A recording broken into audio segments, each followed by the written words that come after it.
Yo, what's going on, everybody? Xanthus Vice here. We are back with some more Punishing Gray Raven. I hope you guys had a great day today. While we last left off, we had finally finished Floating Record 2. It was a really good one, honestly, because, I mean, look, I may complain about things being pretty long with the exposition and whatnot at times, but again, that's just me, and also, kind of have to take into account, I do have to, I mean, not necessarily have to, but I do choose to voice the stuff most of the time, just so that it's not like you guys just only reading it, because then it would just be pretty unfair, because then it's like, what's the damn point of me, like, even showing the series in the first damn place, you know? But, yeah, I think it was a good story evolution for Nolan as a whole, because again, he went from, well, like, someone who at least had the ambitions of a hero, and even though couldn't exactly get the kind of, heroic tale that he would have wanted it to be, it goes to show that his actions did not go to waste. Maybe it didn't have any effect in the immediate future, but that's kind of the point, right? It's the same like for this fight for humanity's sake to reclaim Earth. It's not going to be a simple process. You're not going to get all the answers right away. You're not going to get the results you want immediately. But at least there is progress. And at least it is helping some people along the way. And that's better than just doing nothing and just standing in the sidelines. Especially with all the people he lost along the way too. Like, god damn it, he got the hella back. Like, legit. But yeah, now, I'm gonna take a break from the floating record to finally go back to main story. And yes, as you can see, I got the new Wan Shi. I tested him out before.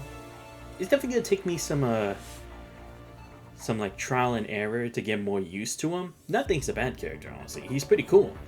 But it's just like I have to get used to like doing the combos and stuff like that. But I don't think it should be too much of a problem. So we're gonna do Spiral of Chronos today, which I think was another peak one that you guys had told me about before. So let's go ahead and do that. Because again, it did have that amazing OST. I think it's this one actually. That I heard this again in like chapter 30 and it was like a really good one, so it's like this just really stuck out to me, so I'm curious to see how this plays into the whole thing. So yeah, let's go ahead. It's like behind the scenes. So yeah, this should also be after the events of if I remember, this is after the stuff with Bianca Stigmata, right? Because that was the last chapter. Babylonia, 8 a.m. Commandant office. Pure white blackout curtain rises automatically with the sound of door opening, allowing a cold daylight to dip in through the window panes. Artificial sky outside is now a clear early morning blue.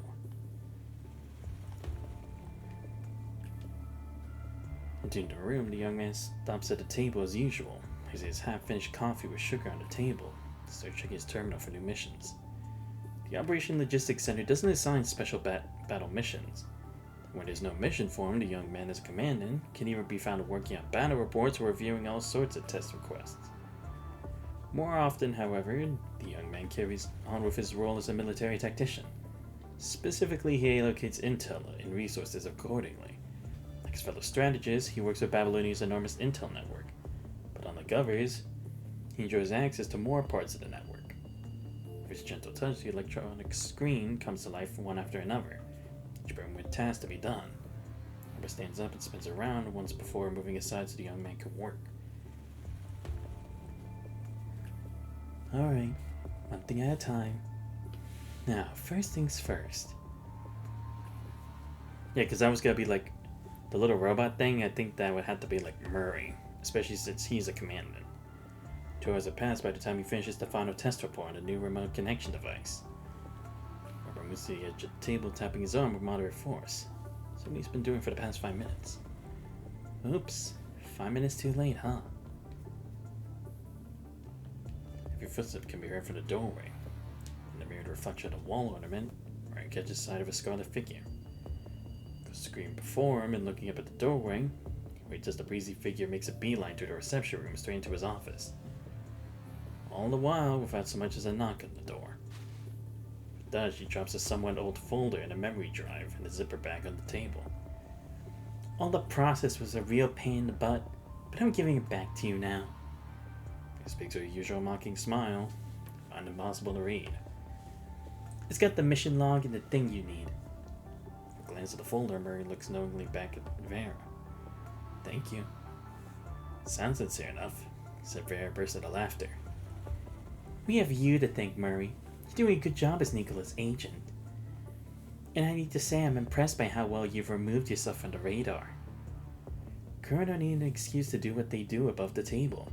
The Parliament needed this chance to justify what they got. That's why I was sure they'd help. I'm sure it wasn't easy on your part, but you got what you wanted all the same, right? I only did what little I could as the Cerberus commander. Huh. For Vera, it looks harmless enough, but Vera knows he's anything but. Cerberus is official commander, Murray doesn't plan his strategy around orders from the HQ, so apart from other commandants. He has a way of bringing out the best in Cerberus, never holds them back from what they do. In fact, he would even help his team get off the hook on occasions when they get in trouble. Or propose cooperation as if they were his equals. No one cares about some weakling commander who can't go down to the surface, said Murray when they first met. It's a good thing to do when taming a group of wild beasts is to collar and muzzle them. Except it never seemed like something Murray was interested in doing. That was when it dawned on Vera that this man, despite his gentle smile, is some of the old-timers in the Parliament would deem dangerous. His insanity is different from Cerberus. Vera, however, is no fan of restrictions herself, nor is she one to fear hidden fangs.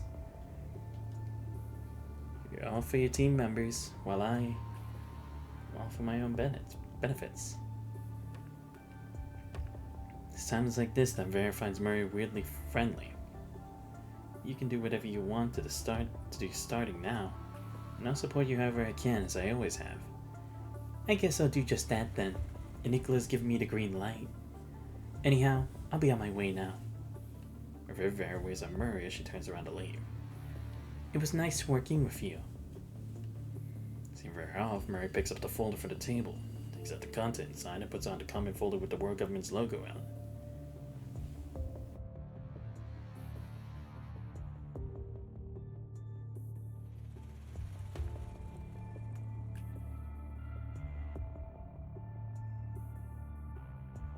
Babylonia, 11:30 a.m. Parliament Square. With the folder in his hand, Murray heads toward the square right outside the Parliament building. The artificial sunlight is warm and gentle.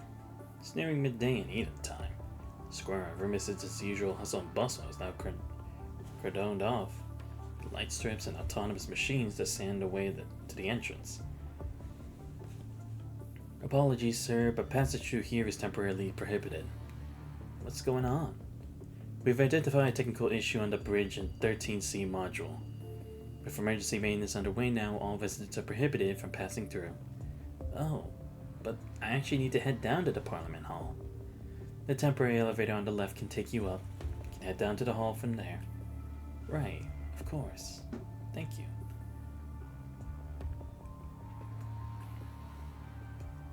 The elevator is packed with staffers trying to go to the Parliament. While waiting for the elevator to arrive, Murray overhears a conversation. What's up with all the emergency maintenance these days? Last time something like this happened, I literally had to walk around Babylonia to get to where I wanted to go. It's just a cover-up. Some resident caused a scene and triggered Babylonia's autonomous alarm system in the process. I sent some orderlies over to take care of it. The guy said the punishing virus is a conspiracy that the world government came up with to control everyone. He went on to say that Earth was long gone and that Babylonia was well on its way to another planetary system. That's absurd. We just saved a whole bunch of refugees from down there a while ago. Yeah, because I mean, even if you could try to say it's a conspiracy theory, it is way too late to try to say that now when they could have already abandoned Earth like how many years ago? Because hell, remember how young Watanabe was when the whole thing started. It's not... It would be way too late to say, oh yeah, sure, yeah, it was a trick by all of us the whole time. It's like, even they don't have full control of the whole situation anyway. Parliament still has to make sacrifices. They still have to make dirty deeds that it's like, they don't want to, but it's like, it's the only option they have. If you said it was Kurino, though, that wouldn't be too out of the question, because they always seem ahead of the game. But the world government as a whole, there'd be way too many people connected to it, and it's like, you'd think you would have found that kind of information way earlier on. Especially when they weren't a stable enough group yet. Ain't nothing we can do about that, It's a closed chamber up here, and people only listen to what they believe.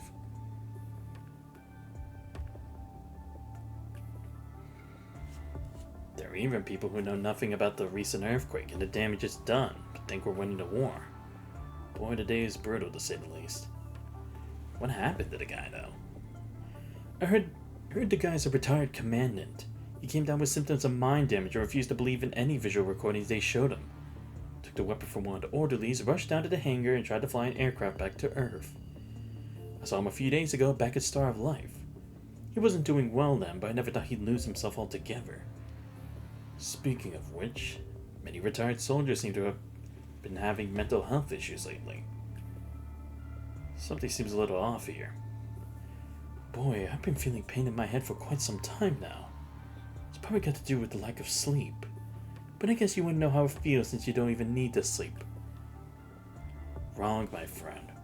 We still sleep when we should. Maybe a mind attack? Or because it's like in the atmosphere, maybe? Nah, but how would it even reach this place? To do this much damage and no one knew about it, though. Getting off the elevator, Murray heads straight down to the meeting room, located at the very end of the corridor. Whoa, who the heck is this? Never seen this person before. In the corridor stands someone Murray's never met. Hear Murray's footsteps, the person turns around this way. For a moment, she seems caught off guard. Before the weary look on her face quickly turns to a radiant smile. Doesn't seem exactly adept at masking her feelings. Moments later, Murray recalls a name that matches the face. Sika, the student who recently graduated as chief of her FOS class. Or class at FOS. Murray's never interacted with her, he hears about her every now and then from task force constructs. Unlike the previous chiefs, however, Sika is under fire because of some controversy. Commandant Sika. Murray greets her with a smile. Sika quickly greets Murray back, apparently having been caught by surprise. Oh my, sir. I didn't expect you to remember my name. Oh, just call me Sika, if you don't mind. That horrific actually makes me feel a little uncomfortable. But you deserve all the respect as a chief. And you just hit me. I didn't graduate from FOS myself. Slightly uneasy, Murray changes the topic. I see you came to pay Commander Nikola a visit. What's the matter? Right. I actually came to submit my application for a surface mission. It's been approved without hiccups, fortunately. I'm just on my way to the hangar. I can tell the process must have been anything but easy from the look on her face. Smiling cheerfully, Murray gives Sika a thumbs up. Good luck with the mission. Thank you. I'll do my best. It's your last chance, Sika. Sika quietly to herself as she turns around to leave. Part ways with Sika, Murray paces down the corridor until he reaches the room at the end. With a crack at the door, you can see a solemn figure standing by the window.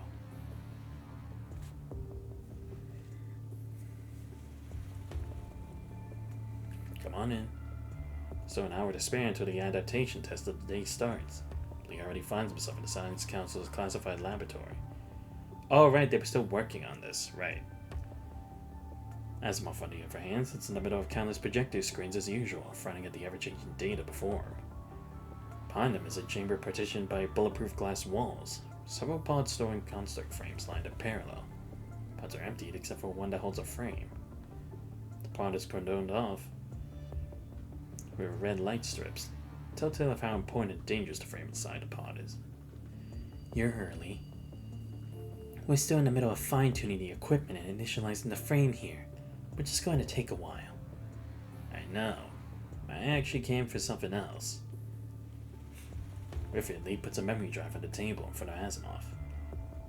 I came across some data, and I have a new hypothesis about the heteromic shards.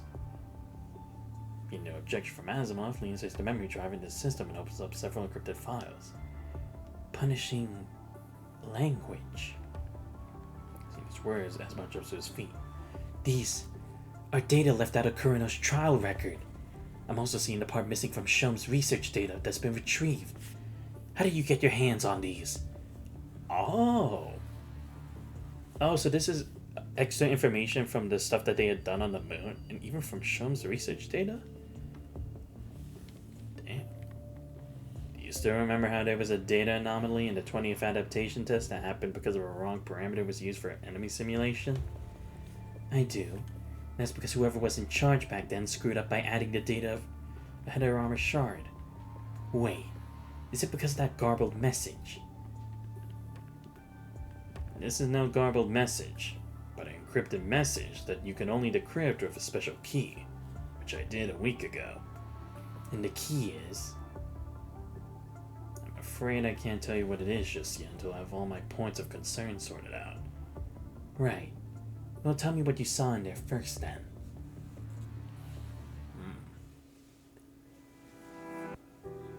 Babylonia, 1 p.m. Get out of Parliament, Murray lets out a sigh of relief. Nico stopped questioning him about his source information after that, which in turn made it easier for his work to progress. With the issue off his back, Murray now feels more cheerful than ever. I'm not going to look into your source of information, as I said, but I do still want you to keep in mind that everything you've done will mean absolutely nothing if you ever get busted. Thank you so much, Commander. I'm just doing my job. With your emotions and expression, Nicola keeps his gaze on a smiling Murray and a black Foley sitting squarely on the table. With your complete trust, I now see it as my duty to do the best I can. I have the original now. You're to categorize the rest of it as a mission recycled file. Do the special channel like you always do. They'll know what to do with it. Of course. The rest of it should help make Lee's frame more compatible. For all he cares, anything could go wrong. But this? After all, he wants more than anything to be of help to Lee. He vividly remembers the time when he could do nothing but watch as Lee soldiered on. Carrying the weighty burden of life, that time felt like an eternity. He would always tell him that things would get better in no time, so what he said was mostly just lies. Thanks to the artificial sun, Eden is perpetually sunny with blue skies. Murray recalls his times with Lee, however, their memories together would always begin with one certain night from many years ago. It was right after Lee started working that high-paying job as an engineer that Murray found that his brother became very busy, to the point that he stopped coming home on time. There were times when Lee would come home early and amaze Murray with all sorts of obscure but interesting engineering knowledge. Very often, though, Lee would leave home with some weird boxes late at night when Murray was fast asleep, then come back home again by dawn before Murray woke up. It wasn't something Murray was aware of to begin with, until one day a celebration was held for the first time in years downtown where they lived. The day wasn't exactly ideal for holding a celebration because it seemed on the verge of rain, except it never rained. The celebration took place as planned. The celebration lasted late into the night. The entire time, Murray was waiting for Lee to come home to go to the celebration together. He never did because of work. Murray took his medicine before going to bed. When he next opened his eyes, he heard the bangs of fireworks and hubbubs of people out there. A crack beneath the door that opened into Lee's room, Murray was seeing light. As far as Murray could remember, though, Lee never closed his door. As Murray got off his bed, tiptoed to the doorway, and pushed the door ajar so lightly. Through the crack, Murray could see Lee. Sitting by his workbench, Lee was calmly wrapping a roll of gauze around his arm. The table was strewn with used pieces of gauze and all sorts of homeostatic medications, each which was red as blood itself, horrifying young Murray to no end. It hurt. It's gotta hurt. Murray knew that it's gotta hurt more than when he himself came down sick. Yet Lee didn't even let out so much as an ouch. His dog was perfectly used to it. Because the ear-splitting bangs of fireworks out there, Lee didn't notice that his door was ajar. Next morning, Lee woke Murray up as usual. He showed Murray a gift as he apologized for not being able to make it to the celebration with him. Looking at Lee, Murray wasn't able to ask any of the questions he wanted to ask. It hit him that, as he was then, he wasn't able to help Lee at all. Rather, he was one of the things that caused Lee to worry. It wasn't until Murray saw a long sealed-away construct dossier in the Babylonia database that Murray finally learned about what Lee had to go through. The weight of every single word bone deep. The dossier was a testament to Lee's suffering. Murray's never been able to let go of it ever since. Would things have turned out any differently if he had walked into Lee's room that night? But what he had to say to Lee stood a chance of changing his mind. If he had found what Lee had been doing just a little sooner.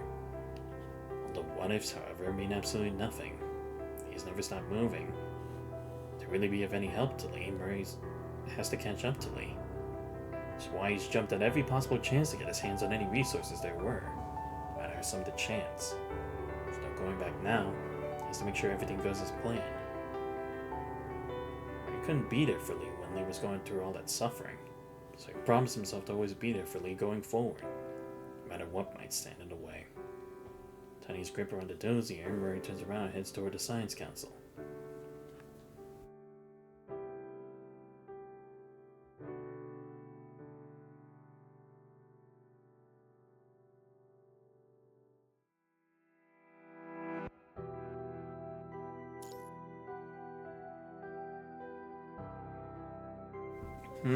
I see. So maybe that's also because wasn't it that he still wanted to keep his contract with Lamia a bit more before he gave her the coordinates for for Atlantis? Maybe it was for this, right? Because they had gotten some information that they could use for this frame, but it was still a while before Lusum, right? So then it's like he knew Lee would be part of this test sooner or later, because only Liv and Lee were the best prospects for the project. So I guess that was him trying to do everything he could to make sure Lee would have an increased chance of surviving. Key deeper fin. 12:30 p.m. Covered data.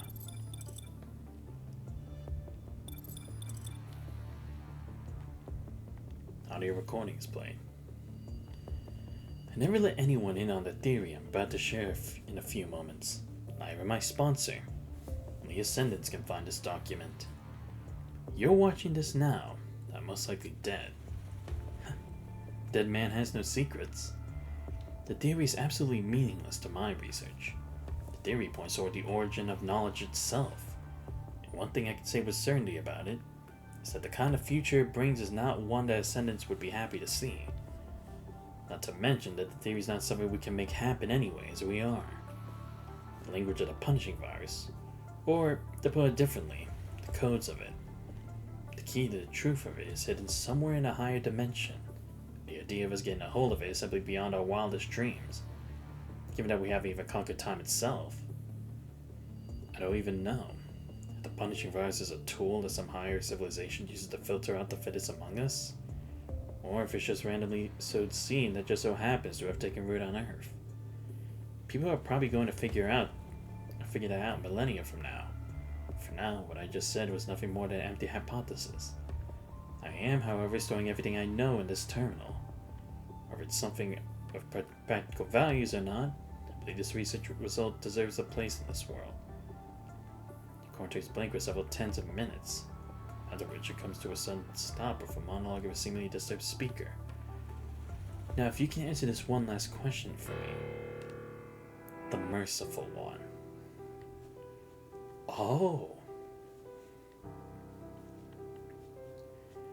Wait, are they talking about Damn it, what's her name again? Damn it, why am I forgetting the name now? I'm trying to pull for her later, but the one who's kind of like Alicia, but not. Ishmael, yeah. But who's the person speaking, though? There's a rough theoretical model in the attached file. Something Shum came up with using the data he got through unconventional means. Oh, okay, so that was Shum. Could this be why he was trying to stay away from the Ascendants? Because his research was kind of veered toward the truth of it, and he thought it'd be better that, since he already is questioning what's inside Pandora's box, it was better to get rid of him before he actually tried and figured out something. With the data, we'll be able to decrypt at least 23.5% of the message from the header armor shard. There's still a lot of things we don't understand about the new frame. My hunch is that the message will be the key to helping us move forward. You seem to have a lot of these hunches these days, huh? Saying no more, Azimuth turns around to face the screen and start reading away with a heavy face. Moments later, he nods his head. Right. It's exactly as you said. Plugging this model in is going to help us decrypt the header armor shard a lot faster. By the way, the Parliament can't know about any of this for now. And I gather that's because you can't disclose the source. Right. Exactly. And I'm sure you know that would be against the protocol. I just want the adaptation test for the specialized frame to go well. You know pretty well that I wouldn't come to seek your help if I want to follow the protocol. I'm not interested in any of that little drama. But that doesn't mean I'm just going to sit around and let you drag me down. I'm not the only one in charge of the project, which means the Science Council will make all this public to its researchers sooner or later.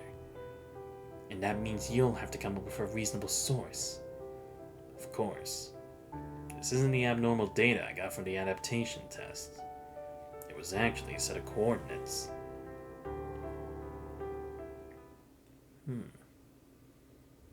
Earth, a week ago. It was a regular surface mission, but he didn't head down to a specified mission location with the rest of Grey Raven. Instead, he asked to be assigned to a different location, so he could drop by a certain place after the mission. For the longest time, this team of researchers at the Science Council was at their wits' end dealing with the abnormal data, until they decided that the data was nothing more than programming errors and carried on with their research with the infra device and frames. Lee, however, cracked a garbled message one day after an adaptation test. Driven mostly by instinct, which explained why Lee found the data so familiar. The key to encrypting the message wasn't a piece of knowledge that pertained to some classified information possessed by a certain force or team, but rather it came from a childhood game. The game that I used to play with Murray, that is. We'll be able to solve all the puzzles when we get our hands on the key. The key and the passcode? Yeah. And the most impressive thing about this kind of passcode is that you don't even need to hide the content it protects. Without the key to decrypt the passcode, the message would just be a hunch of garbled text in its encrypted form.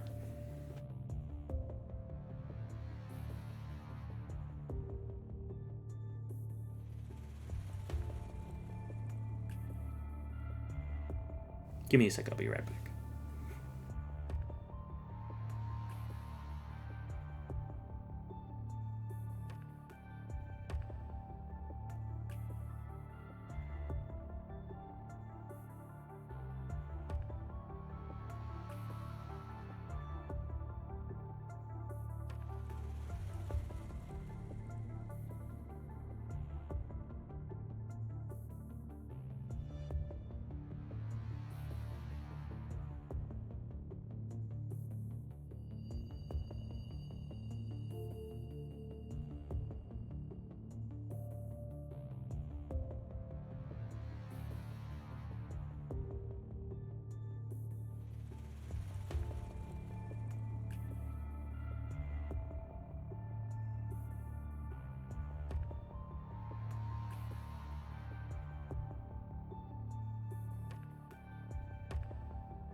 I'm back.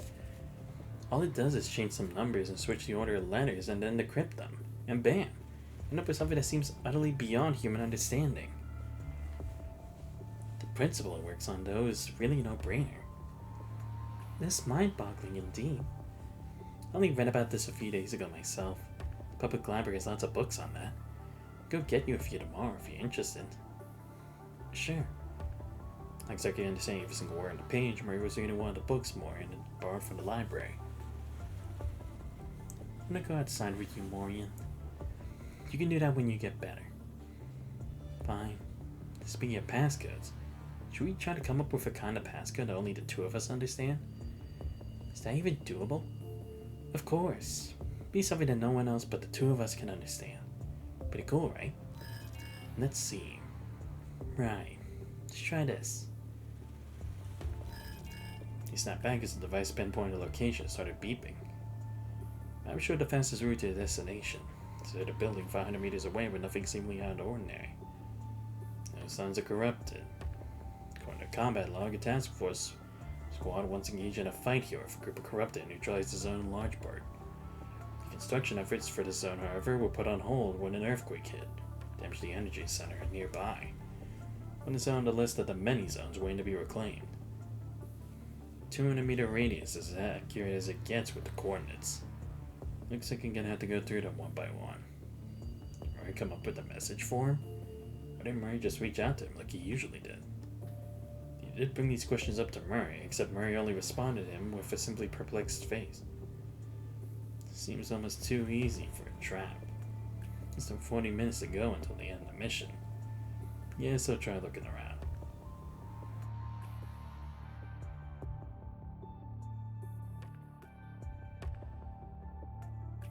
Something got Lee's attention during the process.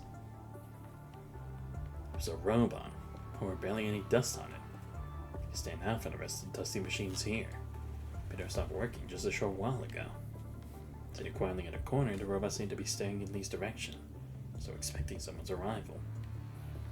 He looked up and strained the robot. A family robot from the Golden Age. Wait, it's a modified one based on that.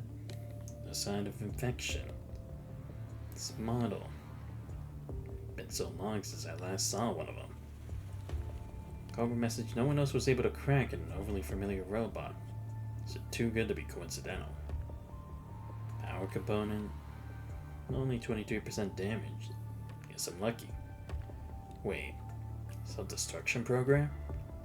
Why would a family robot need it though? The program, however, didn't work as it was supposed to. All of its control functions were apparently deactivated before the program was executed. After removing the self-destruction program, they connected to the robot's memory shell, hoping to access its data. All wiped out. Huh. His, however, was not stopping Lee. Lee's knowledge about programming and the structures of machines wasn't something he got after becoming a construct.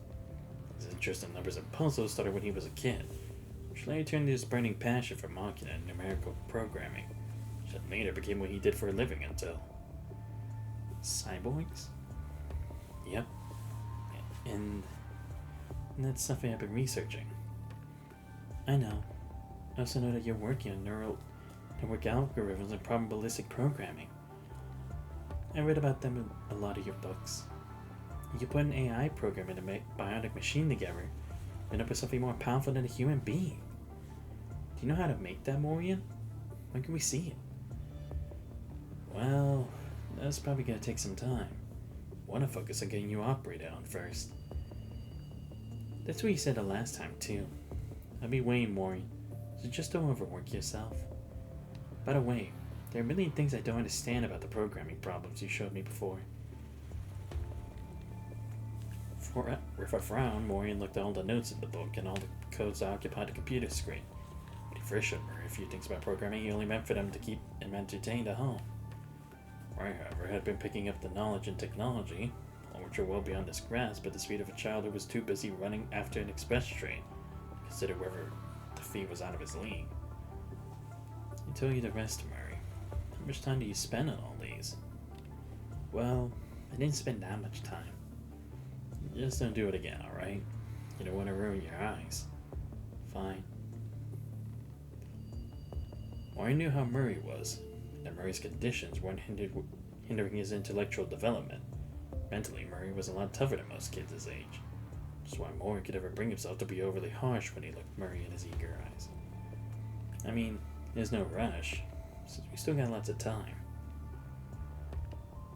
Alright, let's work through them together. Got a code here. The more Lee looked into the robot, the more he found himself awash with a weird sense of familiarity. The robot was used as a messenger. A level was left in the memory showing records of multiple entries. He tried to probe further, hoping to find the author of the entries, but was denied access, which he saw coming. Impressive and well thought out indeed. The underlying codes that drove the machine were complicated and uncommon, except Lee was no stranger to them, because they looked exactly like the kind of codes he could write. Pretty neat. But I would have done a much better job. Could it be you, Murray? I was indeed the one who taught Murray all these.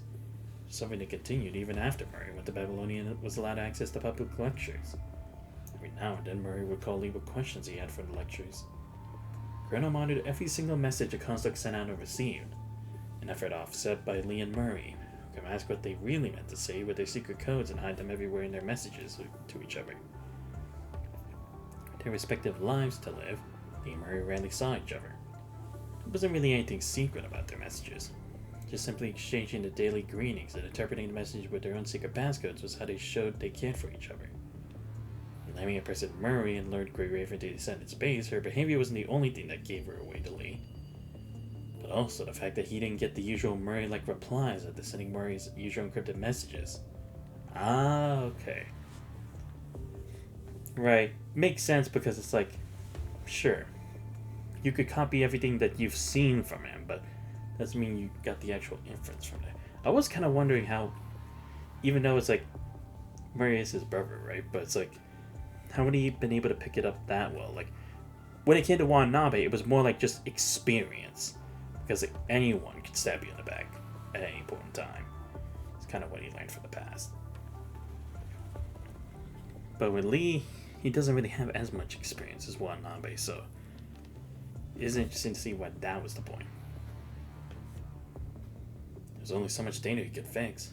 And mostly damaged garbled text, Lee filtered what he was looking for. I don't think I can do what I need to do next here in this pile of ruins. Putting in his pocket a memory drive with all the data he needed, Lee stood up. Right on time for the meetup. Standing here, he was spitting bang from afar. With incessant bangs that seemed to come from the desert below, the ground grew violently shaky as debris and cement rained down, shining pieces stirring up waves of dust. He dashed out of the building and into an empty square outside. Right before the door to the building behind gave way in an ear-deafening bang, bringing away the pile of machines. Was that an explosion? If it was, Lee could only imagine how severely damaged the location of the explosion must be. Some emergency report to all teams in the area. There was, however, no sign of corrupted Lee's surroundings. Concentration of punishing has been within the safe range since he arrived. The ground still trembling, Lee felt as though the entire world was shaking violently. The air reverberated with the sound of walls cracking. Tiny cracks made their way from the walls and the ground toward a focal point like the most venomous of snakes. Wait, what in the world?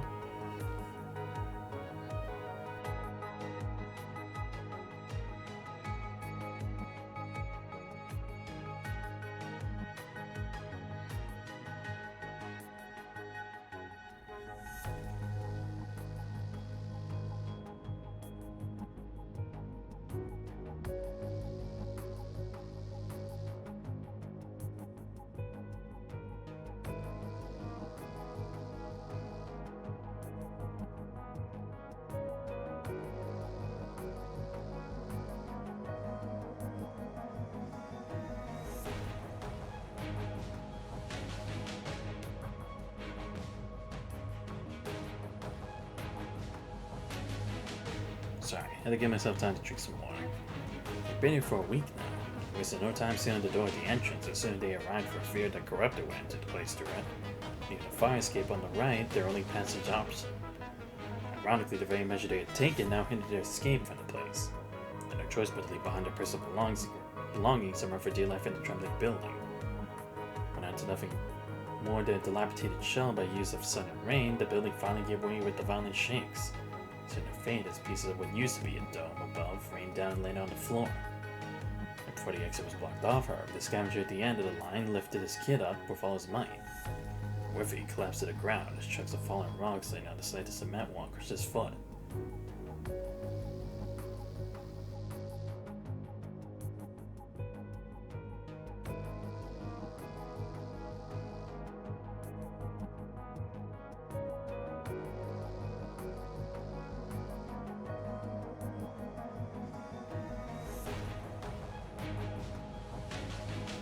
He might have escaped corrupting the Red Tide. The Crimson Virus was never the only source of danger. In the world in an apocalyptic state, however, there was nothing he could do now, except for staying trapped on the ground as he watched himself literally bleed his life away. Before he was about to fall unconscious, the scavenger heard someone's voice. "There's a survivor here. Out of my way. I'm taking over."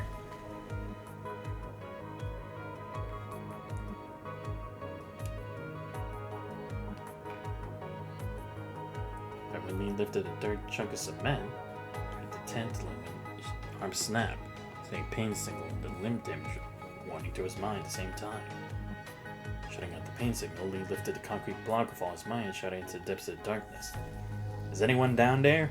Let me know if you can hear me. I'm a conscript from Babylonia's task force. Hang in there. Get you out there in no time. Damn, a lot of story elements already. Damn, 6%? God damn.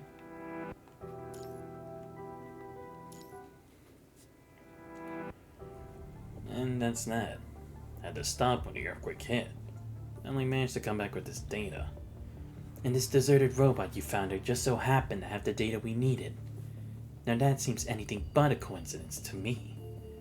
It's almost as though someone baited you there just to show you all of that, and then destroyed it right away.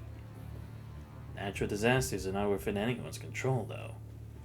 How do you know the earthquake was natural, though?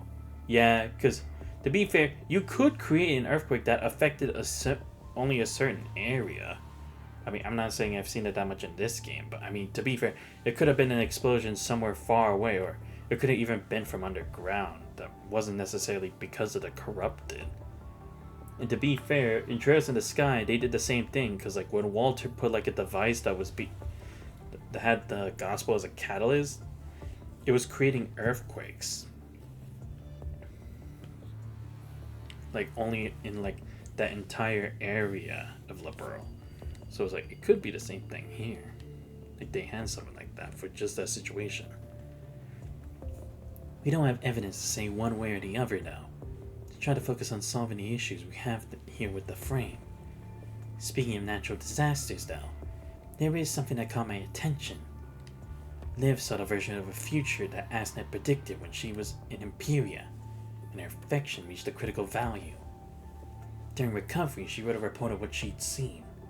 After the report, in it she wrote about Earth's Everwinter. Right, that. Because again, it's like, we don't know what caused that. We knew it was going to happen next after the Liv Imperia. But the only difference is that Liv wouldn't have been around to see that future. But it's like, what caused it then? And that's what Bianca saw too, when she saw the future in the red tide at Copperfield Aquarium. Oh yeah. I forgot, she actually did kind of see the future too, yeah, because she was in the the Ascension Network at that point, when Chico was trying to save her. It seems that both Asna and the Punishing Virus point to the same thing, that humanity is going to be wiped out at the end of a winter lasting for decades. Are you saying that the recent earthquake had to do with that prediction? Oh, like, it's like a precursor to the events. I could see that. Because again, it's like, maybe because of how much the punishing is affecting the planet more than it did initially. Maybe that it's changing the actual environment or the entire topography of planet Earth.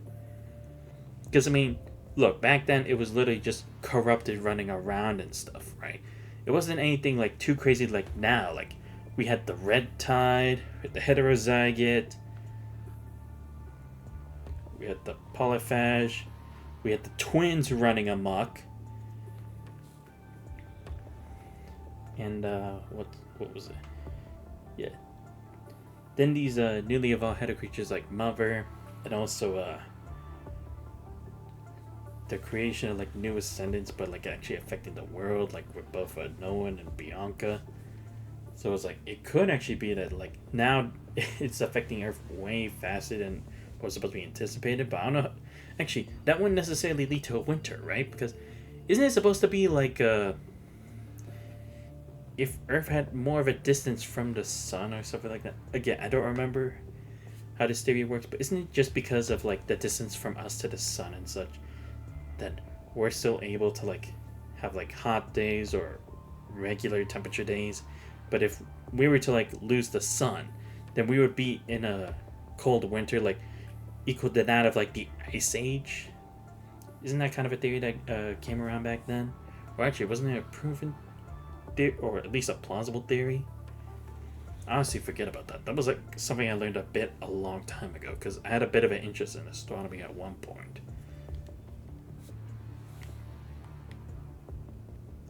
a lot of things can bring about an ice age, such as the changes in solar activities, or Babylonia ever falls, and also strong geological activities. Yeah, because that's the thing, it's like, the only other thing would be like if it affects space, but there's been nothing that shows that. The only time space has been affected was the moon. And even then, that wasn't even because like punishing had reached the moon from Earth. It was because that there was already remnants of corrupted already on Earth that were transported from or on the moon that were transported from Earth to be used for a test. But then again, I guess because it was actually on the moon, it was able to spread much farther, possibly. But again, it's like, what can it do considering we haven't seen any actual life forms in space aside from that one that are corrupted that Babylonia hasn't detected yet? Everwinter. Huh. Strange interference is messing with my mind. It's here again. It's gone again before I could see it. But as we are now, the punishing virus is still the bigger threat. I hope I'm just worried for nothing. I just sent a Parliament application a few days ago asking to put together a team of budget analysis or analysts for the situation. God only knows if it's going to pass, though. Yeah, because again, it's like, it's all a theory, right? And we don't know if we could really trust the Ascension Network because it's used by the enemy, but at the same time, better to take precautions. Almost there. Give me a few more seconds. I just need to do some prepping for the adaptation test. You risk your life to bring the data back. It's not my job to put it to good use.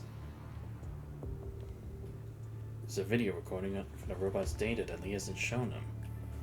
He's feeling uneasy, precisely because of what he saw in the video recording. Oh, there was a recording.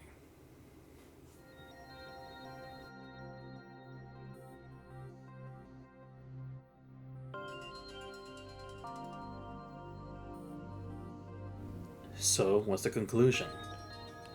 In case you weren't aware, we always need to go out of our way to smuggle the things you wanted to Babylonia's transportation crafts.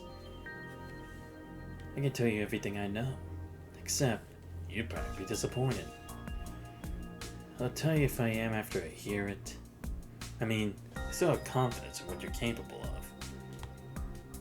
I'll be damned. You managed to get all that extra information from the mermaid without letting her go. We were very careful, you just simply lucked out. But anyhow, Chrono isn't the only one who's aware of that. Let's sit back and see where it takes us. Sometimes a glass or a finger. I see you aren't surprised about the information leakage. Now you want to be careful around Nicola. Because the old man would probably waste no time getting rid of you once you're of no use to him anymore.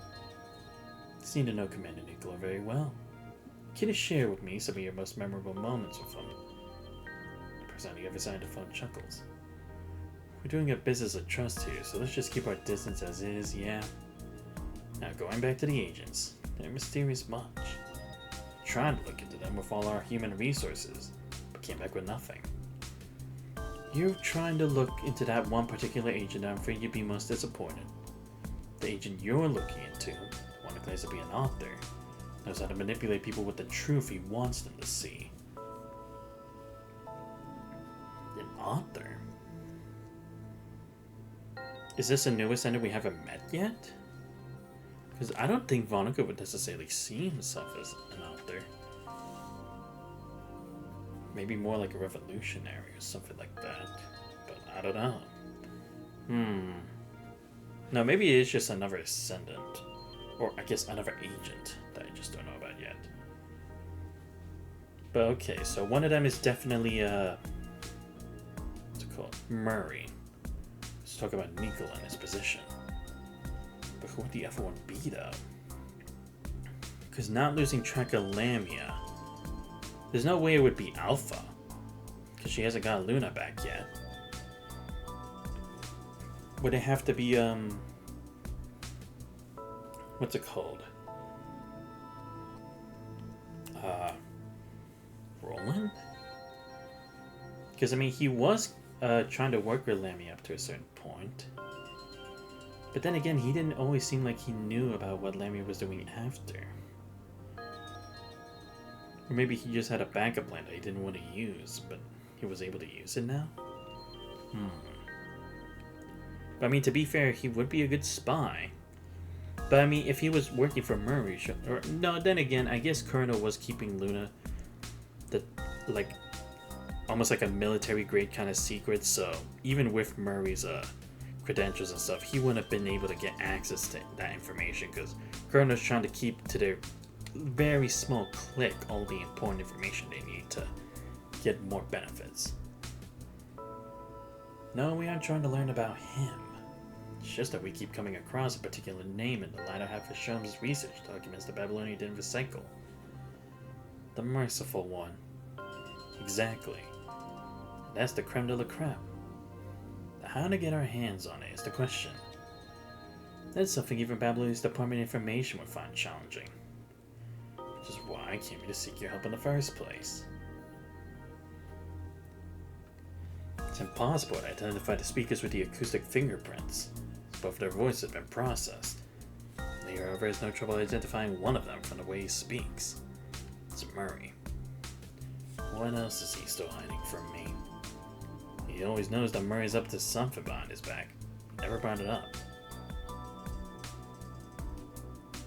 Battles never stopping and everyone trudging ahead, the conversation had become repetitive. He can't even remember the last time he enjoyed a casual talk with Murray. He can no longer guess what was going through Murray's mind. Murray was no longer the adorable younger brother he once was.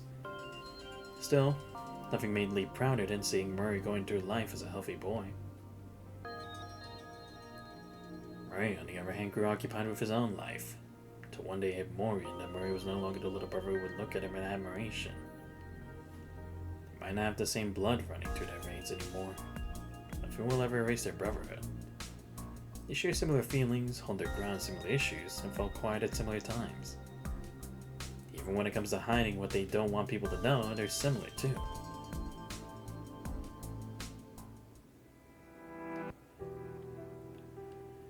Doing a great job finishing work early. That's why I'm home early to spend more time with you, Murray. You know, working as a mechanic is a piece of cake for me.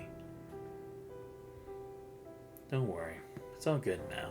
I'm sure you'll be out and about in no time too, Murray. I want to work at the War Government too, Morian. Well, I'd be happy working as a technical liaison officer. I mean, I can't rely on you forever, right? Oh, I've been doing fine these days. I really felt a thing in a while, and they're probably gonna promote me. I just need to do a little test. Come on, I'll be fine. I'm gonna show you how well you've taught me.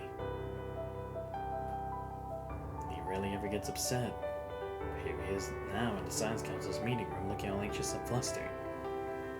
If my memory serves me correctly, the world government decided to put a stop to the remote connection technology because they found the user would suffer detrimental effects. Right. A mind connection would synchronize the consciousness of a commandant and the construct. At the cost of a commandant's mental stability, that is. The effects were so detrimental that there were few dozen commandants who had to retire early with side effects from using remote connection during the initial phase of the Reconquista age. Nicola looked alarmingly at Asimov. Looks up calmly, as though trying to say, I'm just saying it like it is. Why is it then that I'm seeing Murray's list in this name for a remote connection test?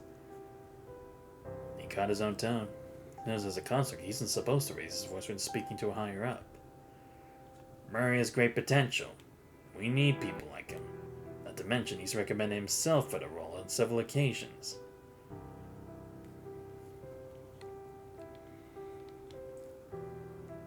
Speaking softly, hasn't even become upset with the way Lee had spoken to him.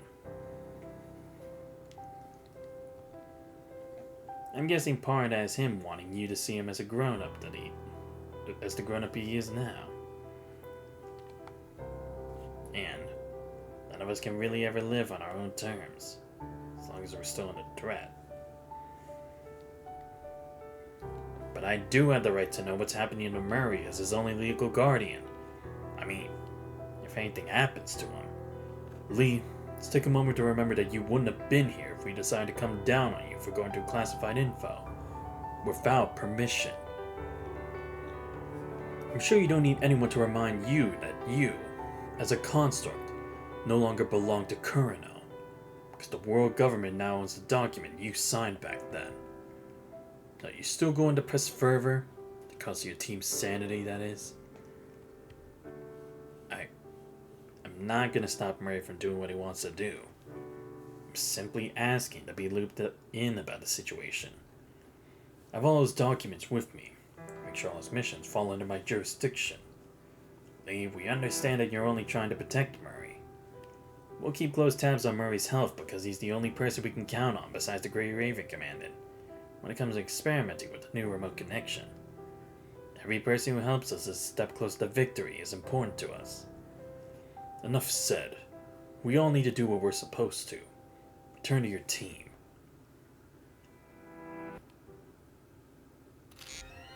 All done.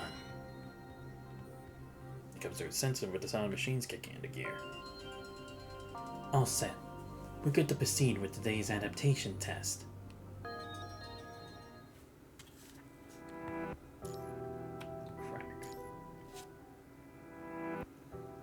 Earth, 2:30 p.m.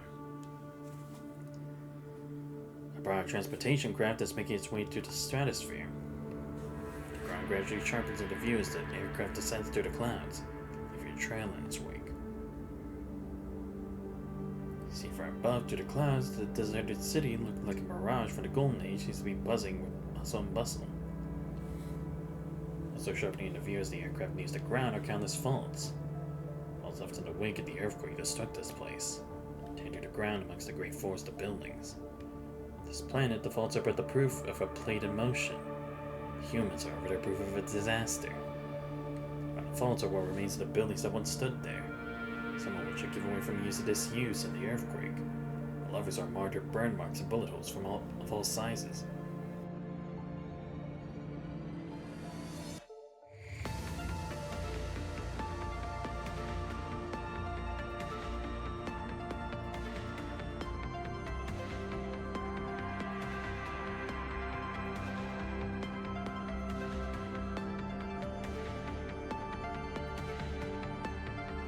Commandant, our original location of landing is far more damaged than previously imagined. We'll be touching down ahead of schedule. Alright, think so? Roger that. Ready to descend. Switch to manual control. Aircraft starts descending amidst the roar of engines. No stranger to turbulence that comes with a descent, you lower your head to review the particulars of the mission. Swear, it can never get a break again. An hour ago. According to the report that came in, violent earthquakes have been observed across all regions over the last 2 months. Ah, okay, so it really was the start of something.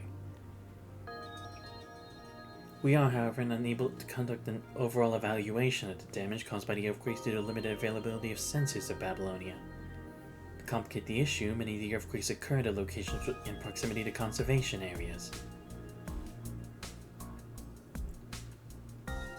We don't usually see earthquakes so violent around conservation areas, though. Right. And according to the current reports, the distribution of the last several earthquakes is abnormal, to say the least. Geologically speaking, the plates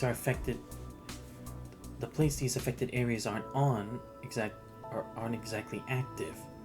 None of them is situated in or around a seismic zone. Theoretically, these areas are supposed to be at a much lower risk of geological disasters. Oh. Really? So it's not like the plates had like already kind of a distance or something where it's like just a bit of like corrupted or like battle would have caused such a thing. Damn. There really has to be some kind of outside force. Which is why we chose to establish conservation areas in those areas in the first place. Right? Makes sense. Because otherwise, what's the point of building there if it's just going to collapse anyway? So look at superimposes the affected areas from the holographic map on the geological map. Something seems a little off here. Exactly. And post-earthquake, they found an average 2.3 increase in the punishing or in the virus concentration across all affected areas. That's an interesting number. We can't draw an effective conclusion based on this data. What we do know is that the recent earthquakes have severely hindered construction efforts on the conservation areas, as a great number of buildings and energy facilities suffered damage. Many from engineering force have been sent down to assist with recovery efforts, but we need part of them to stay behind on the moon to help with the reconstruction of the base. To that end, we're assigning a great chunk of missions to task force squads. Ah, okay. Makes sense, because, again, yeah, we do have to focus on getting the moon back in action. So it makes sense why it's like, I have to do it. We're short-handed here, for certain reasons. Hesitation says the levels her hand as she opens up the electronic file she holds in her hand. Since we're still working on re-establishing communication with the ground, we need a task force squad to go down and look into the situation. And that, Grey Raven, is your mission this time. You are to rendezvous with the squad that's stationed there. You are to help them investigate the damage inflicted by the earthquakes, repair damaged equipment, and determine what caused the concentration of punishing the rise post-earthquake. The squad will fill you in on all the particulars when you get there. Roger that. Single taps away the terminal, details of the mission start showing up on yours. With your list of participants, you notice Lee's still missing. Any questions about the mission? Zucker looks up at you from everything that's waiting for her to deal with. Appears somewhat tired, but still makes an effort to handle the situation as patiently and carefully as she can. No, I think I'm fine. Don't think you'd end up anywhere different than you did before, bringing up Lee again now. We'll quickly get ourselves ready, and we'll be on our way in no time. Safe trip and best of luck.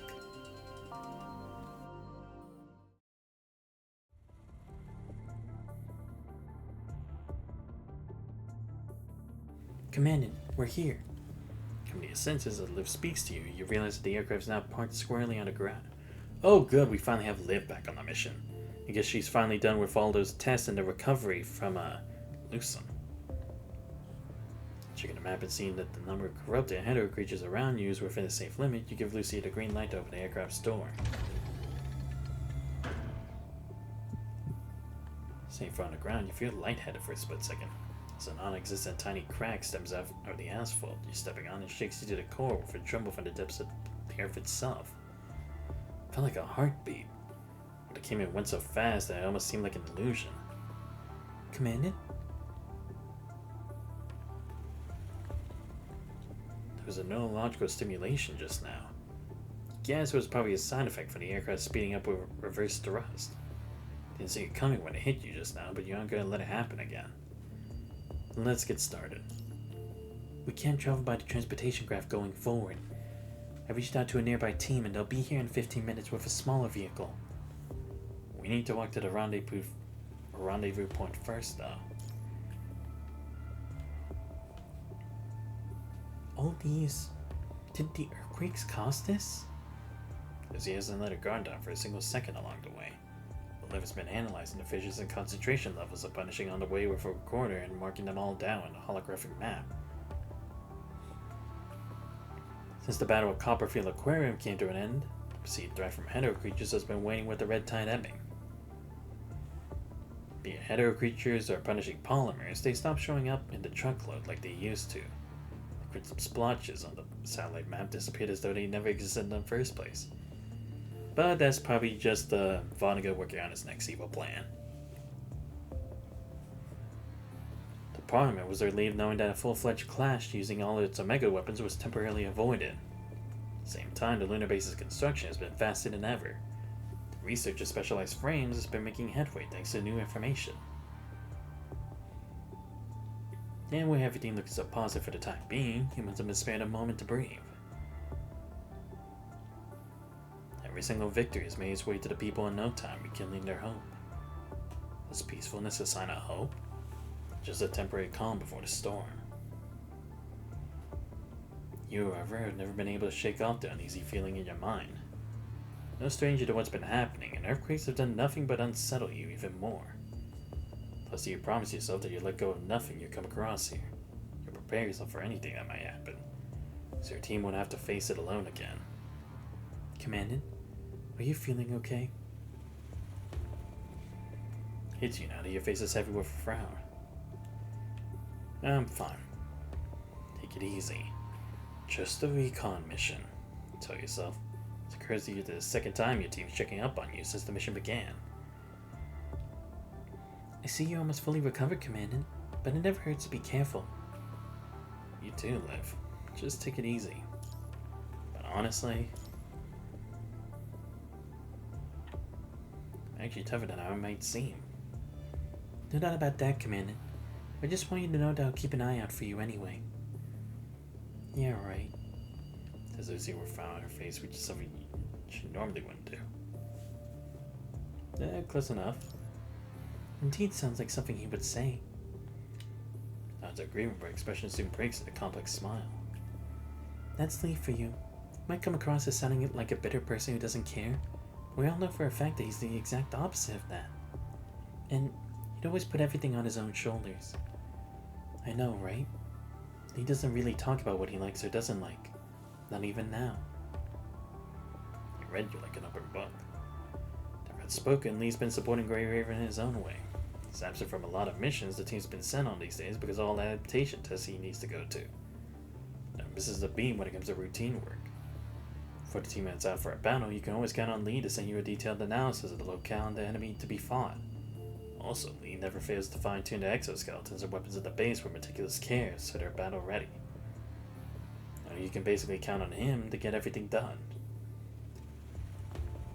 God only knows when we'll all be on the mission together again. True. I mean, they'll spill no beans about their research on this new specialized frame, which our commander doesn't know much more than we do.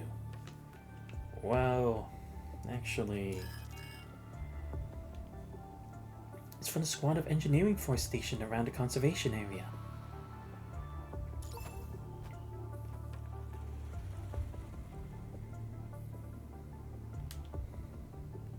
it's Grey Raven reporting at the rendezvous point already. Roger that. Be waiting here. 10 minutes later, a small vehicle with the world government's logo charges into view.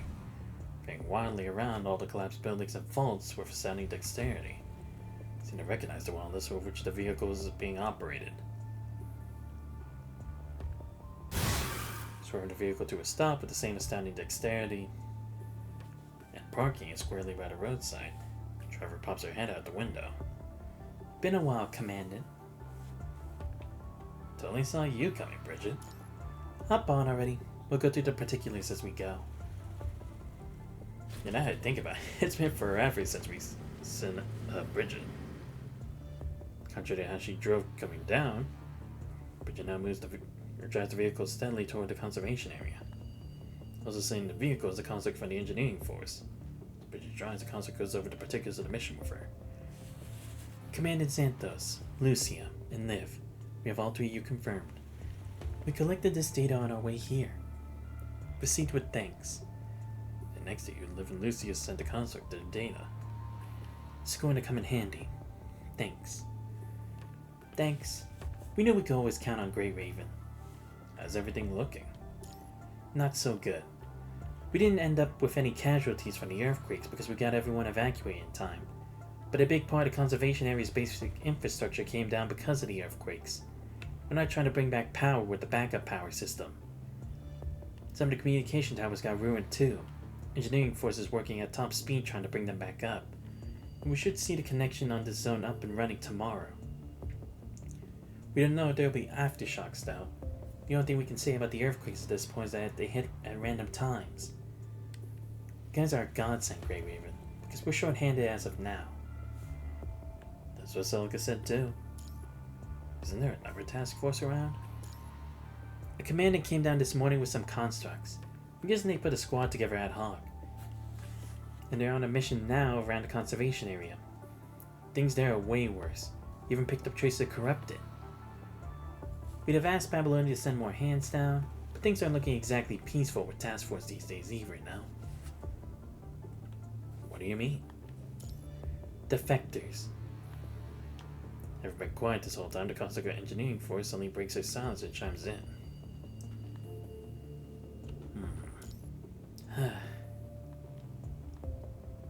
The Parliament has been trying to keep everyone in the dark, but the whole thing's an open secret now. We're suddenly seeing a bunch of defecting constructs these days. A lot of the squads of defecting constructs got put on hold for missions and put on an investigation of Babylonia. Wow. It's actually kind of crazy how, like, this whole defectors thing is happening now, right? Because, like, if anything, it happened a bit back then, but it was only on a smaller scale that it didn't really happen. Like, when it came to the original Lucia. Because it's like, she wasn't a defector by choice, but in their eyes, she's still a defector. But I guess now, because it's like, the stakes are even higher than before, that even constructs are trying to think about, how do I want to live these moments on Earth as of now, with all the cards in play? Which is very interesting, because again, it's like, that is the big problem, because humans can't fight this back alone. We've already learned this. One organization can't take them all down. Constructs are a very important part of this. So it's like, if we lose constructs, then humanity's gonna have an even way harder time trying to get Earth back. But again, it's like, where did they even get proof that Ascendants will give them what they want, if no one's ever lived to tell the tale about it?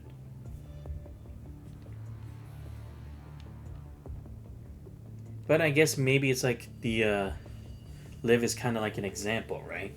She was able to get Ascendant-like powers, and she was able to stay alive for another day.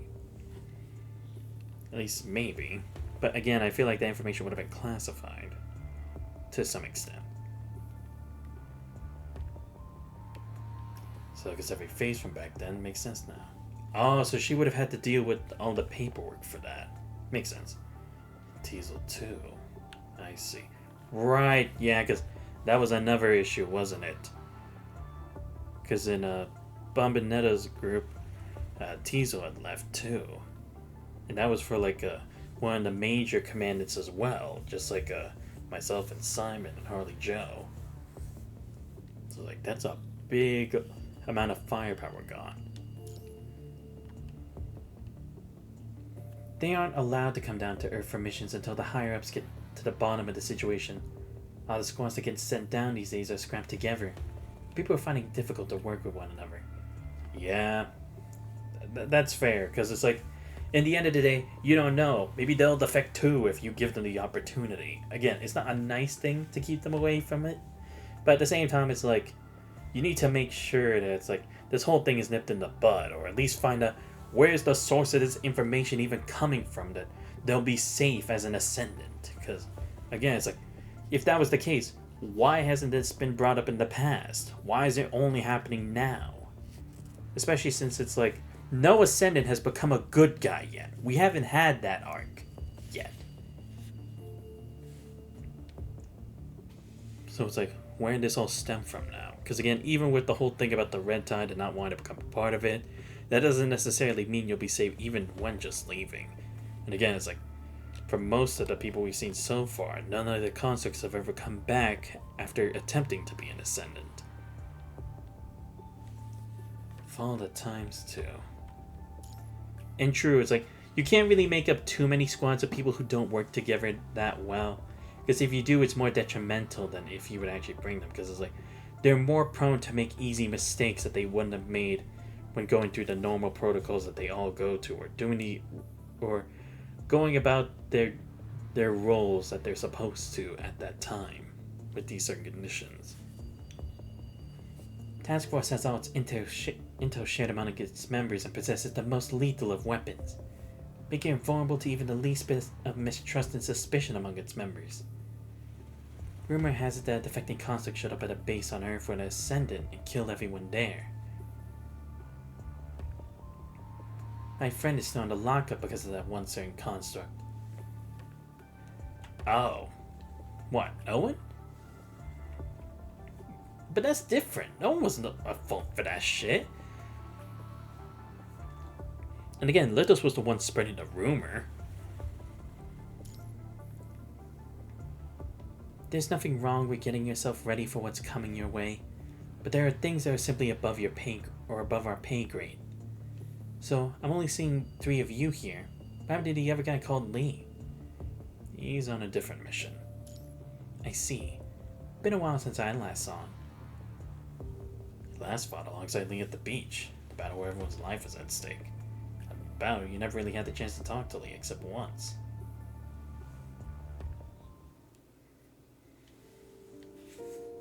Come back to Apollonia from a surface mission one day, he saw Lee in the lounge. He was sitting in front of a desk.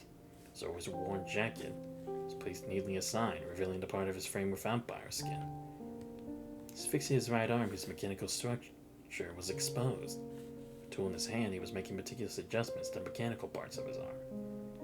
All the while, however, Lee was doing so with a face so straight that no one would have blamed him for thinking that he was just picking apart some machine. Are you just gonna keep standing there?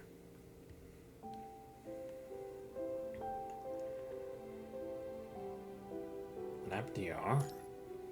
It's from one of the missions from before. It's nothing serious. I just thought I'd take this opportunity to fine-tune the output structure. Well, you can just ask them for you to do it at the maintenance department. I'm just more comfortable here. I don't want to make people do for me what I can do for myself. I remember seeing Lee pay as many visits to the maintenance department at the start of life. But it doesn't mean he never gets hurt. He's always been seen alone. People who don't know him might find him aloof. People who do know him know that he's just used to putting the burden on his own shoulders. Get on with his work without looking up, filling the room with the clinks and clanks of metal parts. Am I bothering you? Not really. This is your lounge. Just ask whatever questions you have. How's everything coming along with adaptation tests? I believe I sent you a report every time there was a test. After Battle Copperfield Aquarium, and with your insistence, hasn't agreed to the idea of sending you a progress report along with updates on the frame every time there was an adaptation test.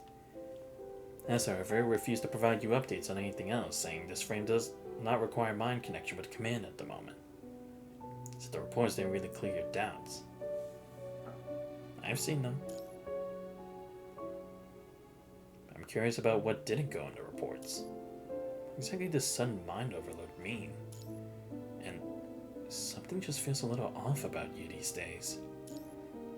As if it was hiding something. One question at a time. You've only got one mouth to do all the talking. Now, about the sudden mind overload, I don't know what's causing it. Has it affected the frame or its battle performance? Everything about the new frame is within normal standards. There's nothing off about me. Well, if you don't ever bring it up to Lee, he'll just put all the load on himself and solve it all before people even know there were problems. And if you ask me what we've done for him, well, I can hardly think of anything. He always has everything planned out. I might be Grey Raven's captain, but I often find myself relying on his judgment. I seem to always think that he's just going to finish everything I ask him to do. Which he actually does, except it just never hits me that Lee might need help himself. He just never brings it up. That's Lee for you. He can always meet the problems head on. Always quiet, yet you all know you can count on him. I'm not sure if I feel the same anymore.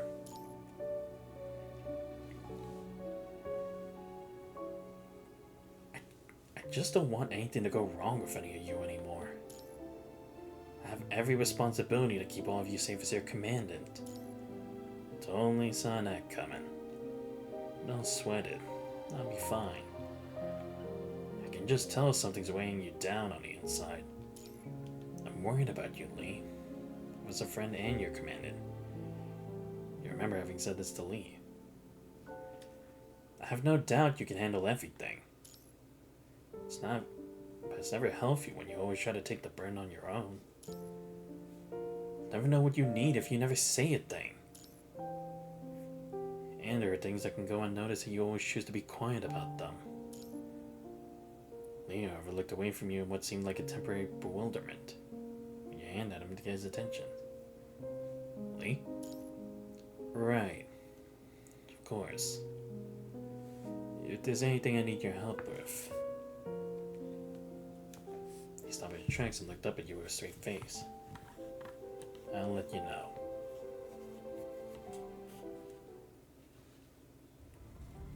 Said Lee, except you didn't know if He was just saying it to make you feel better.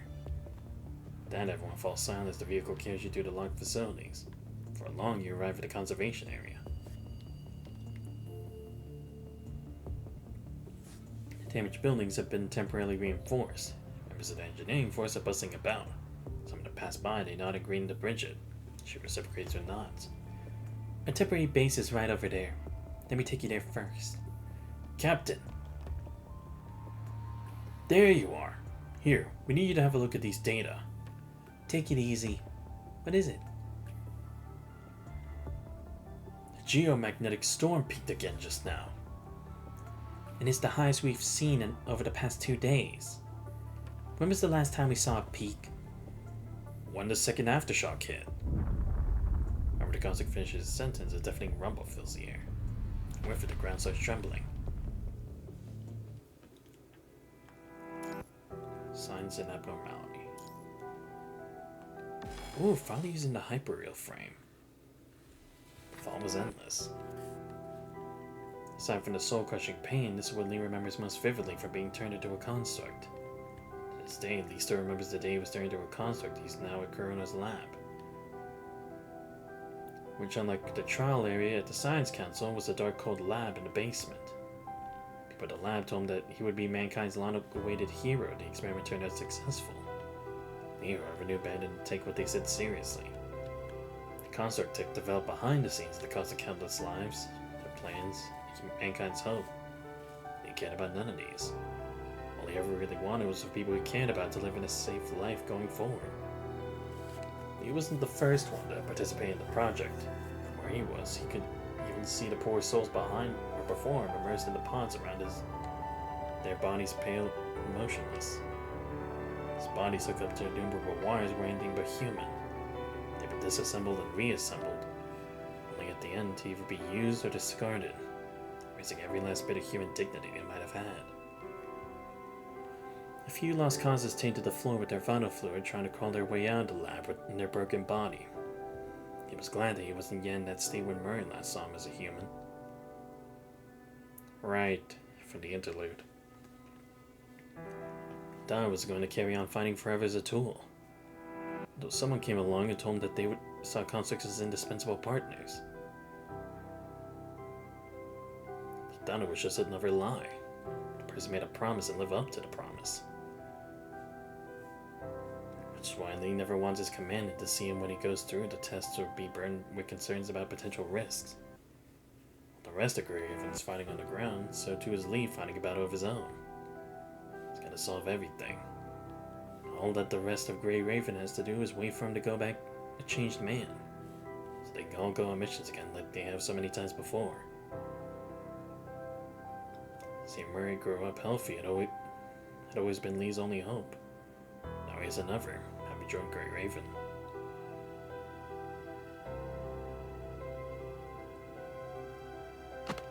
Lying down in the experiment pod, Lee picks up the cable and inserts it into the port in his neck, like he has so many times.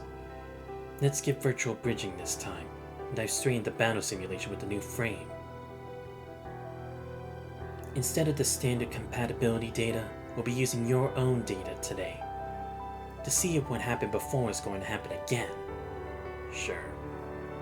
Let's get started then. Starting mind transfer.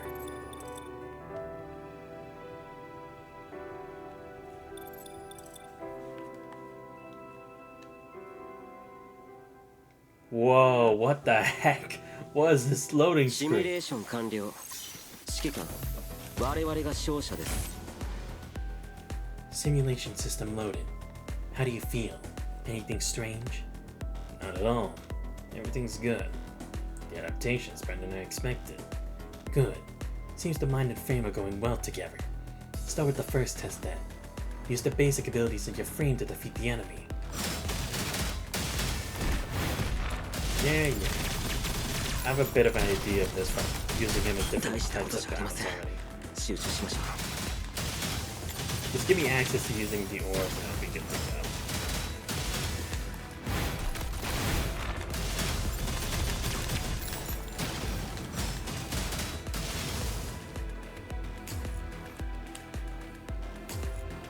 The mobility of this frame has been significantly improved based on your habits and requirements. It also comes with excellent firepower. However, that will also increase your burden in combat. When facing a large number of enemies, you'll need to make use of all available weapons to quickly finish them off. I'll give you plenty of signal orbs in the second test. Use your composite armaments to deal with the vast number of enemies.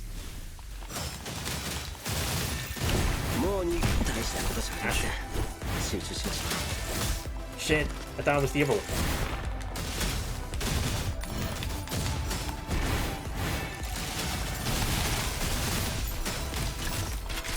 Come on.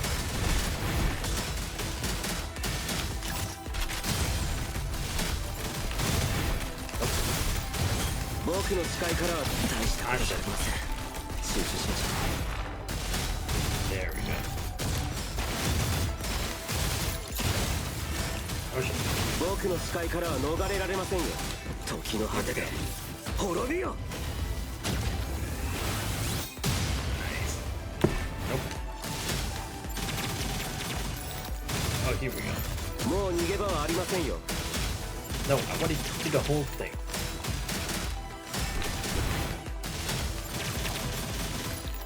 Damn it, I can't use the other move that I'm trying to do. I love using it so much. Like the railgun thing, I want to be able to use it.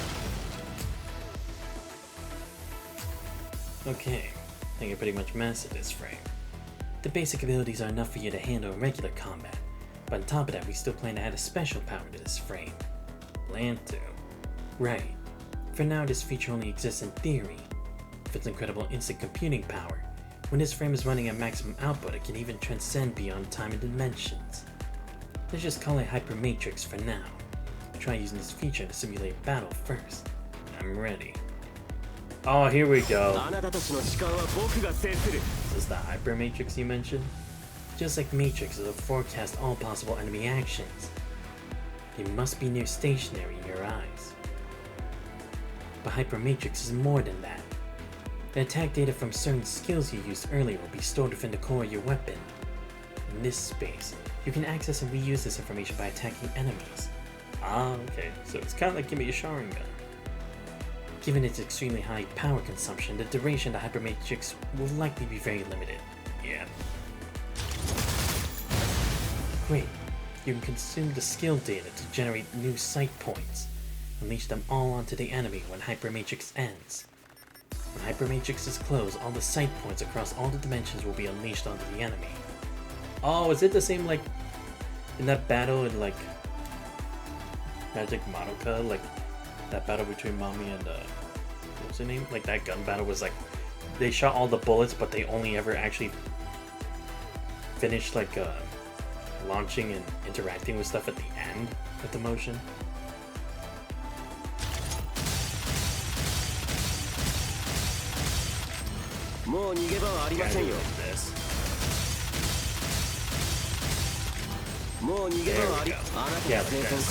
This. Yeah. Well, I also love using this frame too, which is what I hope I can get it one day. I mean, I've been able to get all the other ones I wanted to, so hopefully I can for this. From now on, I'm going to load the data of some formidable enemies. This system will no longer help you maintain Hyper Matrix. You'll need to control it yourself. I see. あなたたちの時間は僕が制する。もう逃げ場はありませんよ。あなたの生存確率はゼロです。Let's go. Let's call it a day. Your computing power is all drained. Let's call it a day before you put yourself in danger. Alright. I think we just need a few more tweaks before officially deploying the frame in combat. Wait, but I'm still here. Why is the simulation combat system still on? Okay, good. It wasn't just me. Azumo? What's going on? System, execute the logout command. Response? Lee. No. Logout error. Do you copy? Overload. Lee.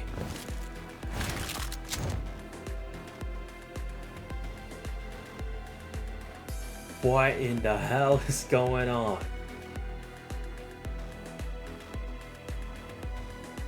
Is it maybe trying to cross dimensions has overexhausted Lee and create an entirely different space?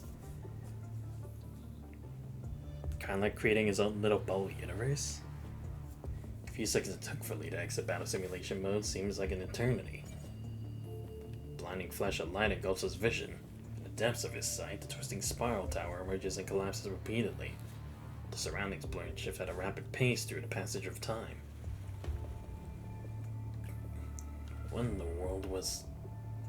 Swallowing is meaningless for Cossacks. Lee clenches his fist anyway as he tries to calm the nausea he's feeling from the mind overload. Where is he? The Science Council on Babylonia? Deserted factory full of corrupted? Or the Colonel lab in the basement with all the broken constructs?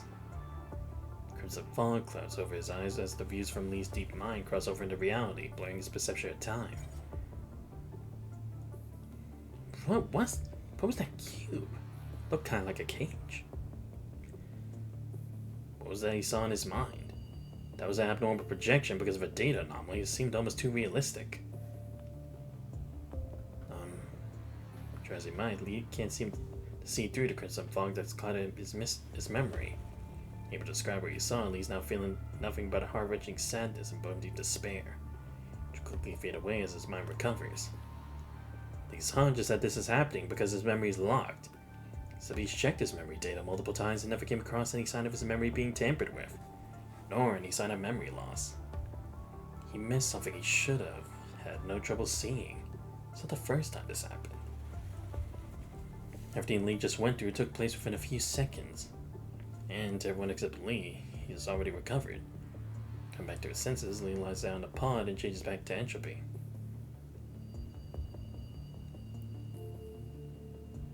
How long did my mind overload last just now? It lasted for 3 seconds. On my mind record says 35 minutes. It seems like this only happens when you use that particular frame. We just got the issue with the Inver device taken care of, and now we're looking at this whole other bunch of new issues here. Let's have a look first at the parameters that went into the test this time. The Science Council remains illuminated. Everyone carries on with what they have to do quietly. The Inver device, specialized frames, and mega weapons.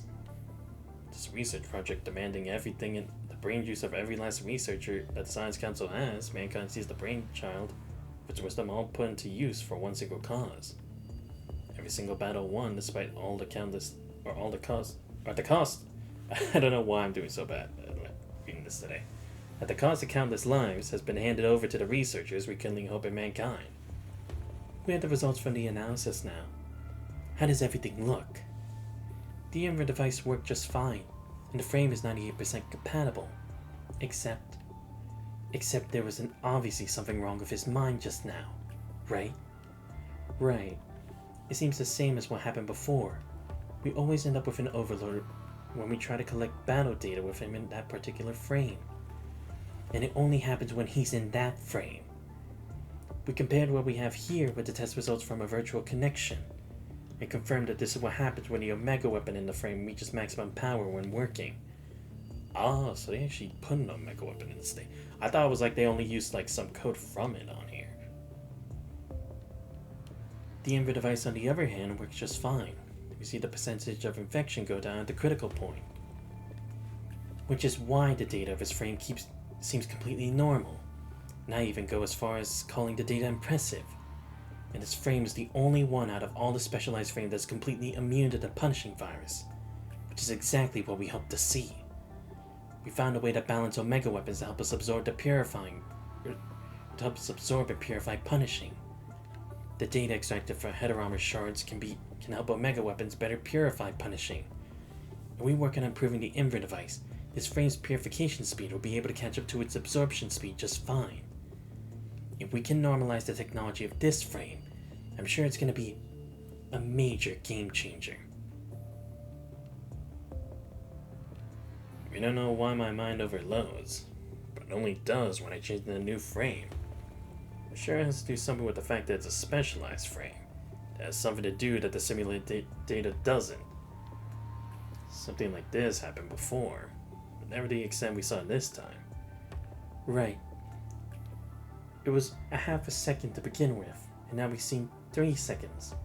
Your mind fluctuates so much during this period of time that we couldn't even pick up the correct range with the machines.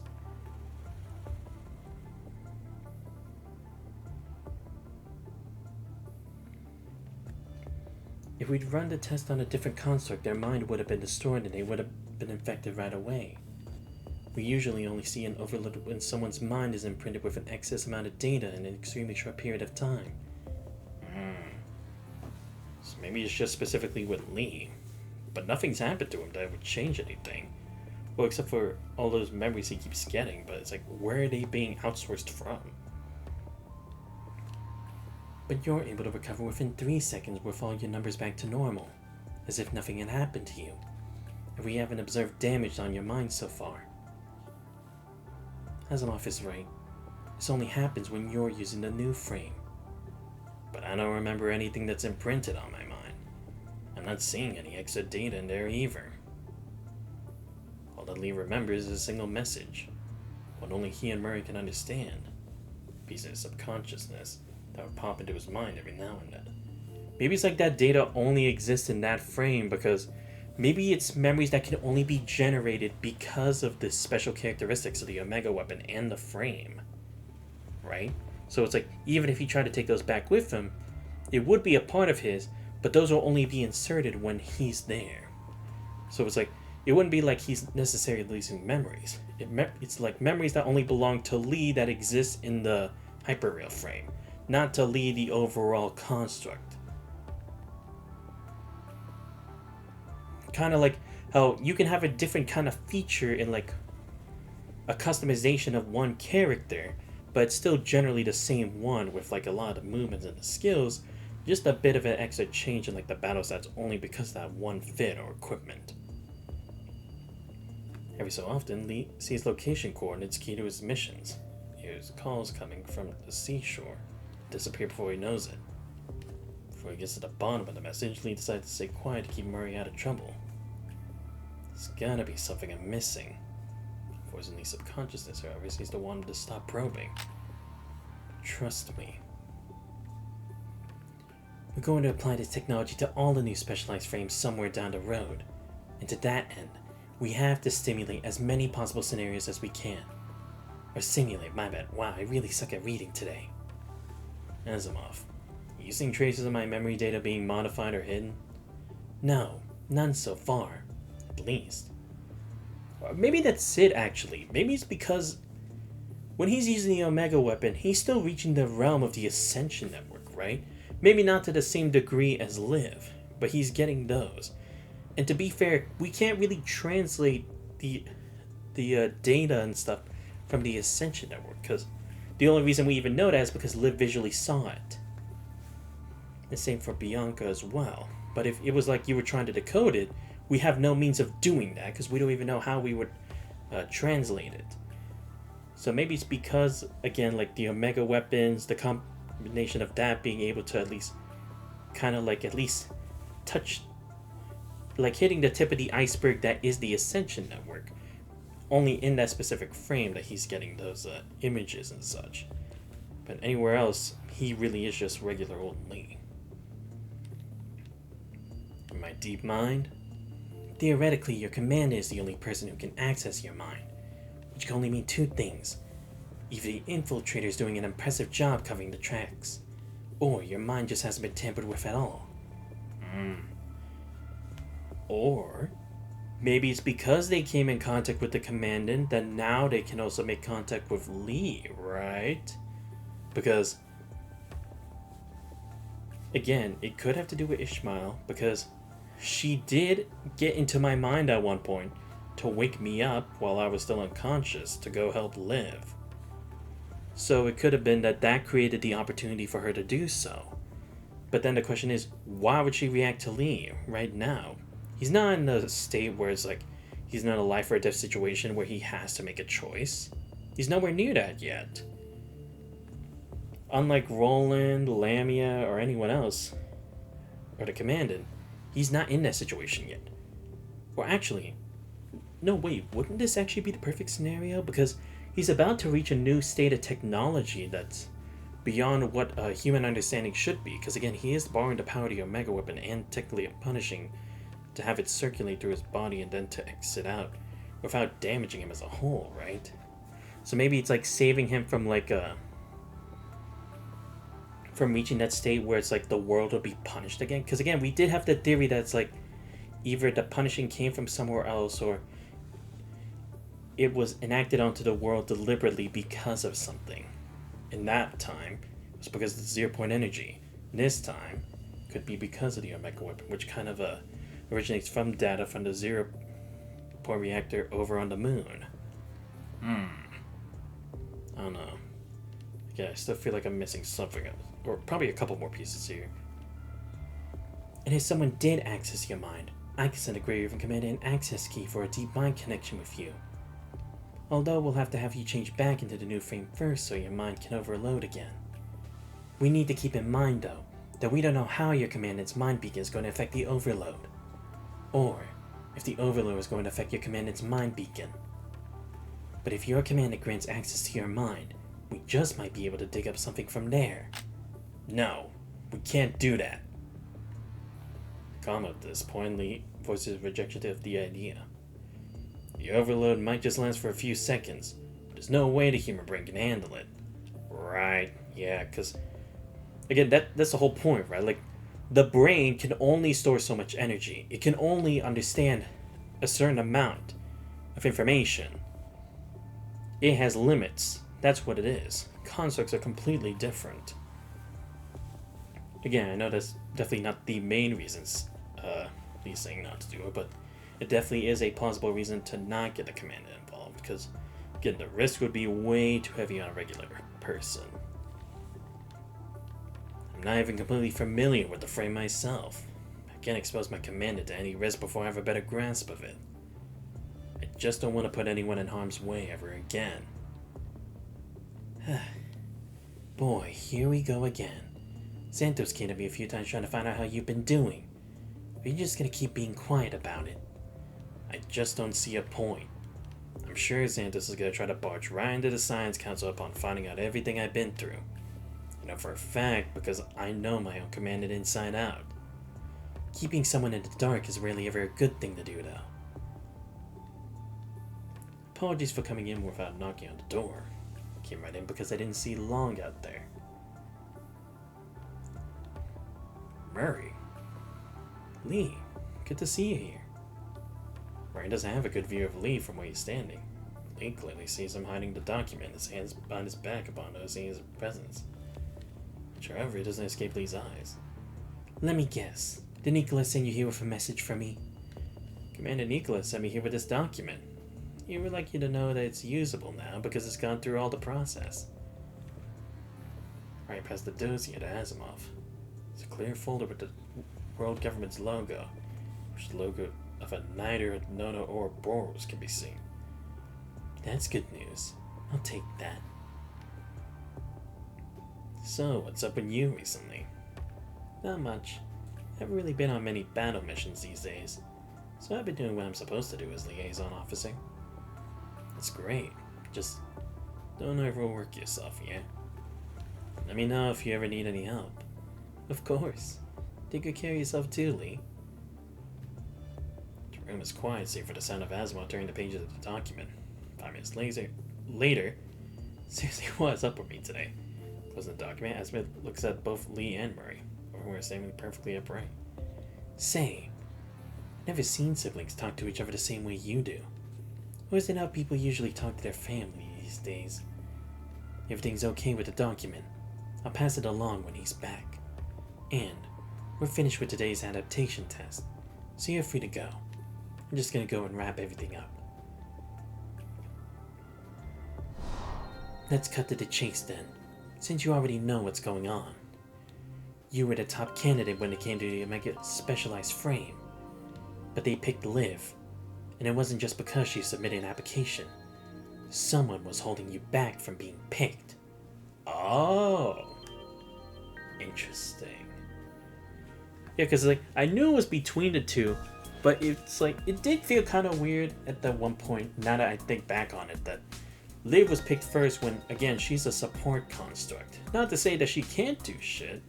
It's great for her to actually be part of the action, but it's like, you would think for something like this, and when it comes to like analyzing data and such, that Lee would actually have been the best prospect. But I see. That's what made the difference here. Where like, if they had enough time, and they thought through all the stuff, Lee might have actually come out on top potentially.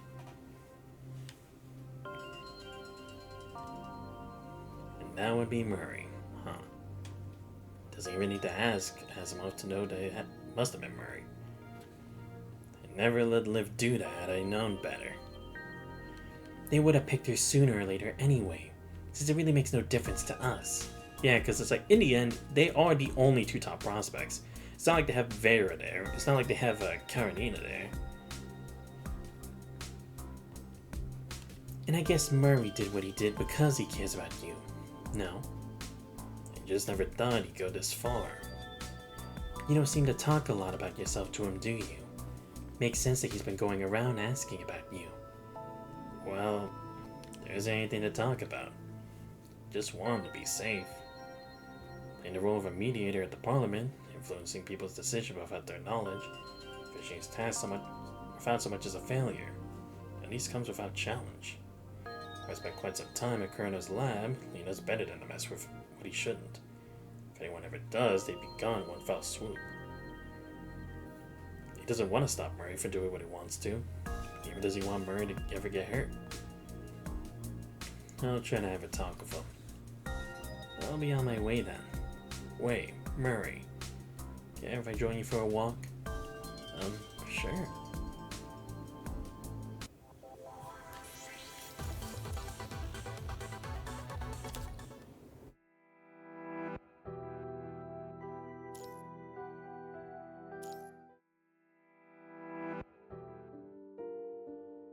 Leaving the Science Council, Lee and Murray walked side by side down the hall leading out of the building. It's when Lee would usually ask Murray about his work and health, except he doesn't say a thing after saying what he did just now. Give Murray no choice but to tag along. Well?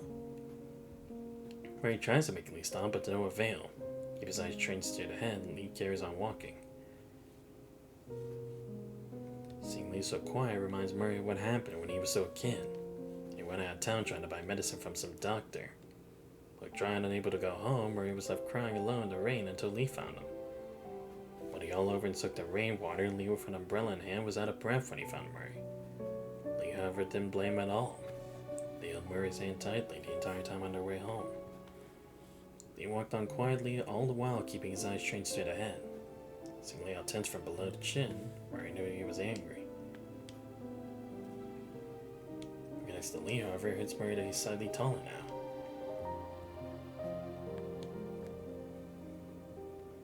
He finally stops when they reach a quiet corner.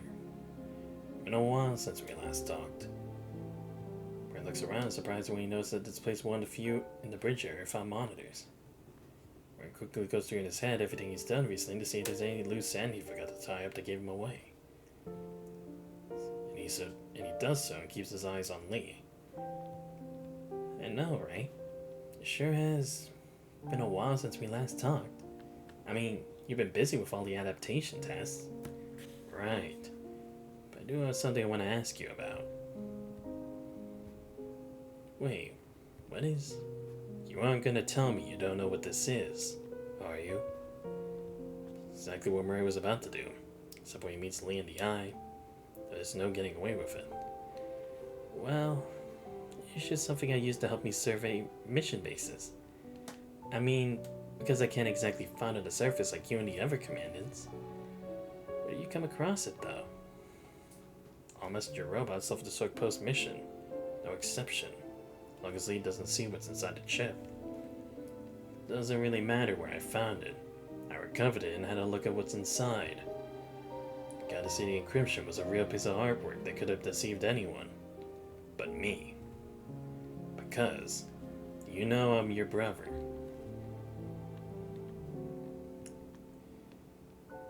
His heart sinks. Someone who knows Murray through and through, he knows that Murray is trying to hide something from her. Murray's not on a mission, however, is proof that he can't possibly have been the one that sent him the weird set of coordinates. doesn't know who sent it to him and for what purpose. Except he's Artways trying to find out at the moment.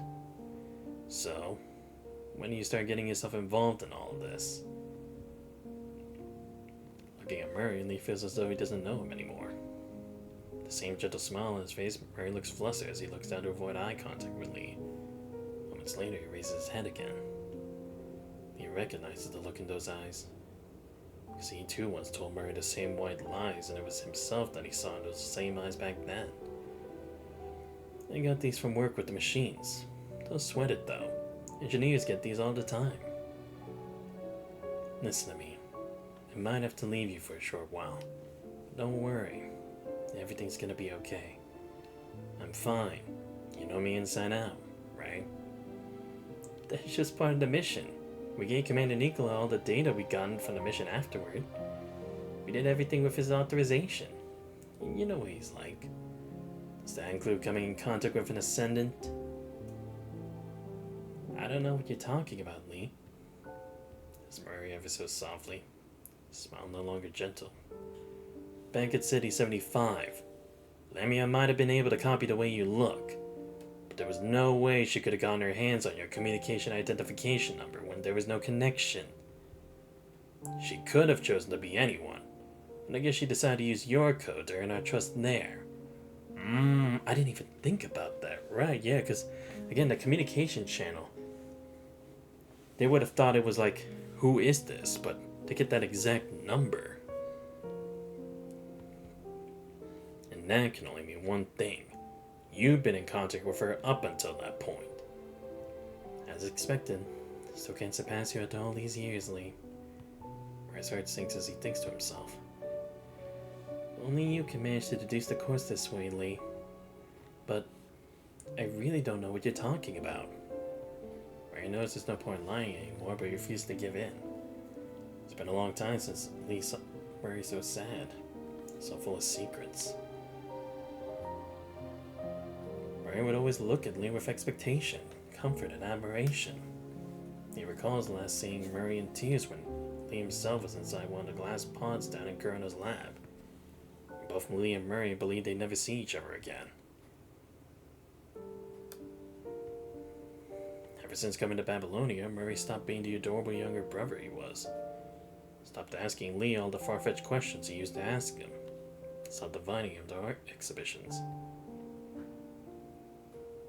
I'm fine. Don't worry. It's the kind of messages that Lee, whose plate has been full with endless battles, would send Murray in response to his messages. Concealed facts and emotions weave together, separating them and hiding them from the true meaning and thoughts lying under their words. Guess them being too cautious for each other ended up becoming an issue. Because they really don't want them to get involved in each other's mess. But in the end, it's going to bite them here. I trust you, Murray. I'll take your side no matter what. I just want you to be honest with me. You'll never know what you need if you never say a thing. There are things that can go unnoticed if you always choose to be quiet about them. Why are you keeping me and your commander in the dark about your frame's compatibility then? Well, that's because you never thought we'd be of any help to you, right? You know full well I never saw you that way. Why do you always choose to go at it alone then? I thought we're family. You told me a little more about yourself. I never would have... Murray stops his tracks halfway through the sentence with a gasp. Murray? Except to hold Murray so he doesn't fall, Lee sees how pale his face has become. What's going on? Why is this happening again all of a sudden? Without saying anything, Murray shakes his head with a frown as he presses a hand against his temple, apparently going through an excruciating headache. Wait, your mind beacon contaminated? Lee, I'm okay. Come on, Murray. You're anything but okay. He smiles comfortingly at Lee. After recovering from the episode, he takes a few deep breaths before standing up against the wall. Phew, that came and went fast. I'm feeling okay now. Come on. I'm a full-fledged commander that passed the remote connection test. Oh, but I suppose your command is probably more full-fledged than I am. Raise the same gentle smile on his face again as though nothing had happened just now. He was about to say something, then realized that nothing he has to say is going to change anything.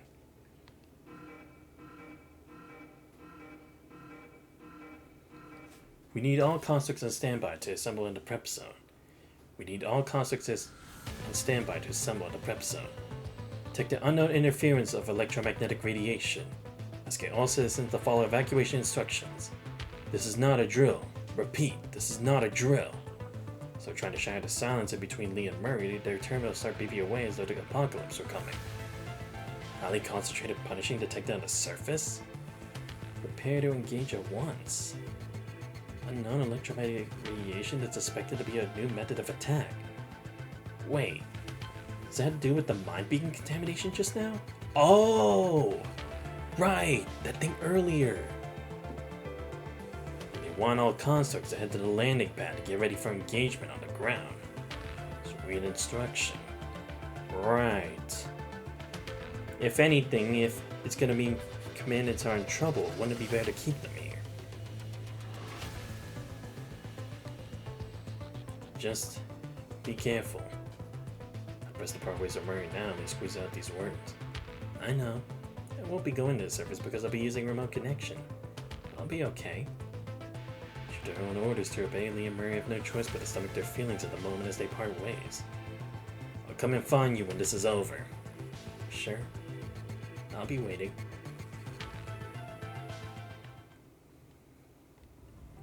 Babylonia Parliament Hall, 20 minutes ago.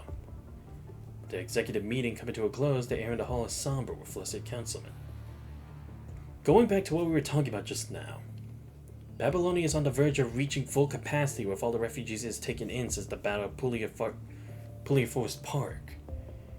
And just so we're clear, they are not mere numbers on the reports. They're human beings, and they need to consume resources to stay alive. We're burning through our resources faster than ever, and we don't know how much longer it's going to take for our production lines to be built. For God's sake, we haven't even replenished the resources we spent on the previous battles. If this goes on, we'll have no choice but to cut back on the amount of resources we assign to the residential area. Well, excuse me, but you guys wanted to sample from the Hive Mother so bad that it ended up causing that whole disaster. So look who's talking. After all, you guys agreed to it. But the standard of production you're asking us to meet is mission impossible. Another thing to keep in mind is that the resource on the colony ship won't last forever. Although the possibility of additional personnel was indeed taken into account when the resources were prepared. And that's what we're looking at on top of all the conservation areas on Earth that can't fend for themselves and need our resources. We need to pick up the pace with rebuilding the conservation areas on Earth and slowly help them get their production level back to what it was. Speaking of conservation areas, the reports show that there have been quite a few earthquakes these days. Why was there no warning? We haven't seen a single report so far detailing the damage from the earthquakes. Babylonia's lost contact with the majority of surveying stations. On the surface is the Great Evacuation. No one's manning those places now. Most of the areas that got hit by the earthquakes have yet to be reclaimed. The only data we managed to get our hands on are the spatial electromagnetic anomaly that a few satellites picked up. We just can't tell the exact location and depth of every epicenter with that. Most of the conservation areas that got hit wouldn't have been able to react in time anyway, even if we had been able to send out warnings, because most of the earthquakes happen at night there. We've managed to get in touch with most conservation areas now. Recovery efforts are already underway with engineering force in charge. Command Central has sent the majority of task forces and support force down there for recon. We should be receiving a report in no time. Now, the next subject on the list is the new construct restriction bill submitted in conjunction by a number of councilmen. The bill seeks to implement stricter monitoring on constructs. Such means as making mind accessible for scrutiny and monitoring their conversations, for instance. Ooh. Really, man? Damn. With it, the light blue projector screen in the center above the hall shows a new document that lists out the restrictions to be imposed. Any thought we would like to share regarding this bill? Are we trying to limit their contact with the enemies when they're the ones out there fighting the war? I find that contradicting. Yeah, because it's like, really? Isn't it that gonna be like a reason for them to actually leave in the first place? Because they'll be like, wow, they can't even trust us. We're supposed to be working together as friends, right? Not exactly really helping the case. Because again, in the end, it will be like, oh, okay, only the commandant trusts us, but the rest of the fucking organization doesn't. We need to bear in mind that we've seen a large number of defecting constructs over the last 2 months alone, most of whom are still missing. The whole business with Ascendant recruitment is an open secret now among our construct soldiers. We came forward with a bill based on sufficient evidence that points to the possibility there being secret agents among our soldiers sent by Ascendants. We very well might have been able to minimize the damage we suffered had we started looking into the situation earlier. And I'm sure you know what I'm talking about, Commander. People have grown wary from years of war. We've been through only too many disheartening battles recently. It's only natural that our soldiers are going through a period of low morale now. That's something that can happen whenever there's war. Still, most of our soldiers are fighting the war with hope and determination. Are we really going to hit them with a bill that shows our lack of trust in them? What we should be doing is supporting them. Thank you. Of course, Hassan has to be the one to point this out. President Hassan, I know you've always been an advocate of human rights for constructs, but I'm not sure if it'd be a good idea to stand by the defecting constructs. Well, it's not like all of them are, okay? That's different. And again, it's not like it's the major ones that are leaving anyway. I mean, sure, there was Teasel, but that's one. Are you going to wait for them to attack Babylonia and take all the classified information we have here back to the Ascendants? At the moment, this particular councilman stands up from his seat as he slaps the table. Started by a slap, his microphone set out an amplified buzzing noise that just split the ear in the spacious hall. What are you doing? It's the world government's parliament. Sit back down immediately. The councilman tries to stop him, however, falls to the ground with a punch. Are you out of your mind? Traitor. As the chaos that unfolds in the hall, the quiet mumble goes unnoticed. Silence! When Nicholas is about to call security in, this disconcerting emergency call forces its way through the channel into the parliament. Apologies. This is an emergency announcement. Please kindly terminate the meeting at once and find a place to... What's going on? Just tell us what's going on already. Commander, thank God you're all still... Soka seems to be running as she tries to speak. She tries to remain calm, yet her trembling tone betrays her. Her side screams and the sounds of buildings crumbling down can be heard. Celica? What's going on? About ago, we detected a strong reaction to the punishing virus on the ground.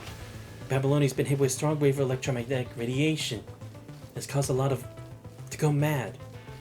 Now, we don't know what's causing all of this. Extremely chaotic, no... Please stay away from the mass. People that have lost their minds here are highly aggressive. Please stay away from carrying weapons. Oh, shit.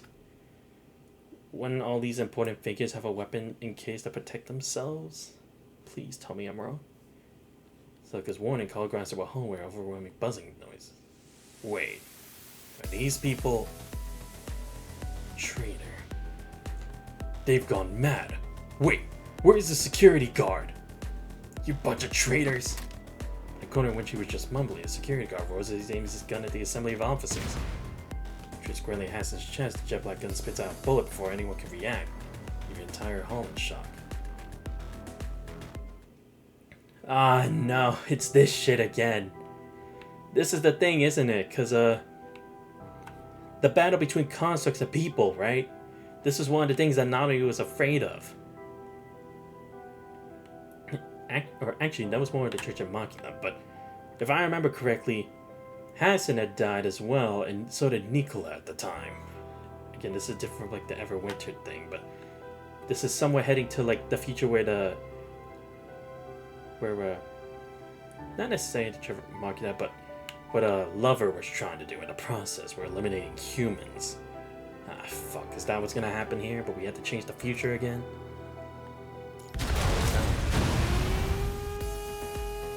The alarm begins blaring at the same time. The ground roars in rage. The entire conservation area, the chaos and screams. In the distance, a dilapidated building totters on the brink of collapse. Its framework squeaking as it sways violently. As far as anyone can see, everything's shaking. With the stand firmly on their wits' end, people hold on to whatever objects they can find and keep their bodies low to wait the quakes out. No textbook or video can ever come close to describing the horror they're going through at this very moment. They see with their own very eyes how powerless they are. Every shake chips away at their will. Everything they once thought was indestructible crumbles into pieces with jaw-dropping ease. They try to escape out of instinct only to find themselves completely at the mercy of Mother Nature. In the face of Mother Nature, mankind's no better than a bunch of inconsequential small fry. And yet, stop what you're doing at once and evacuate like you've been drilled to. And don't push!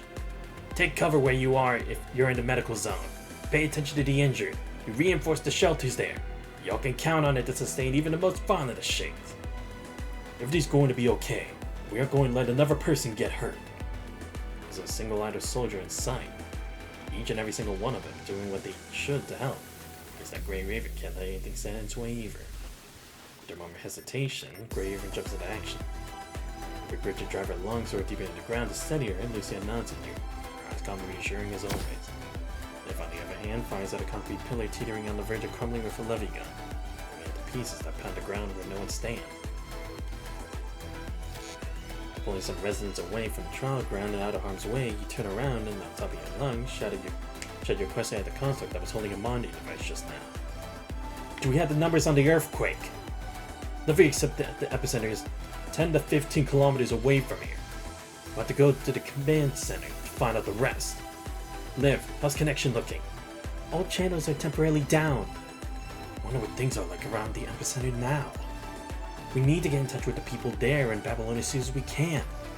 We're counting on your support, Bridget. On it. Where's Emergency Command Center? It's right there. 3 o'clock from the signal tower. The point is in a certain direction of the conservation area. Bridget tosses a set of key cards over this way.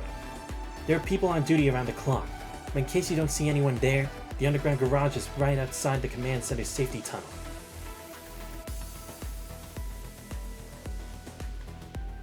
The wind of chaos that now dominates the conservation area floods your ears the entire time you sprint toward the command center.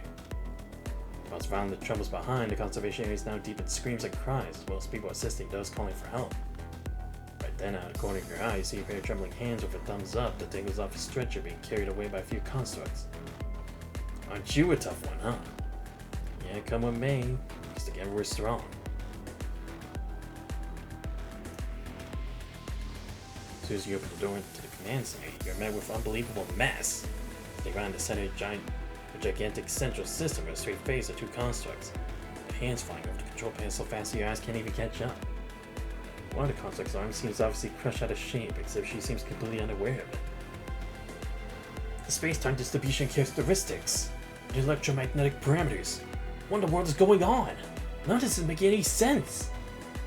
Emergency communications 98% activated. 99? There we go. Damn it. We aren't hearing anything back from Conservation Area 27.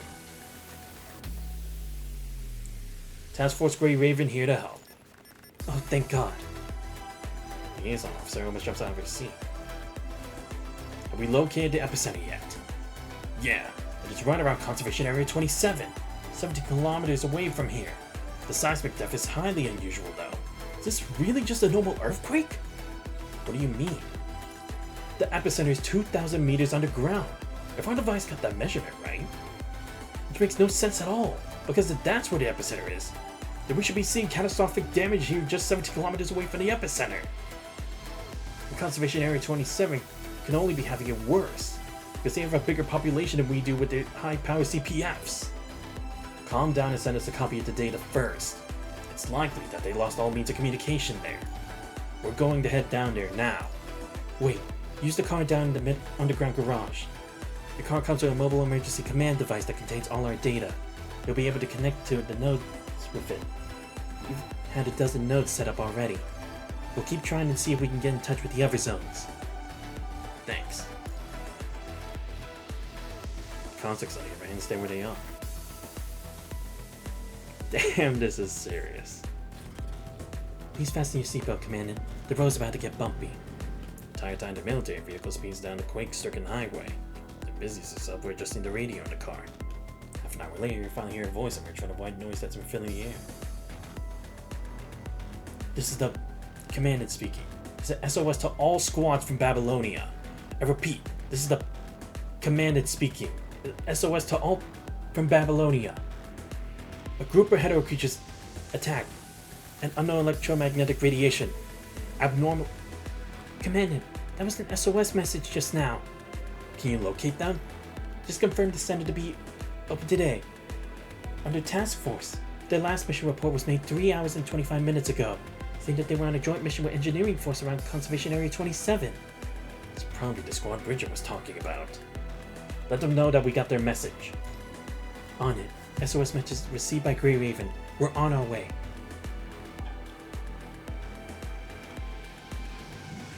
Once the car approaches the location shown, there's not going to be actual punishing you pick up. Can't be sure if there'll be aftershocks. Decide to go with the most safe-looking route that goes around the city, in case you ever need to engage any enemies when the aftershock hits. Whoever seems worse than it was just now. Plus, sitting up on the horizon quickly rob your visibility into the great buildings in the distance into a twisted mountain range. Over the never-changing light of gray, however, a red flash quickly swooshed past. You turn your head around for a better look at what that was, however, you see nothing. We're in close vicinity where the SOS message was sent out, Commandant. Look for the signal. Found them. Picking up reactions of them and hetero creatures 920 meters away at 2 o'clock. Get ready for engagement. Incoming from the left. Target's been directed to select the location, Commandant. Get out of there. These are barriers set up on the right. Lift, now! On it.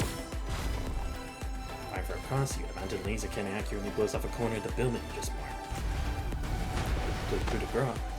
The already teetering walls crumble to the ground with an ear-splitting bang, just falling concrete blocks to block the hetero creature's way out. Unlike Mille Fois, that rods into time-lapse, the floors of a building go down a chain reaction, instantly bearing away the hetero creatures that try to make their way up, crushing them into a crimson pool of syrup in the remains of the building. In rolling smoke, a few hetero creatures make their way out of the debris. Among them is a deranged hetero sapien that dashes straight at you. Broken arm you can see sandwiched between broken concrete blocks. Commandant. I'm on it. Right when you pull the trigger, you hear a loud bang from behind you. Before you know it, something switches past you, searing heat and heads straight for the hetero creatures. Right away, you roll over and brace yourself for what's coming next. A wave of eye-searing heat and blinding light later. There were still hetero creatures in the remains of the building until moments ago in our pile of overcooked black stones. It's quiet again as your terminal beeps to inform you that all enemies have been neutralized. Commandant, are you alright? I'm okay. But wait. Turn around, you see your girl in her commandant uniform collapse on the ground. The rocket launcher over her shoulders still spitting out smoke. It loses it through her fingers that wrap tightly around her arm. We need a doctor here. Right, I'm on it.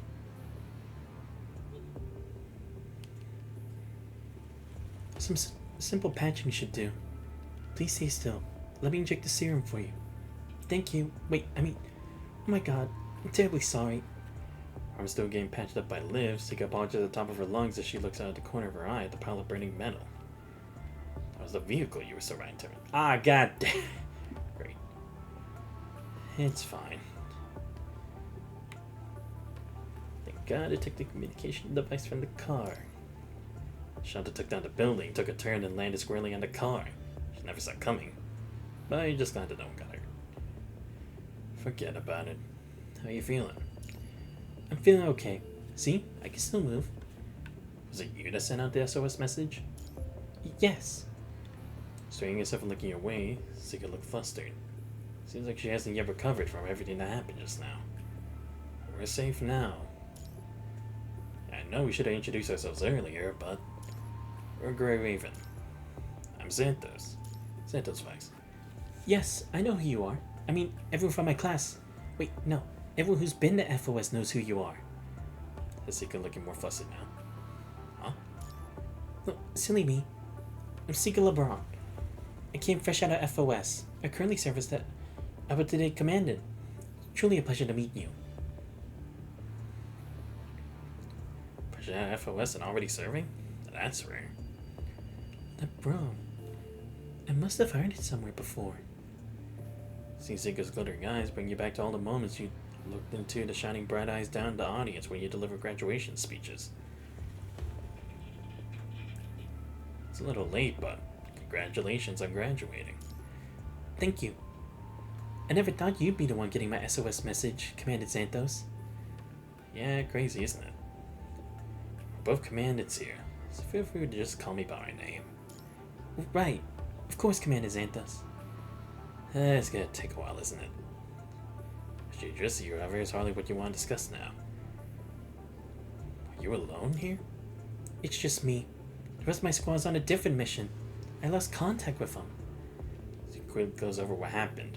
She was sent here on a mission to help engineering force install new communication devices, but stumbled across a group of corrupted Hedda creatures on her way. In the best interest of the engineers and the communication devices they came to install, she decided to stay behind to fight the enemies while the rest of her team escorted the engineers to safety to nearby Conservation Area 27. And everything went as planned until the earthquake suddenly hit and severed all means of communication. The last message she got from her team before the earthquake, they wrote that they had detected electromagnetic radiation of an unknown origin. I sent out SOS messages multiple times while moving toward Conservation Area 27, but never heard back from anyone. And I only have myself to blame for failing to come up with a more well-thought-out plan. No one starts out experienced. We can go over what you should have done better after the mission. But now, we need to think about what to do next while we're still here. Right, of course. Going through today's last message in your head again. Cannot but think that the electromagnetic radiation is a new form of attack that corrupted Hedda creatures came up with. If that's true, you need to get where they are as soon as possible. Abruptly, incoming call jokes the communication terminal to life. Hello, Commander Xanthos speaking. We have an emergency. A message was just received from soldiers near Conservation Area 27. Is the communication issue resolved? It's being addressed. A squad with communication expertise and their command had headed to the site shortly after the support request was sent. From the on-site report we just received, the situation is far more dire than we could have ever imagined. Have a look yourselves. The attachment sent by the officer only contains a video and certain coordinates. What is this? Oh my god. Had you not known that the video was captured on site, you would have been overwhelmed with disbelief upon seeing the projected. Oh, wait. This is that tower, isn't it? Wait, is it? Is this the tower that, This is the one that, what's it called? That we had, Luna go into in chapter 30, right? To go capture the person who was imprisoned in Babylonia. And that, other, like, agent or ascendant that was, trying to take her powers for themselves. There's a spiral tower stretching toward the heaven. Or maybe this is a different tower entirely, I don't know. Against the exterior, the ominous number displayed on the screen, the severity of the punishing virus concentration becomes apparent. Not even the most extensive projection would grant a human survival inside far more than a single minute. Jeez. So maybe that's what the earthquake was, that it was summoning this. However, its appearance is even more dread-inducing. The word can convey its unearthly presence as past any structure rooted in the ground. So the foundation pierces through the soil, while the sharp summit thrusts into the clouds. The sign of it, one cannot help but wonder. The Tower of Babel, a testament to human ambition seeking to ascend to the realm of gods, would have materialized. To bear the uncanny resemblance to this otherworldly creation. Its very existence evokes not awe and admiration, but a sense of impending menace within humans. It's said that the ancestral primates took millions of years to evolve into distinct lineages of humans and modern apes. In stark contrast, the development of the punishing virus from chaos to the emergence of Hetero sapiens transpired almost in the blink of an eye by comparison. Subsequently, the humanoid creatures birthed by the hetero-eyed mother unleashed havoc upon humanity a mere 2 hours after their genesis, for a wound that remains unhealed to this day. Be reminded of the central purification filter sending into Puglia Forest Park, followed by the entangled mass of hetero plants. Like that one, the spiral tower before your eyes does not even bother to put up a camouflage, like blatantly revealing its danger and hostility to all humans on the surface and in space. And from Eden and the Tree of Life, they meticulously observed and emulate every facet that defines man. Which path would I embark upon next? Evolution waits ahead. No one dares to venture a prediction, yet the answer unfolds before the eyes of all. The pursuit now gravitates toward the stage of civilization. profound silence engulfs everyone, leaving all utterly speechless. You see the same conclusion etched upon each face. Are you still with me? How's the situation in the conservation area? The area hasn't witnessed any hetero creature attacks so far. However, considering the event in Pulia Forest Park, it's imperative that we evacuate all residents before the situation spirals out of control. Ah, shit. Yeah, because there's gonna be another one of that again. That was a nightmare. But the problem is now we can't even go back to Babylonia because people are out of control there. Has the tower itself shown any abnormal signs? Like a new type of hetero creatures or reaction from hetero hive mother? There's no way to know. You can't possibly approach that tower with a punishing virus concentration as it is. Without complete immunity, attempting to enter would be no different than active... You know. Such a high punishing virus concentration is beyond enough to raise any form of alarm. But we didn't notice any indications of it on the way here. And the sharing of satellite images from Babylonia stopped 40 minutes ago. 40 minutes ago? Right around when the last wave of earthquakes began. Which means the tower had already risen by then? How come we didn't see it at all? Suddenly a recollection flashing in mind. That of a twisted structure silhouette you glimpsed at a distance while traveling. At the time, you dismissed it as a mere hallucination caused by the persistence of vision. Oh, right. This tower may be able to employ some form of disguise. Maybe it's only visible from a certain distance. I still can't reach my squad. I must get to them immediately. Any information on Apodidae? We're not able to locate them precisely yet due to electromagnetic interference. All we know is that Woodcock and Mountain Owl have already arrived. The other squads that were on missions in the vicinity are en route to provide support. Got it. Grey Raven. Wait, I want to go too. Please let me come with you. Although Apodidae is a newly formed squad, I see each member as my important teammate. We lost contact for a while, really worried about them. Sorry, I know these words may sound immature coming from a commander like me, but... And please don't worry about my injury. I assure you I won't slow you down. If I were me, if it were my squad danger, I'd do everything in my power to reach them too. Destination, Conservation Area 27. Coordinates confirmed. Grey Raven and Apodidae Commandant are ready to go. En route to provide support. Damn. Gunshot catastrophe. Right, we're still dealing with this shit where someone tried to shoot Hassan. The bullet is precisely at Hassan's heart, leaving no time to react. Do nothing but watch as the enraged guard pulls the trigger, unleashing a furious yell. Deafening roar, the gunshot reverberates over the expansive Parliament Hall, its echoes gradually dissipating in the profound silence. Unexpectedly, the bullet intended for Hassan's heart finds its mark in the chest of another person instead.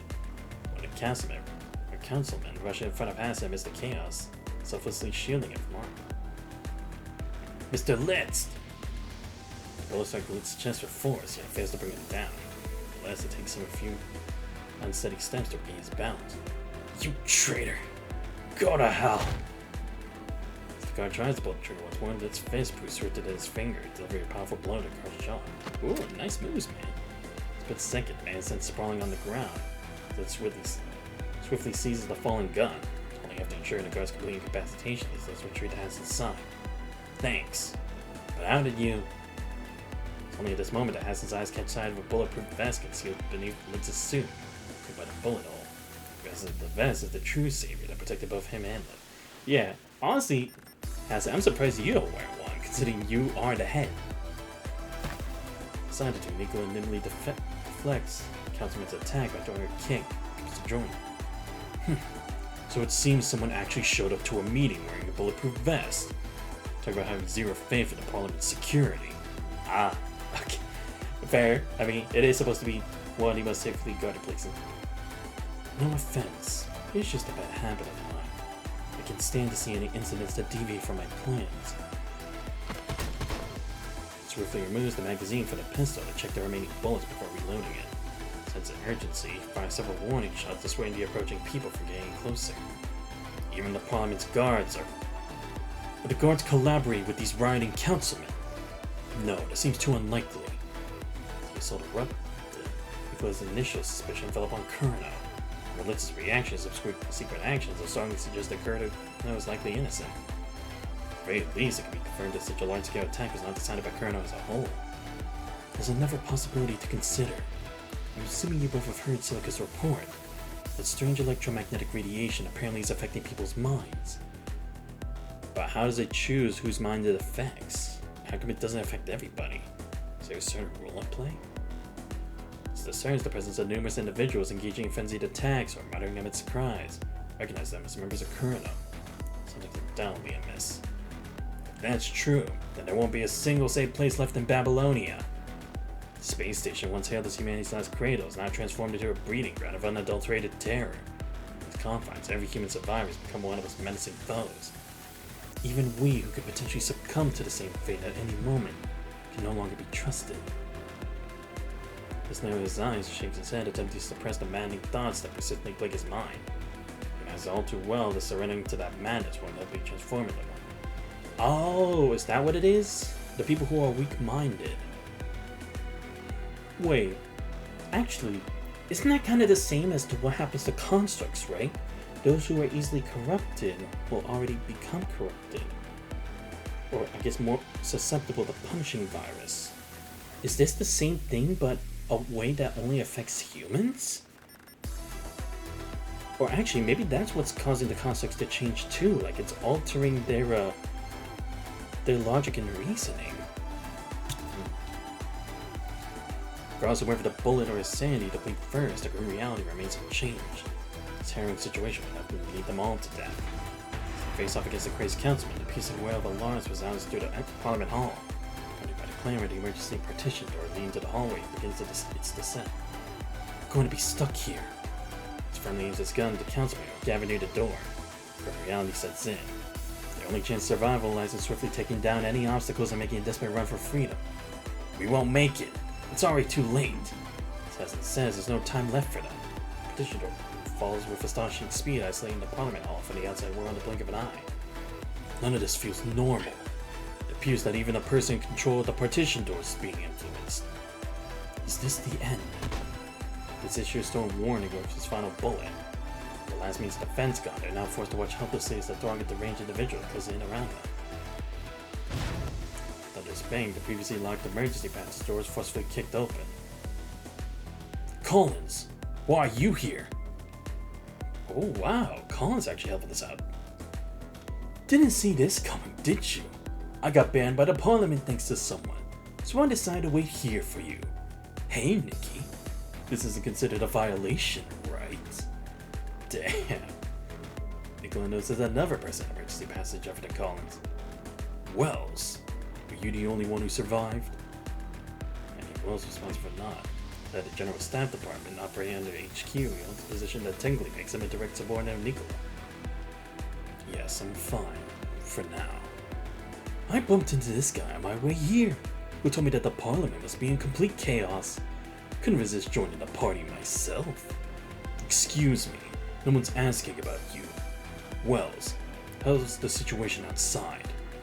As soon as I received the messages from the surface, I immediately instructed my team to issue an emergency call for the task force, but they fell soon afterward. Given that General Wells arrived alone, it became evident that the situation within headquarters must be equally chaotic. General Wells, may I ask how you acquired that weapon? Its attention is drawn to the firearm in Wells' possession, the antique design catching his eye. It appears to be a relic from a bygone era, crafted before the Golden Age. Just a piece of from my collection. Never expected to have any practical value until now. Composed demeanor, Wells starts toward the door and tosses a cylindrical object at the crowd. Behind, a blinding flash that illuminates the entire space, accompanied by a powerful shockwave that swiftly renders the nearby individuals unconscious. Don't worry, it's just a flashbang. They'll be temporarily unconscious, but it's non-lethal. But it's non-lethal. Wells gives Nicola a nod, acknowledging the importance of minimizing harm to the innocent, even in the midst of an emergency. Who would have thought an antique like this can still come in handy? I bet this old thing has seen more action than all of us. In the Golden Age, large-scale wars were scarcely witnessed. The advent of punching fires further diminished the relevance of weapons specifically designed for combat against humans. More than me, that's for sure, considering I'm a lot younger than you. but I won't make the same assumption about you. Oh, is that so? I almost forgot my age. I suppose an old-timer like me could use a bit more exercise. Plus, quickly sees a lurking councilman attempt to grab Nicola from behind a door. One hand, he bends the man's arm at an unusual angle. Uses his other hand to firmly grab the councilman by the collar, forcefully slamming in the door frame. Then takes hold of the poor man's hand and lets out a laugh upon observing the battered state. Isn't he the control corps guy who investigated me? If I remember correctly, he's a friend of yours, Litz. My apologies. I might have hit him a bit harder than intended. Forget about it. To be honest, I'm not really that familiar with him. Stop wasting time here. Take these. Wells distributes the remaining 3 pistols among the group. It's surprised to find out Wells has also prepared a firearm for him. With no way to predict when or who will succumb to madness, someone needs to have a means to stop him. Remember, this group possesses formidable control over Babylonia. They are acutely aware that even a single individual succumbing to madness could cause dire and untoward damage. Well, in that case, we're tailored for the situation, considering our diverse perspectives. If someone loses it, we can put him down without batting an eye. I see. Fair enough. He carefully inspects a gun in his hand to ensure its functionality. Confirms that it's still in working order despite its ugly outdated model. So, what are we heading next? Go play bridge or grab a drink? Let's make a stop at the communication center first. We need to send out the emergency broadcast as soon as possible. Nodding in mutual understanding, no one in the group takes the first decisive step. Subject's still undecided. Here's the first question. Who should be the one taking the lead? Irrespective of who among them takes on the responsibility, it becomes evident that this person must confront the imminent danger ahead while staying mindful of the 4 guns behind. If they point his back any time. Yeah, fair. It is a dangerous position. A few moments, the remaining 4 exchange meaningful glances at one. The youngest one. Is that even a question? The youngest one, of course. Considering our combat capabilities, it would be optimal for the young one to scout ahead and make the first contact with enemies. I second that. The youngest person should be assigned to the front line. I hate all of you.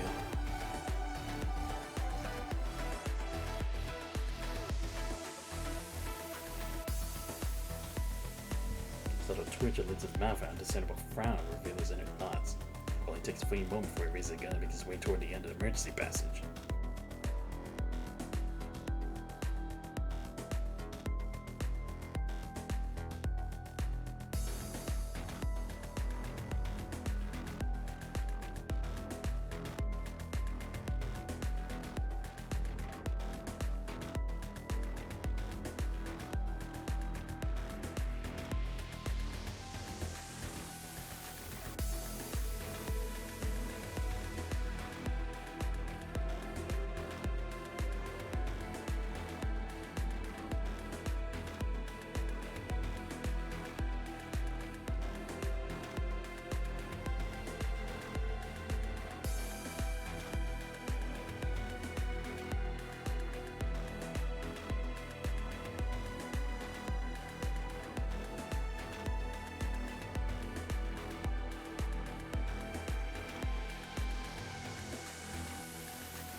My bad. There was noise in the background. I don't want to have it, overtake this.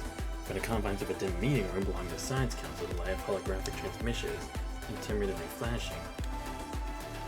Based on the rough interferences for the Science Council and Star of Life, conclusions should be easily drawn. Her furrowed brow as Mop pours over the task force report on the head of her tower. It was Hippocrates' research document.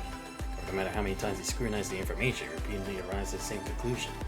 Indeed, it appears that the electromagnetic waves, or gravity energy beams emitted by the Hedera Tower, have a significant ability to contaminate mind beacons, leading humans to madness. Oh, so it's like a sonar. Wow, I see. And it's only actually able to reach mind beacons.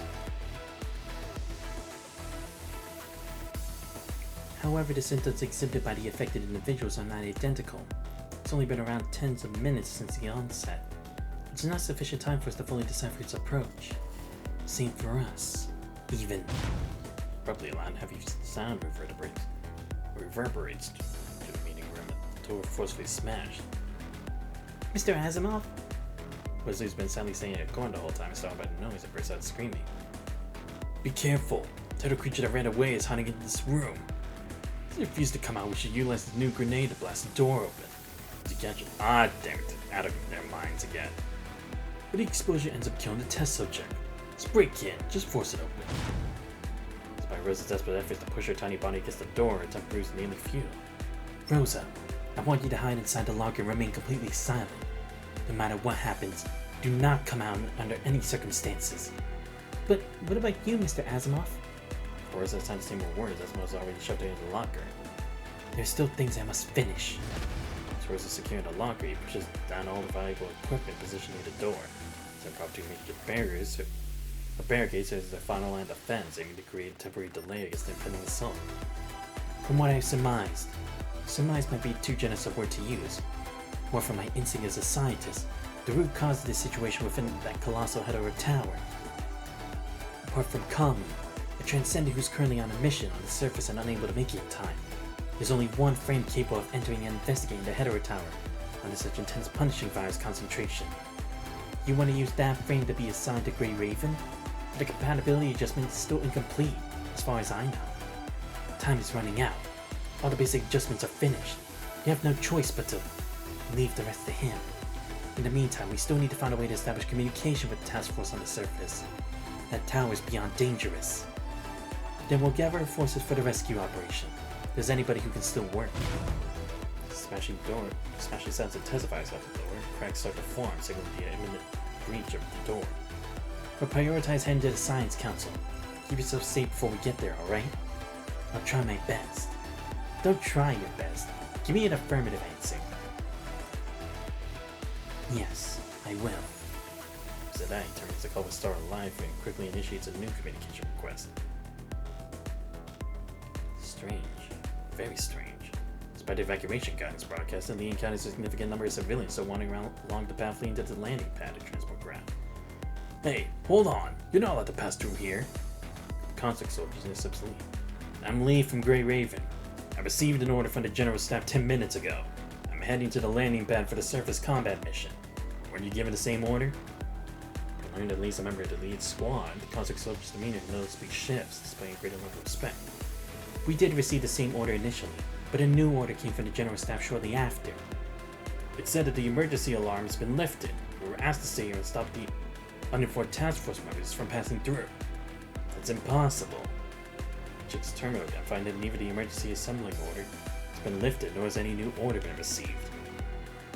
Wait, that's not right. How could the order I received was to rally the task force and wait for a new order to come? Ah shit, someone's trying to separate them. No.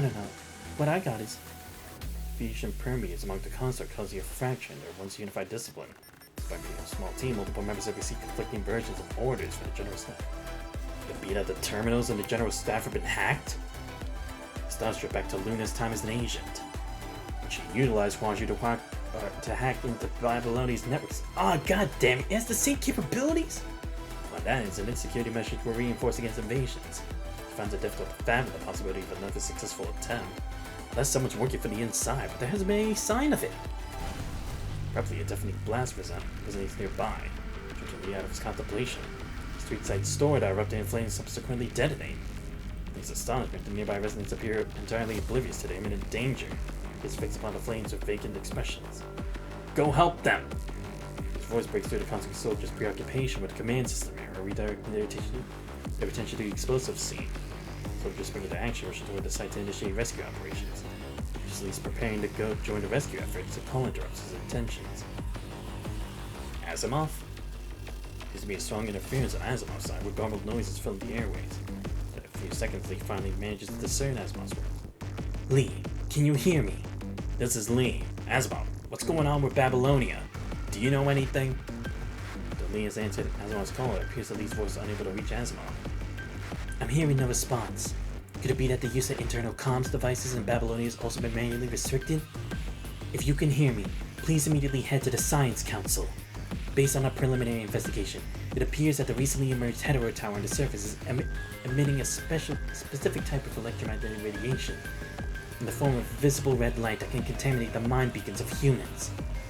Kazama's statement hold true. It means Lee about to confront innocent civilians who are meant to be protected, as well as all of Babylonia falling under their control. There's not much time left. I'll make it short. Among the cacophony of noise and the deafening smashing sounds, so it's more accompanied by ferocious roars. I finished adjusting your new frame. Consciousness transfer and authorization are the last 2 steps to be taken before its activation. The vicinity surrounding the hetero tower is densely saturated with punishing virus. Unfortunately, we currently lack the means to detect the inner space of the tower, or anticipate the potential hazards that may lie ahead. I want you to switch to Hyperreal frame that possesses complete immunity against the PV. Enter that tower on the surface and investigate the root cause of that devastating red light.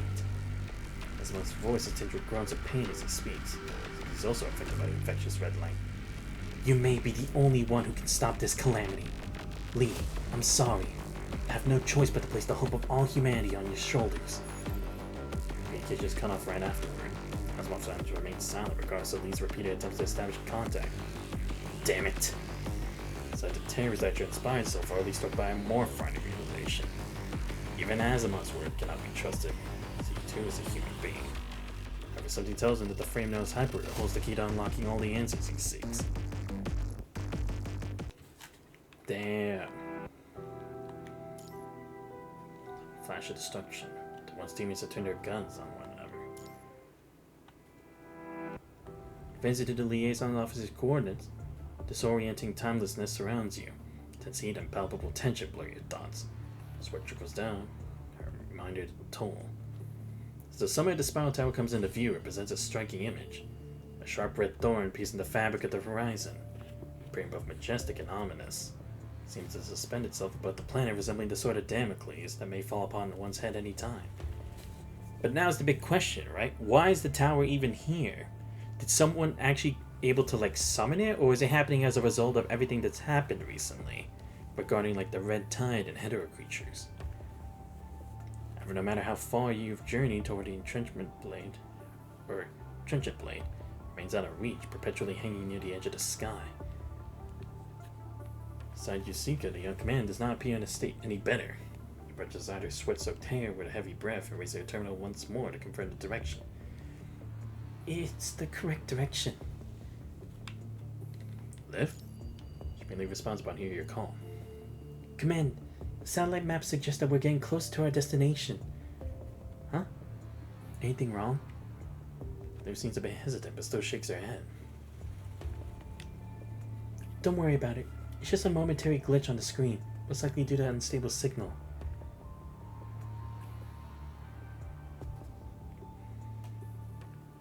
Liv turns on the holographic projection. You and Lucy exchange glances, a somber and serious expression settles on both of your faces. The closer we get to that tower, the more off everything feels. Nevertheless, let's stay on our toes. Since it's already in our sight, the direction we're going can't be wrong.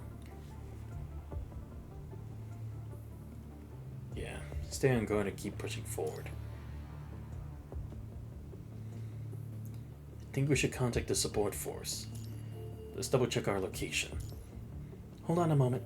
Commander, the support force didn't respond to my communication request.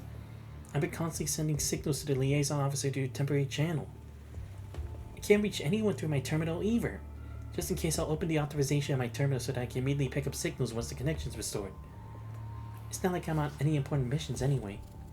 Thanks, Zuko. Please don't even mention it. It's the least I can do now. We've done what we can. Let's press on. Yes, Commander.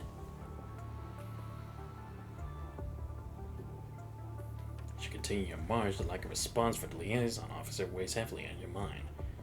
The photos and string of coordinates you received earlier now seem like the final communication from her. The danger suddenly hear Liv's hesitant voice coming from behind. Everyone? You smelled anything strange? Smell anything? I think I smelled grass. Have you come to a halt? Gaze fixated on the desolate and barren ground beneath your feet. And the saltiness of seawater. Scorching sunlight penetrates through the thick clouds, causing your neck to be seared by its rays. As where it trickles down your body, drenching your clothes, while a growing sensation of thirst consumes your mouth. Then I think about it, I have. Since just now I smell something delicious, like food. But where's the source of these smells? As those words reach your ears, a sudden realization dawns upon you. The air around you carries a distinctive familiar odor, a scent reminiscent of gun oil, very one that you only smell when repairing firearms. I smell something too. As if it disorienting haze, you notice that your own voice sounds distant. The focus of your vision begins to recede. Ah, shit! It can affect our senses now? Blurred side, you see Sika's arm extending toward you in a languid, slow-motion manner. Shaka fills her eyes and falls at unusual speed as if time itself had been disturbed. Santos? You're bleeding! Huh?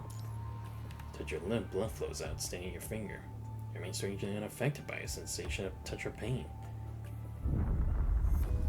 Meanwhile, a colossal crimson wave resembling a nuclear mushroom cloud emerges silently from the sky's edge. As it expands outward, yet only takes a mere instant to shroud your group. Honestly, it keeps extending to the other side of the land as though in pursuit of an endless horizon. For sake of finishes her words, her body suddenly stiffens and she collapses to the ground as the uncanny incident falls before you. See, every light wave leaves no time for you to process or react. As your knees to buckle, your mind feels constricted as if grasping got by an imminent hand. Delayed pain pierces through your being, blurring your vision. Since start to fade and lose control over your limb. Ah, shit, no, I see. So the further you are from it, it only affects, like, your mind. Probably, like, your logic and reasoning. But the closer you are to it, the more damage it does to our brain. Shit. That's why it's affecting all our senses. Because now it's really affecting the mind beacon and the brain. Because of all the pressure. The mind beacon contamination. Don't must quickly study your mind. For our progression to contamination renders you powerless. Unable to sever that mind connection would lose here live. Or halt its relentless spread. Devastating instant, the impact strikes deep within your brain, reminiscent of thousands of needles pierced through your mind beacon. Consequently, Lucia and Liv collapse to the ground right before your eyes. No! As your mind struggles to stabilize, a sharp and distinct pain jolts through your body. Unlike contamination, it originates from a physical strike on the back of your neck. Since fade away, leaving you immersed in a state of unconsciousness. What the fuck hit me? The darkness resembles an inky beach after a neap tide. The sacrificial grounds of an alien civilization that sits at the barren border of another planet. You find your feet settling on a surface constantly collapsing and reforming. Before stands a lofty tower composed of multiple pillar-like formations with its pinnacle shrouded in clouds like a mythical Tower of Babel. Hazy surroundings, red dots of light glow faintly, casting irregular crimson shades that dance across the layers of clouds. The universe itself seems to reverberate in your ears. Echoing through the depths of space and time, distant voices converge into a cacophony of sound carried by gushing winds that roar and scream. As you take a step forward, the crying winds, despite their tremendous sound, offer no resistance. By some landing on emptiness akin to floating in space. This weightless state, you sense the presence of two threads pulling you downward, anchoring you to the ground, preventing you from drifting away into the vast void and being devoured by the crimson light emanating from the tower's peak. The aimless wander ends at the bottom of the tower. Black blocks that compose the tower swiftly transform, shifting into the form of a door, beckoning you to open it. Yet the door opens itself the next moment. Seeing Lee seated at the desk repairing his frame. A scene you have seen before. Once again, the familiar smell of gun oil permeates the air around you. This image, the oil scent, and the coldness your fingertips feel upon touching the door handle abruptly pulls you into the truth from memory. Santos, it's time to wake up.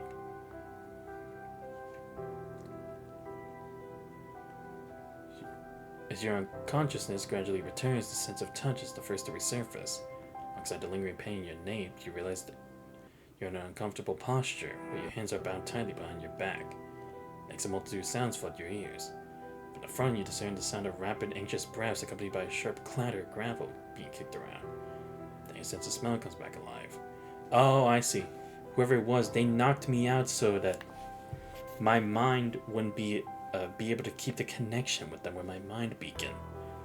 Therefore, giving myself a chance to catch myself back up.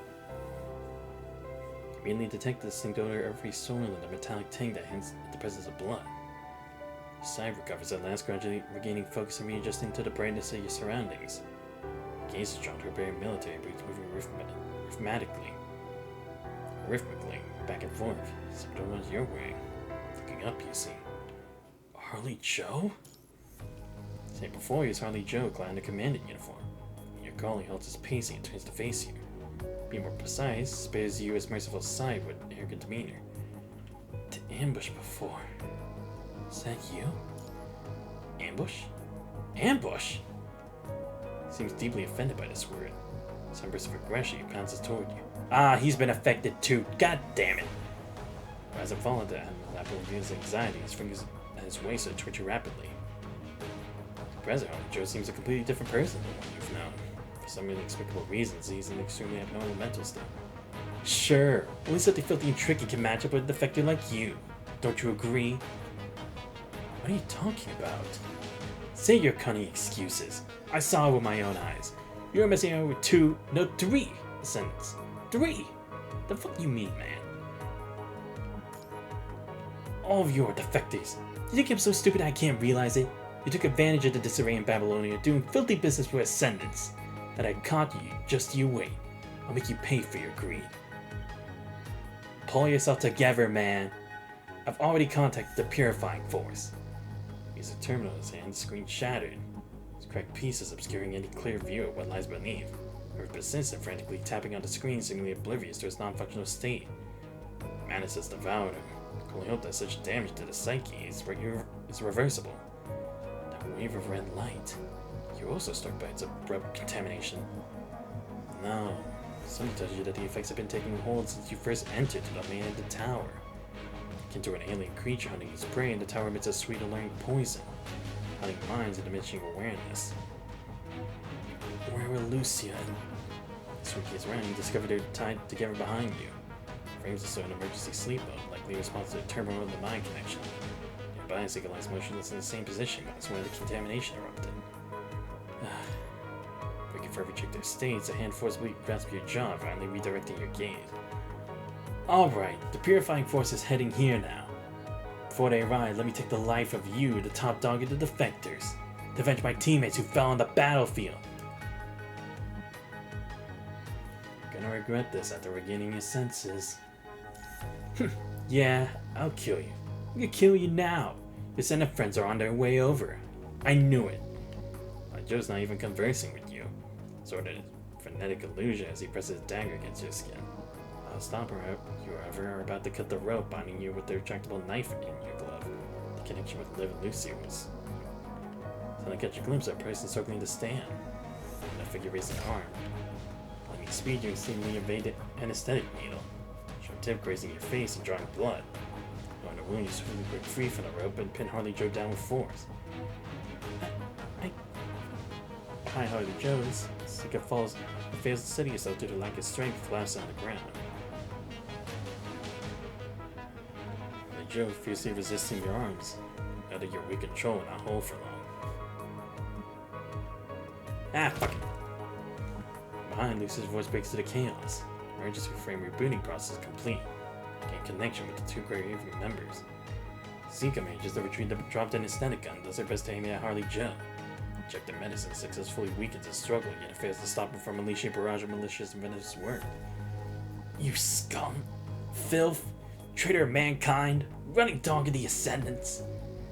Upon breaking free, Lucy and Liv swiftly join your side, lending their assistance in restraining Harley Joe. While Sika stumbles over and seizes the rope you just cut to bind Harley Joe. What happened? Only know that my mind was affected for a moment, then immediately lost consciousness. Commander, I'm glad to see you're alright. It's the red light emitted by that tower. It appears to cause neurological damage to human brains. I detected signs of contamination in both Commandant's and Miss Sika's mind beacons. Please give me a moment. I'm going to quick check for you. Commandant, how are you feeling? I'm fine. My body has probably developed some sort of resistance against it. Lucy responds to you, but I joke with a faint smile. And then lasts a fleeting moment before her countenance turns even more serious. You have my faith, Commandant. The connection between us seems very stable. I'm just surprised that even you couldn't notice the impact of the tower immediately, which means greater dangers lie ahead on the surface. I'm afraid the situation in Babylonia. That's why we're here. I'll do everything I can to help. In response to your orders, the young commander before you undergoes a striking transformation. Her eyes sparkle like precious gems reflecting a newfound energy and determination. A swarm of filthy vermin. I'll run a contamination check on Commandant Harley Joe as well and try to find a cause. This is actually a surgical anesthetic from emergency self-treatment, since it can only achieve local anesthesia. I see. Leave the rest to me. I'll put Commander Harley Joe to sleep for a little while. With the disarray finally setting down, you take the opportunity to carefully observe your surroundings. I see. It probably doesn't work on us too much because of what's it called?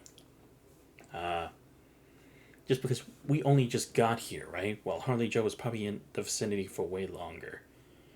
And again, maybe it's because the punishing doesn't affect me as much, or at least not as rapidly, because of me having already established a connection with an Ascendant in the past. That, and also going through that whole thing with Living Period too. So if anything, I do have at least some resistance. Maybe not the greatest, but at least some. Turns out that you've already arrived at the foot of the tower. Previously perplexed by the mind being contamination. Onto now, can you see a clear image of this tower emitting an unsettling red glow? Like seeing it through a video, the shock of witnessing the tower with your own eyes surpasses anything you've ever felt. Initially, a mere dawn of photo, and now a colossal red giant. The tower occupies more than half your field of vision. The sheer magnitude of this presence reinforces the realization that this structure is far from ordinary. Creation that defies the boundaries of possibility. Somewhere the tower is emitting a glaring red light passing through the atmosphere. The structure resembles an ethereal ladder that absorbs a vast expanse of outer space. It leaves an impression of a pathway, but only one day invite the arrival of guests unknown. While gazing at the tower from its bottom, it will be engulfed by a deep, overwhelming fear, whether it be human, monster, or any being driven by biological instincts. It's a profound and heartfelt apprehension in the face of an alien creation that should never have existed. Seekers in your terminal suddenly sound at the same time, shattering the suffocating sound. Comms is recovered! Finally! Your Asimov's voice, but his image is nowhere to be seen. The camera jolts violently before it finally stabilizes, revealing a holographic projection on the table. This is the 13th time I've requested to communicate. I'll make it brief. I believe you've already noticed that tower. We don't know how long it had existed underground before manifesting itself, but I seriously doubt it took long. In other words, this thing rose from the ground out of the blue. It's the cause of all the earthquakes that have recently occurred on the surface. It can emit electromagnetic radiation in the form of a visible red light that can contaminate the mind beacons of humans, causing several side effects such as mental disorders, hallucinations, drastic changes in personality, and even an increase in hostility. And the contamination can affect all the constructs connected to humans through their mind. Also, corrupted commandants can forcibly connect with constructs. Oh shit. That's not good. Oh, I see. So that's why it affected them, even though it's only supposed to affect human mind beacons, because that connection allows them to feel those same senses, I'm thinking. Right. Okay. Glad I understand that. But again, it's like, I may have a resistance, but why does Sika have it? Or maybe because she hasn't really used her mind beacon that much, that's like... she hasn't really been as exposed to punching bars, so maybe she has some kind of resistance because of not being weakened as much by it. The range of contamination can already reach Babylonia. The closer to the tower, the more exponentially the punching virus concentration and the contamination level will increase. Yep. So far, we've not discovered an effective approach of defense. Ordinary anti-radiation equipment proves futile against it. Only commandants who can resist mind beacon contamination can... Damn it. Asimov, you're right? You're the only one. Girl's piecing scream arose from the background. The camera begins to tremble violently. It's very abruptly covers your vision, launching everything into absolute darkness. Save the people who are still not affected. You must inform others of the situation. Stop it from spreading. Is Lee with you? Lee, the key. The new frame is completely immune to the punishing virus. Will Asimov be alright?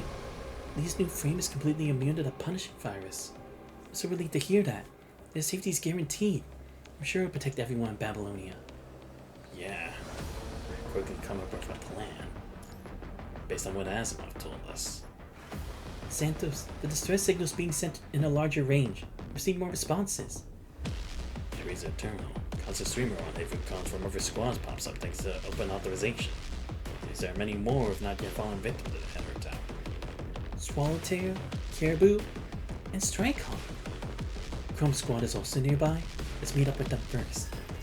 Meanwhile, the terminal at Harley Joe who still lies unconscious nearby also be considered.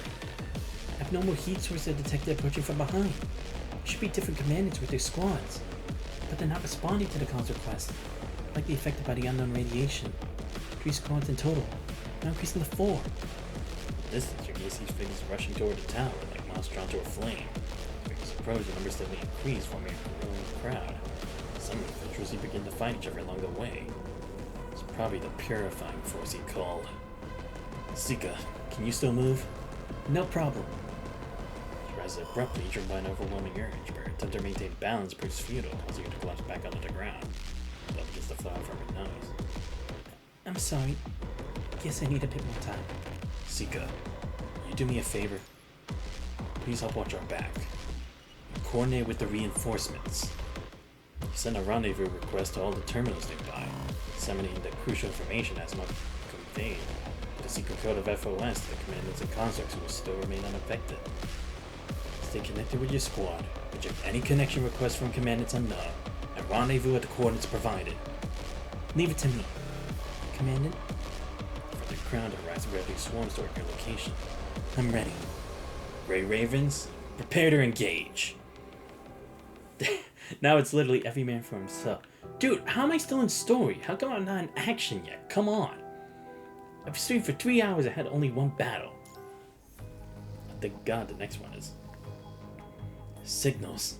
Over here. Babylonians never witnessed such horrors since its birth. Blood, screams, crazed and eerie cries and laughs. And alarms bear relentlessly from every banner and sign. Most meticulously arranged furnishings and benches now lie scattered and upturned on the ground, displaying a sight of turmoil. He valiantly shields the workers who he's rescued, deftly maneuvering through the frenzied attacks aimed in their direction. Yet by street corner, a worker desperately stumbles out, pursued relentlessly by a human who continues to shoot at him without respite. More people over there. Move faster, you can still spare the energy to talk. Deft demeanor, he knocks out the humans who are pursuing them in madness, instead of the constructs behind them. The frown shows up on these faces, he recalls the message received from Asimov once again. Electromagnetic radiation, disarray of mind beacons, punishing hetero tower? As his lips tightly together, he quickly counts the number of human survivors behind him and starts to look for nearby shelters through his terminal. It's no use. The red light just now was emitting electromagnetic radiation. Ordinary protection had no effect on it. Better than staying outside, directly exposed to it. The nearest shelter's over there. Keep up. Wordlessly, the worker zips up his jacket, being visible scratches from the harrowing escape and quietly follows behind. Some survivors have already gathered in the shelter seeking refuge, so together in silence, occasionally whispering to one another. He briefly exchanges words with the construct in charge of security there. The air in the hall is almost suffocating, everyone's expression reveals their unease and trepidation. Babylonia is attacked by unidentified electromagnetic radiation emitted from Earth. Attention, all passengers of Babylonia. Please seek immediate refuge in the nearest emergency shelter upon hearing this broadcast. This is not a drill. Repeat, this is not a drill. Please seek immediate refuge in the nearest emergency shelter upon hearing this broadcast. It's pointless. It's from the researcher who escaped from the Science Council. He's in a corner, his body curled up in fear.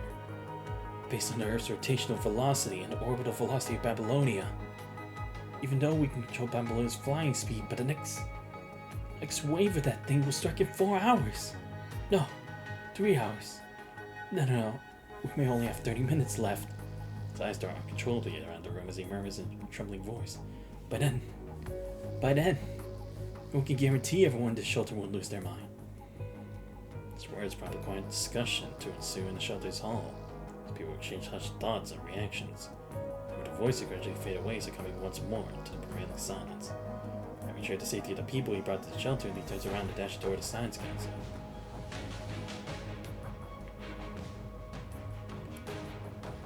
As Lee arrives at the Science Council, a scene of chaos unfolded before him. Shattered pieces of glass and various devices littered the ground. Once blaring, his shrill tones merge with the cacophony of human voices.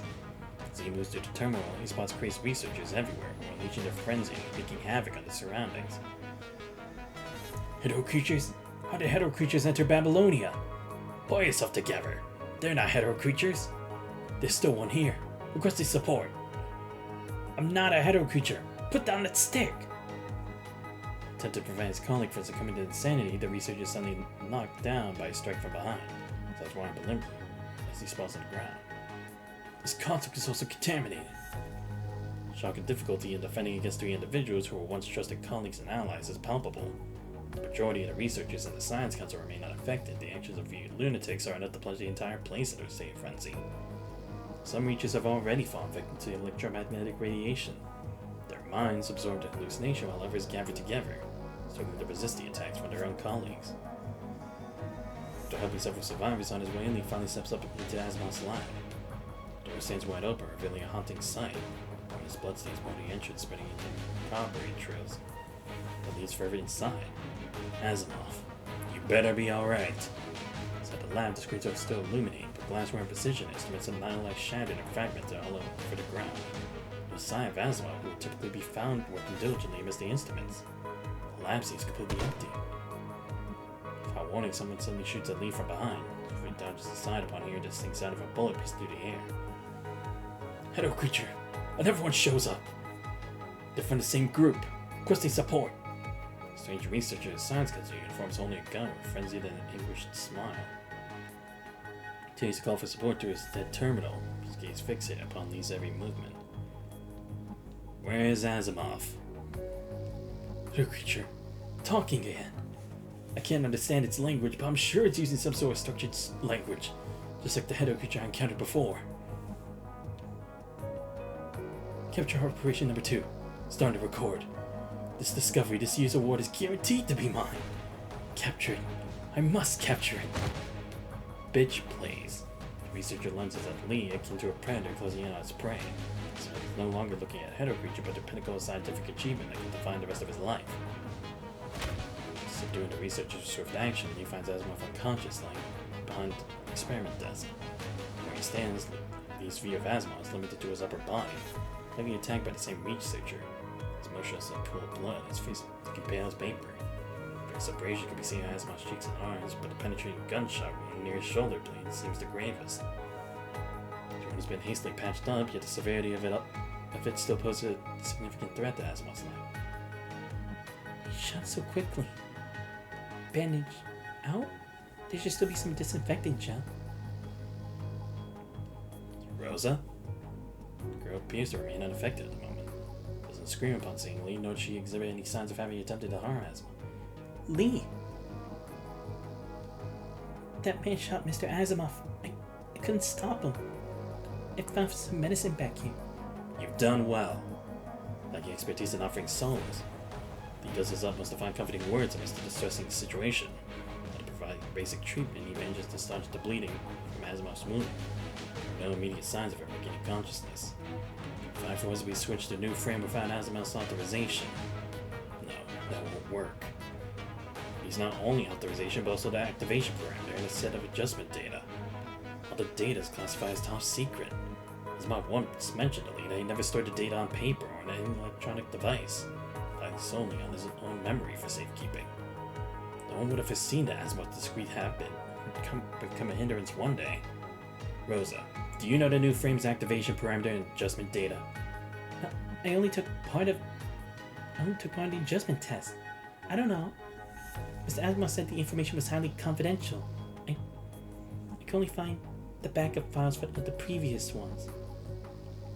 Diligently scoured through every storage device and paper file within their reach, and to find some backups containing simulated battle records from past frame adaptation experiments. Cases of storage units marked with numbers recalling the coordinates and information obtained from the heterorama shellards. a moment of inspiration, an idea flashes. The message conveyed through the heteroma shards. If the theory holds true, then there's a decipherable language existing in the punishing virus. Which means if I'm directly infected by the heteroma shards, I can acquire information from them. If his guess proves true, he'll be able to successfully activate the new frame. If it turns out false, it's too risky. Commander would definitely say so. Or there's no better option left for him. As the turmoil continues outside, these gaze falls on Asimov's feeble presence in the bed. A fragile human body weakened by significant blood loss renders Asimov unable to stay awake. Timid demeanor was to try to help him search for further information, but her efforts proved in vain. The relentless ticking of the clock echoes through the room, each passing moment magnifying the urgency of the situation. Time's running out. Solution isn't found before the radiation of that tower engulfs Babylonia once again. Meticulously organizing the storage device in Paper Dog bends the cloud to desktop, and he switches off the glowing screen. Rosa, stay here and take care of Asimov. Don't let anyone else come in. Okay. He takes Asimov's work badge. His face looking calm and determined. I hope you didn't secure that thing using a password only you know. Don't make me forcibly wake up a heavily wounded man. Ensuring the door is securely locked against friendly researchers, he quickly makes his way toward another lab within the Science Council.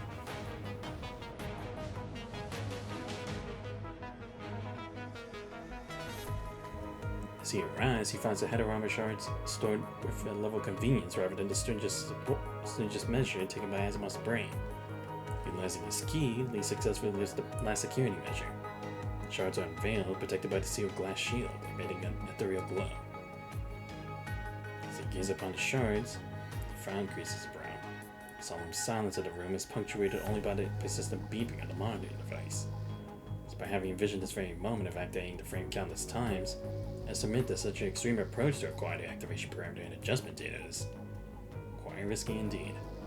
However, outside this tightly secured room, Babylonian Earth are engulfed in unimaginable turmoil.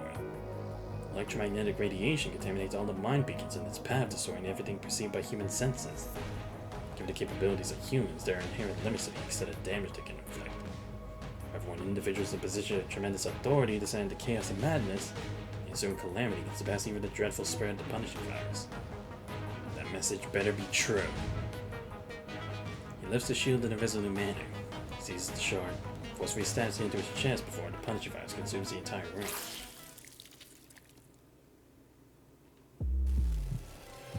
What in the heck? What was that in chains? The heteroma shards commits contact with the artificial skin, and sharp pain erupts along with wild vibration of mechanical structure and shards pumping out bottle fluid. He's never experienced such clarity as he senses his heart beating. The intensity of the pounding of his chest transports him back to a long time ago, before he became a concept and gave his human heart to Murray. Excruciating pain surges like an immense tsunami that aims to devour the world, not seeing something in his mind. Signs of agony breezes on some long-forgotten memories.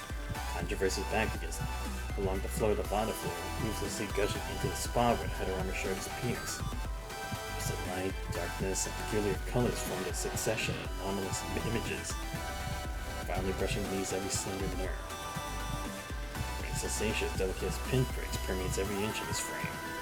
Every force devours him, dragging him down to an abyss of blurring his senses.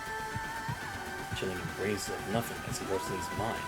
A sporadic, unrecognizable murmurs and cries veiled in piercing pain fled to his audio module. Stay awake. I can't. Special colors and bizarre images continue to gush out of his mind, converging and forming broken rivers. The clock abruptly ceases to tick, then the hands frenziedly reverse their course. These blurred vision fragmented images emerge. Like a sound of mine. Amongst these fragments seems to walk alone with a new frame, as the battles fall alongside Grey Raven. The spiral tower unceasingly stretching toward the heavens, as if a treacherous ladder that defies all attempts to reach its peak. Unwavering determination, Lee fights to maintain consciousness while searching and capturing every shred of incoherent data and every piece of fragmented information. Found it. Commencing data decryption. Activation parameter confirmed. Adjustment data confirmed. The tumultuous currents of information, his keen perception guides him unerringly toward the specific piece of information he seeks. Like his falls relentlessly, and the sound expands as his consciousness is persistently corrupted and fragmented.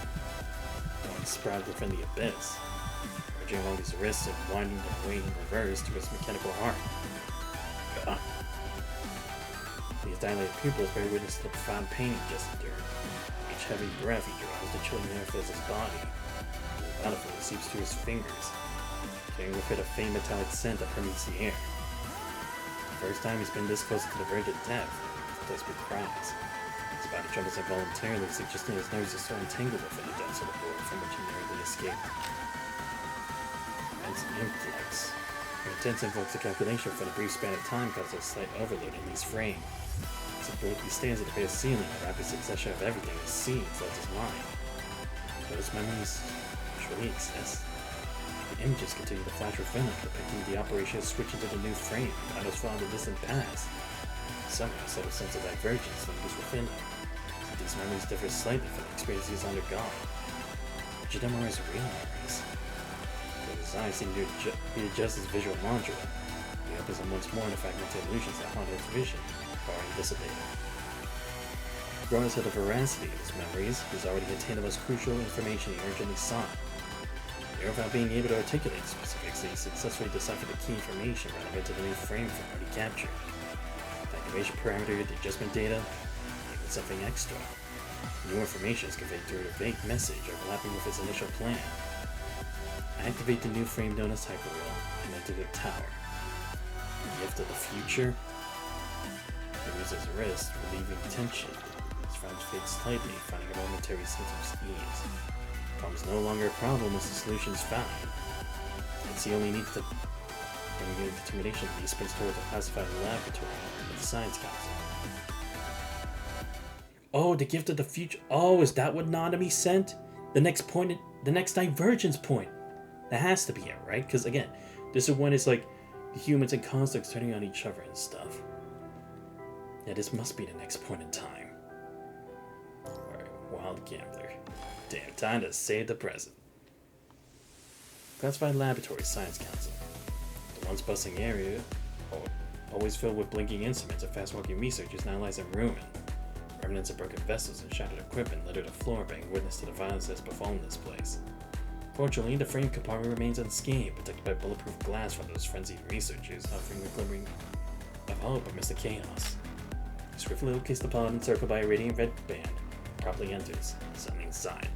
With deftness, he grasps the cable and inserts it into the port on his neck. To unravel any thorny dilemma, this is the countless time he's done before. Commencing frame switch authorization. Please enter the activation parameter. Authorization successful. Starting transfer. Please refrain from interrupting the connection during consciousness transfer. Transfer completed. Alongside the suffocating discomfort that threatens to engulf his body, peculiar lights flash before his eyes. Minutes intertwines with darkness and a fanatic dance. What the heck? That was the inside of the tower, right? I remember that from chapter 30. Spare of paint seep out from the depths of his mind. Twisted towers swiftly rise and collapse. Time seems to be a mere concept measured by the hands of a clock, transforming into images that endlessly replay in front of him.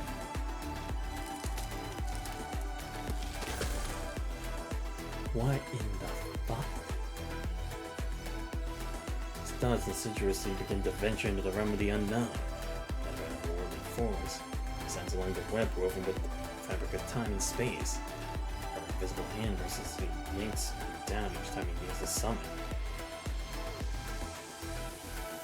The pinnacle of the webs stands a towering gate, reached over the heavens with an imposing presence. Once again, alert by the radiant light that sees from behind it, embarks on yet another desperate climb.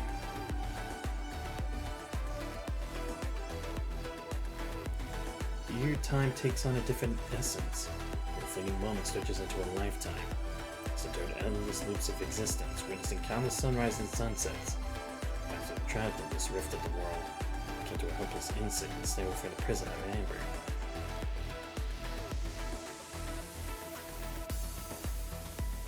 He sees the annihilation and rebirth of everything he once knew. Shattered memories flicker before him like a fast-forwarded movie. Attempts to recognize them, yet his vision blurs. Warning. Activation of unauthorized frame detected.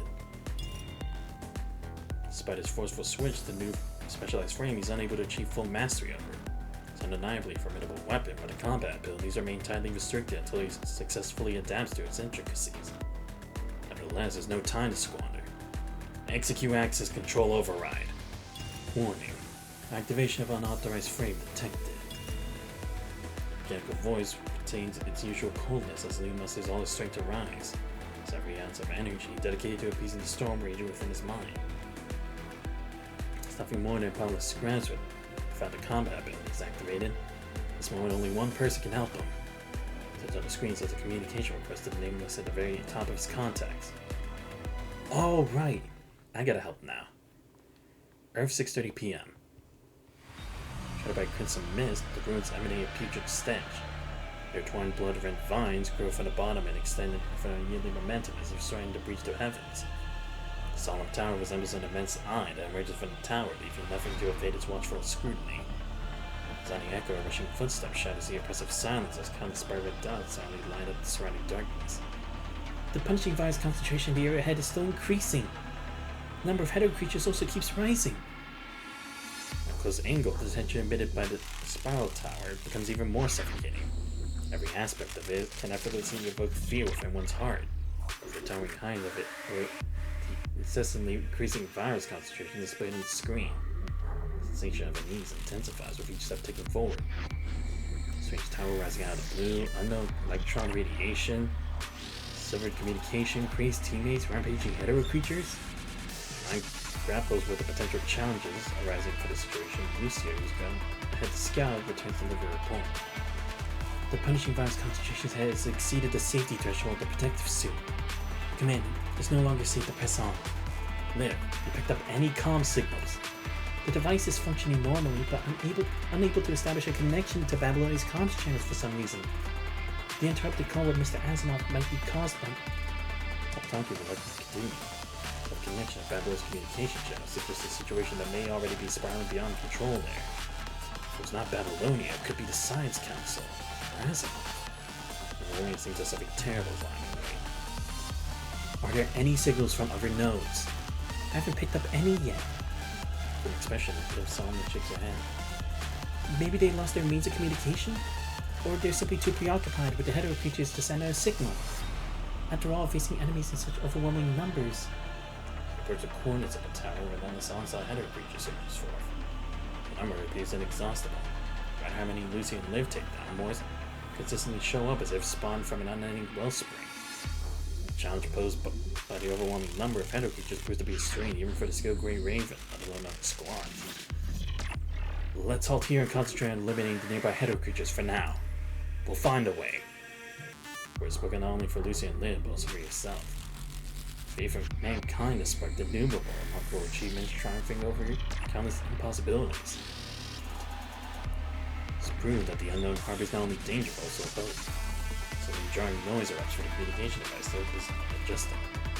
Is that a new message? No, just some static noise. Or we're going to be spawning right afterward, a faint notification sounds emanent from your back. Commandant! Lee? After floods of search, you discovered a peculiar communication device tucked away in the depths of your bag. The small machine displays the blinking gray dot of light, indicating an ongoing call. He handed you this device one day and you perceived it was the last resort that would never be necessary. Fortunately, you always remember to bring it. Commandant, I need your help. This is the new frame. Unstable connection, he appears before your eyes to a new frame. Suddenly unfamiliar to your eyes.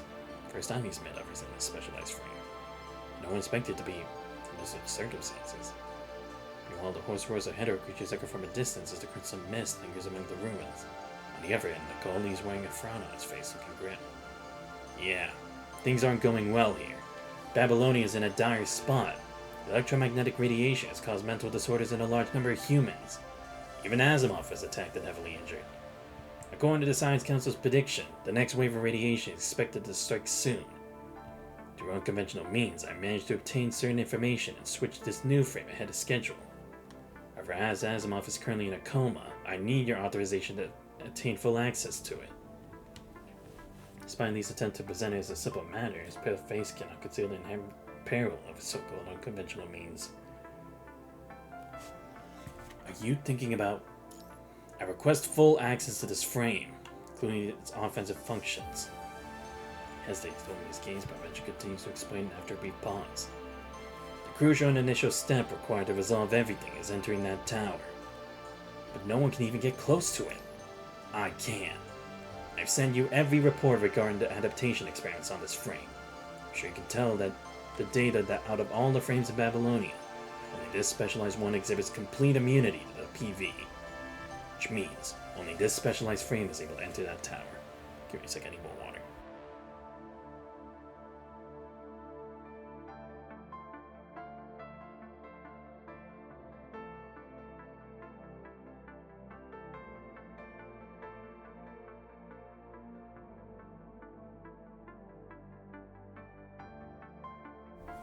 I need a trigger one. That's too risky. We've seen worse. Trust me, Commander. This is our one and only option. Also, he appears slightly restless, pausing for a moment before talking. Do you remember the only message that Azimuth deciphered from those heterometer shells? Insurance? You mean this is the gift of the future? Azimuth and I found more information from those shards. Yeah, so it is. That's what Nanami sent over time-space. Or space-time. Everyone falls silent. On the hoarse static noise from the communication echoing in the air. He consciously adopts a relaxed tone to ease the tension. Even disregarding the message, this frame remains the best option we have now due to its complete immunity against the PV. I'm a member of Grey Raven, the best squad of Babylonia. More experience in battle than many others. With my abilities and experience, I can ensure Lee. It is rare to see Lee being this verbose. How do you interrupt him? A barely perceptible sigh travels through the communication channel.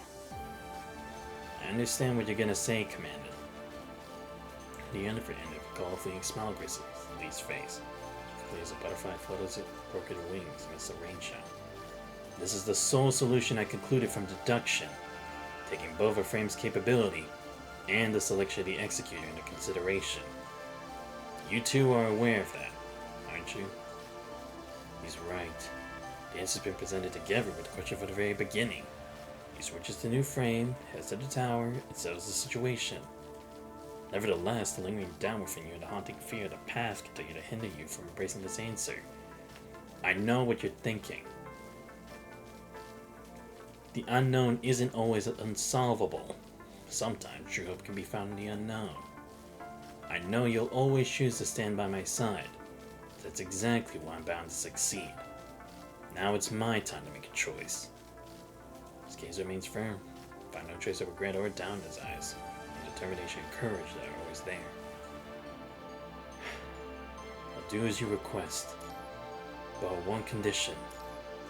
Must ensure our remote connection stays intact. I need to keep track of your state all the time. I cannot agree with that. It's too dangerous. My mind in this frame is highly unstable. If an emergency occurs, I won't be able to guarantee... No matter what danger lies ahead, we face it together. His hesitation unmistakably reveals the uncertainty regarding the frame. It's precisely why he cannot allow him to venture into danger alone. The crimson sky and a white figure flashed again before your eyes, evoking a blunt pain within your heart. You'll notice the unusual demeanor immediately turns her gaze toward you with concern. Fortunately, the current situation is not as bad as that time. I'm not going to let that happen again. Look firmly into Lee's eyes, displaying no intention of making compromises. Fine. I accept your condition. Upon hearing the desired answer, you proceed to turn on your terminal. After your dismay, the command system faced up. According to the emergency protocol during wartime, commanders are granted primary decision-making authority. Activate the backup interface to select the access level. As you tap the screen, the process feels longer than ever. Not only is fully prepared, but a sense of unease still lingers within your heart.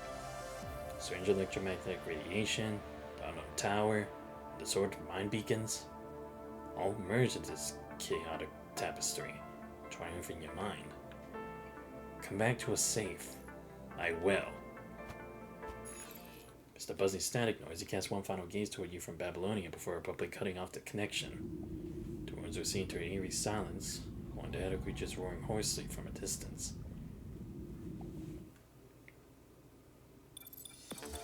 Command authorization confirmed. Verification successful. Full access controls granted. Confirmed, Lee remains standing in front of the screen, his eyes reflecting lines of code, flash by in rapid succession. Functions enabled. Data test passed. Access to weapon granted. The frame operating at full speed, excruciating pain caused by mind overload begins to subside. And space will gain clarity in sight as the Omega weapon system is activated. Suddenly, the space around him loses all trace of color and time becomes fixated at a singular moment. Figures are right beside him only to come to the ground as they're struck by unseen force. The peculiar visions only last a brief moment, until he calibrates his visual monitor and never occurs again. The test machine is beeping. Full power simulation test for the Omega weapon has been completed. But there's no time for Lee to dwell on that peculiar sight. He quickly runs the test on the upper modules and, after confirming their functionality, rushes out of the laboratory. He got her faster than I expected. Science Games to defend itself against those fragile scientists, but not constructs who were built for combat. The constructs in battle mode are already assembled at the laboratory. Oh shit, Lee against the world! Showed simply a no behavior. Among them, Lee recognized the member of the task force who fought alongside him at the seashore, as well as a squad of constructs affiliated with the control corps. Defectors here! He took away the new frame for the Science Council without authorization! Is he planning to join his sentence with our latest frame? Cannot allow him to leave here. You damn defector! The enemy of mankind! As he holds up his gun and rushes toward Lee desperately. He swiftly dodges the attack and knocks the gun out with his clenched hand with his weapon debris. Too slow. He must has a chance against Lee in the specialized frame with its combat functions fully activated. Soon all the constructs stuck in his way are immobilized by Lee's swift strikes, collapse underground. There's no sign of punishing virus infection. Could it be that the mind beacons of the commandants are corrupted, affecting constructs through their mind? This doesn't sound good, but I have a more pressing matter to deal with. I'm sorry. After a brief glance back at the sealed gate of the Science Council, Lee opens up the map to the lower hangar and strides forth. He needs a transport craft, one that can take him to the surface and ruin this madness. Oh shit, here we go. This is gonna be sick. Simulation 完了。指揮官、我々が勝者です。 Let's do this thing. Oh shit.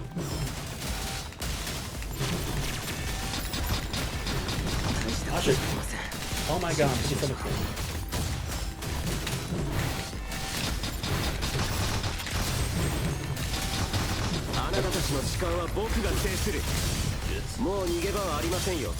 Thanks. These things are so annoying. We got more mechanoids to get rid of over there. We locked down the hangar? All done. Nobody can get in that route now. You locked down the route to the hangar? What's going on there? You not received a notice? HQ's orders is to lock down all places like the armory and ah, damn. It's the hacking again. Given the situation, they're concerned that someone may take weapons or aircraft with force. Wait, what are you going to the hangar for? I need to go to the surface. There's an urgent mission. At this point in time? Gosh, Gregory ever sure works hard. At this point in time? Gregory River? Hey, anything wrong? Are you alright? Watch out! Damn it. How can they let this thing out? Stay on your guard. Go. Ah, shit. Dude, what the fuck? Oh, shit. Oh, shit.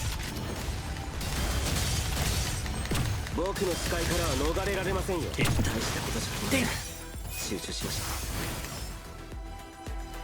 Lee, from Grey Raven. I'm from Praying Mantis. The name's Crow.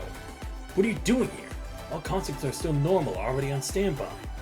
You're not out of your mind, are you? No, I'm on an urgent mission. The HQ just ordered all normal constructs to be on standby for combat. Should be any urgent mission. I'm as normal as can be, but I don't have time to explain my mission in more detail. Alright, I trust you. Haywire constructs won't have such good logic. Babylonia's a mess now. There are 2 routes to the hangar, but both have been locked down. Only possible way is to jump down from Dominic Memorial Park. According to the map, you can enter the hangar from there. Should be able to find some transport crafts with sufficient energy left. Thanks. You're welcome. My mission is to clear up an area nearby, so I'll go with you. This place is too... Emergency mode can be activated by simply pressing a button. One affected person is more than enough to let these things out. Wonder how much we need to spend on rebuilding after this mess. Time's running out. Let's keep going. What the fuck? Watch out. Gravity is out of control. You okay? The gravity system was shut down? What happened in the control center? Look, you have a gravity field generator installed for moon missions. At least the mechanoids won't be able to reach us. Wait, look up! Porter R. Is that what called? Is it keep the gravity center activated? Leave them to me. Gotta get rid of them. Nope. I know I'm not aiming at them, but I'm hoping to use them for some of them. Oh shit.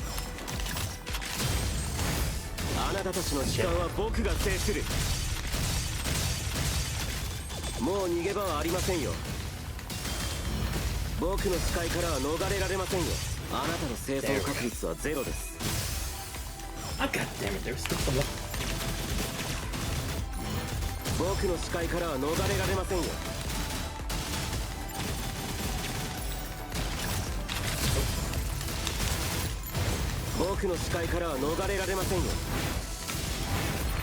There we go. I should have.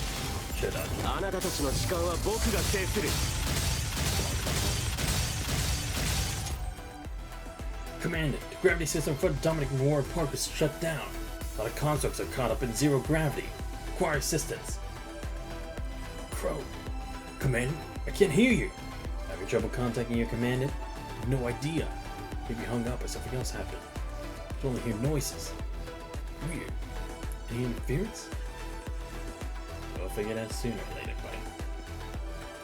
The constructs here are also contaminated by my beacon. Are you alright? Hibernation, I guess. Which takes priority. Let's keep moving.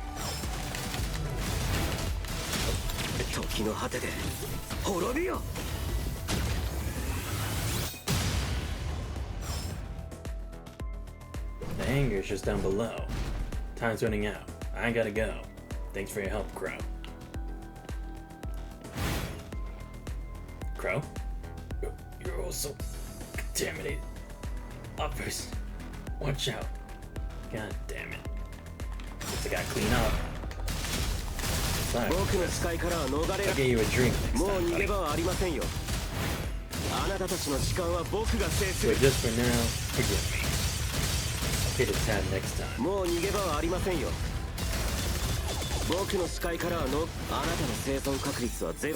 Damn. Like I said, I'll pay you back later, buddy. I got a world to save.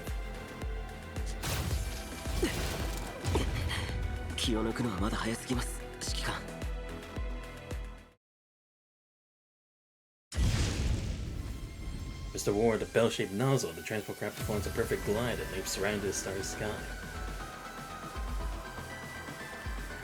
For constructs, this level of acceleration is nearly no impact. As he pulls the lever, the Mach thunder on the control screen rises rapidly. The Uticrits of the Spiral Tower was increasingly distinct on the screen. Surrounded by rapidly stretching vines, the contorted tower tossed into clouds like a thorn growing out of the earth, starting to reach the heavens. Its very president poses President Dread. Prickling pain emerged from his deep mind as something shadows there. Strangely, something this is not the first time he's been here. Looking at the Heterometer Tower from this angle. The answers should be lying right there. But instead of connection in his deep mind, he quickly gathers his thoughts and sets the landing spot. Oh, maybe that was the future where we failed, right? Where we didn't get the gift from the future, in which Lee would have a much harder time with this. So he's seeing what the initial future was gonna be before the change. The convergence. He lunges at the tower with no hesitation. Damn. Lee going solo on this mission to save the world. Dude, how much more do I have? I'm not even 50%, bro. I've been at this shit for 4 hours and I haven't actually had to like do a legitimate like stop or something. That's crazy. I mean, to be fair, this is pretty entertaining. Gaze upon reality. As the crescent line, the spiral tower pierces through the sky. The malfunctioning artificial sky of Eden glows red, sending a sign of a crumbling mirage. The paradise that once embodied peace and order has now been reduced to uncontrollable hell. The young man dashed through the panicking crowd, searching for something familiar in the dwell. Shortly after parting ways with Lee, that Murray noticed something peculiar about this mission. Cyber's tasks were typically assigned by Nicola in person, but this time they merely received a vague order of assault through the command system. Attempted to reach out to the chief commander, only discovered that the communication channel was being occupied. Murray finds nothing in his sight but sheer chaos. The warning message repeated several times over the broadcast, but ultimately replaced by meaningless static noise. Since any view anyway until the battle is enduring an unprecedented crisis. I don't recall how many times he sent a communication request to his terminal, but silence has been the only response received. Suppressing the surging unease in his heart, he raises his head as gaze is captured by 2 females standing not far from her, helping injured civilians. But the chaos Wonder Woman exudes an incredible sense of peace and grace, as if she possesses absolute mastery over her surroundings, offering spiral out of control in her presence. The control cord? Why are they here? Nesty, there's no available vacancy in Star of Life now. Leave her to me. You're gonna treat her here? The control core member named Leslie passed the wounded person in her arms to Ishmael.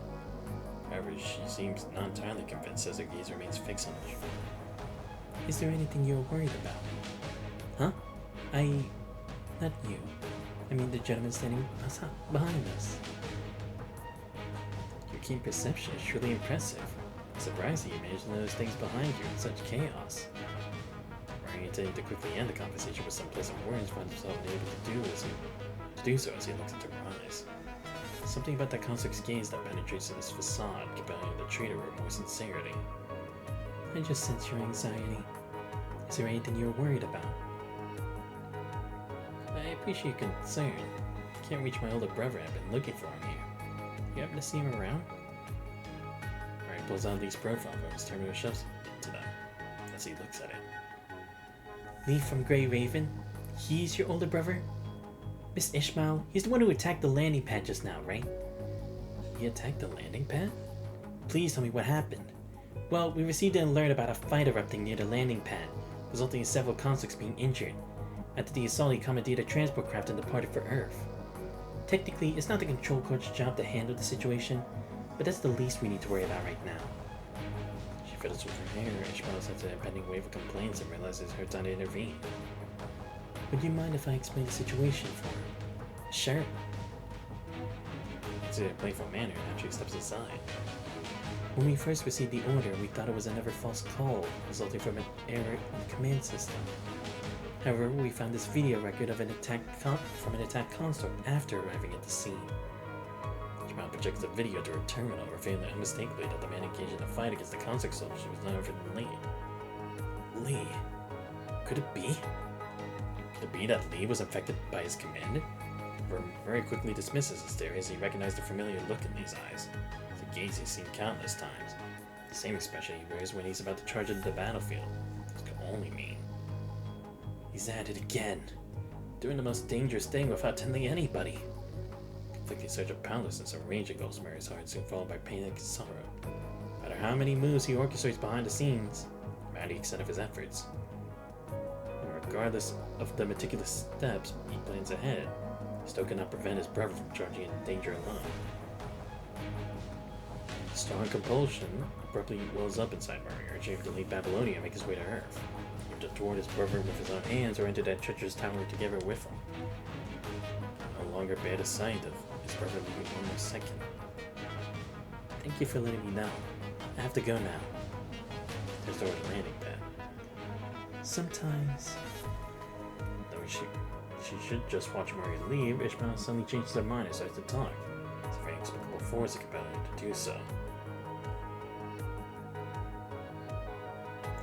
People choose to keep their hardships and sorrows to themselves, rather than share them with their loved ones. When you choose to do the same, those tied by blood are inseparable, like seeds and soil, relying on each other for sustenance and growth. But from the moment the seed sprouts, it ceaselessly strives to ascend toward the sky. He may have already grown into a towering tree, far away from the soil below. However, does it mean he will break the promise he once made to the soil? Sorry, am I wasting your time? Her gentle voice carries an apologetic tone, yet her eyes, adorable subtle smile, seem to see right into the depths of Mary's heart. Regardless of what lies ahead, I sincerely wish that you make a choice to avoid of regret for yourself and for your loved one. You're not wasting my time. I appreciate your reminder.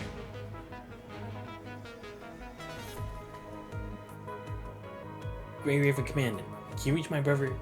Reach Lee now? I expect a call sign comes through your terminal. When you answer, Mary's figure materializes. Mary, you know, is displays a composed and gentle countenance. This time he's not even trying to hide anxiety. He just requested my authorization to switch his frame. Was it your order or his choice?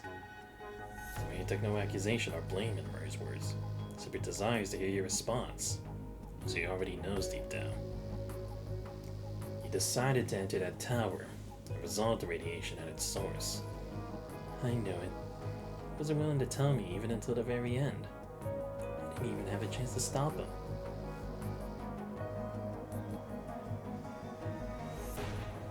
After all, it's Lee we're talking about. He's aware that nothing can waver Lee from his determined decision.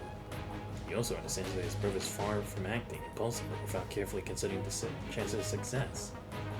Even so, it's still way too risky. He must have learned a key to solve everything. That was why he decided to charge into danger alone. No matter the outcome, I'll share all the risks with him. Grey Raven will always fight alongside each other. Fight alongside each other. Is that so? My brother's a smart person. No situation can keep his mind clear and find the optimal solution. However, there's also another possibility. If he realizes that sacrificing himself is the best solution, I fear that he'll so calmly embrace that decision. Where his voice is uncontrollably trembling, with unparalleled sincerity that surpasses any he's shown in the past. If things go down that path, please, stop him. It's a request from me. I will. Now, I have my own battle to fight. I'll leave my brother to you, Grey Raven Commandant. Zinda ends the call. The final glance cast by Murray leaves her with a disconcerting feeling. Trying to set a communication request to Lee again, but no response this time. Just like what happened to Murray.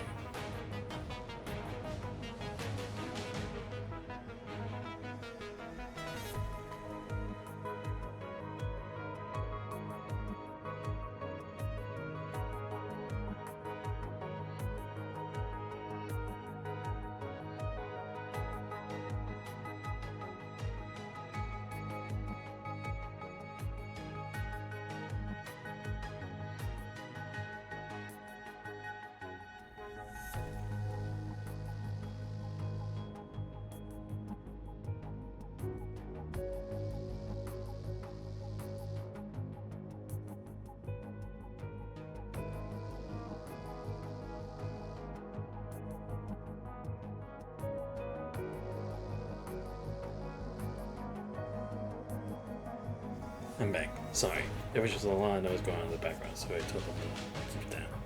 Commandant. Yeah? Many other commandants have exhibited similar symptoms. The elite squads have also been affected. Ask them to connect to me. This will impose an unimaginable burn on your brain. Once it exceeds its limit, similar to what happened to Commandant Simon, you'll... I'm aware. But there's no other viable option left for us. We had to prioritize restoring a portion of our combat power. Otherwise, more of our teammates will perish in vain. But I'll be careful. Only connect to some of them each time. I'll keep you informed. Okay, but once you're near your limit, please stop immediately. I will. I'm counting on you to monitor my physical state, Liv. Leave it to me. Continue to request reinforcements from other squads. Roger. Mission complete. How's it going over there, Cap? On my way to the west side, I just received a call from Xanthos requesting reinforcements. I'm going to subdue the affected constructs there and bring them to him. One human connecting to this many constructs alone? I'll assist Commander to share the burden. It'll take us time to gather our forces, but we must not delay in taking action. Let's begin with tasks within our capabilities. Lucy and Liv are still the only active members in Grey Raven? What about Lee? I haven't heard anything about him yet. Xanthos mentioned that he switched to another frame and headed to that tower. By himself? Why is he always pulling that stunt? At this moment, our only choice is to trust Commandant and Lee. We'll head out to support Grey Raven. You can come to meet us since your job is done. Got it. Stay on your toes. You'll find corrupted roaming all over the shortcuts. Don't you worry about me. Meanwhile, Miss Ishmael, everything here is settled. Let's head let's head to the next location. Okay, let me finish the final touch. She responds gently, turning around to gaze at the still chaotic Babylonia. Sure, I'll go take a break. Pack things up. In the middle of the passage, a glaring red light appears in the real-time Earth projection relayed through Gestalt. The staircase leading to a new height is manifested. The light of destruction really serves as its byproduct. Humanity's finally reached this milestone. It's earlier than expected. Everything is progressing at an accelerated rate. According to my deduction, whether mankind can ascend the stairs or not, it all leads to is Nanami still around? She mentions the name of her smile on her face. She cannot alter the course of destruction. The present her cannot make a change indeed. Insufficient reference data. Please update the database. That's not necessary. The one who received her gift has set off. The once established balance has been disrupted. Humanity now stands a chance against the punishing virus. However, the staircase has arrived early. Most are not ready yet. Next. She gently rotates the earth in a real-time projection, unaware of the observing eyes inside. Miss Ishmael? It's earlier than expected, so something's changed again. But again, what's the difference though? Seemingly, the changes have been for the better. So it has to have been something behind the scenes that was indirectly changed because of our actions. But what's the major difference that could have happened? Maybe one of Vonnegut's experiments? Maybe another ascendant that we don't know about? It really is hard to tell.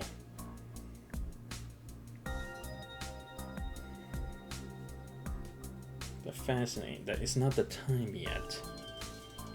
So again, it was preordained that this was going to happen anyway. It seems that the Spiral Tower has made its appearance. Oh, even Vonnegut knows. Well, then again, I guess him being linked to the Ascension Network as an agent, he would see a potential future of that anyway, so it was only a matter of time. Yes, mister. That lady, the merciful one, is likely to take action. Will she extend her hand to humanity? We need not intervene, but be pleased to witness her assistance to humanity and learn about their last resort. Ah, so she's like the guardian, right? Or kind of similar to like the beast in Trails of Cold Steel, right? Like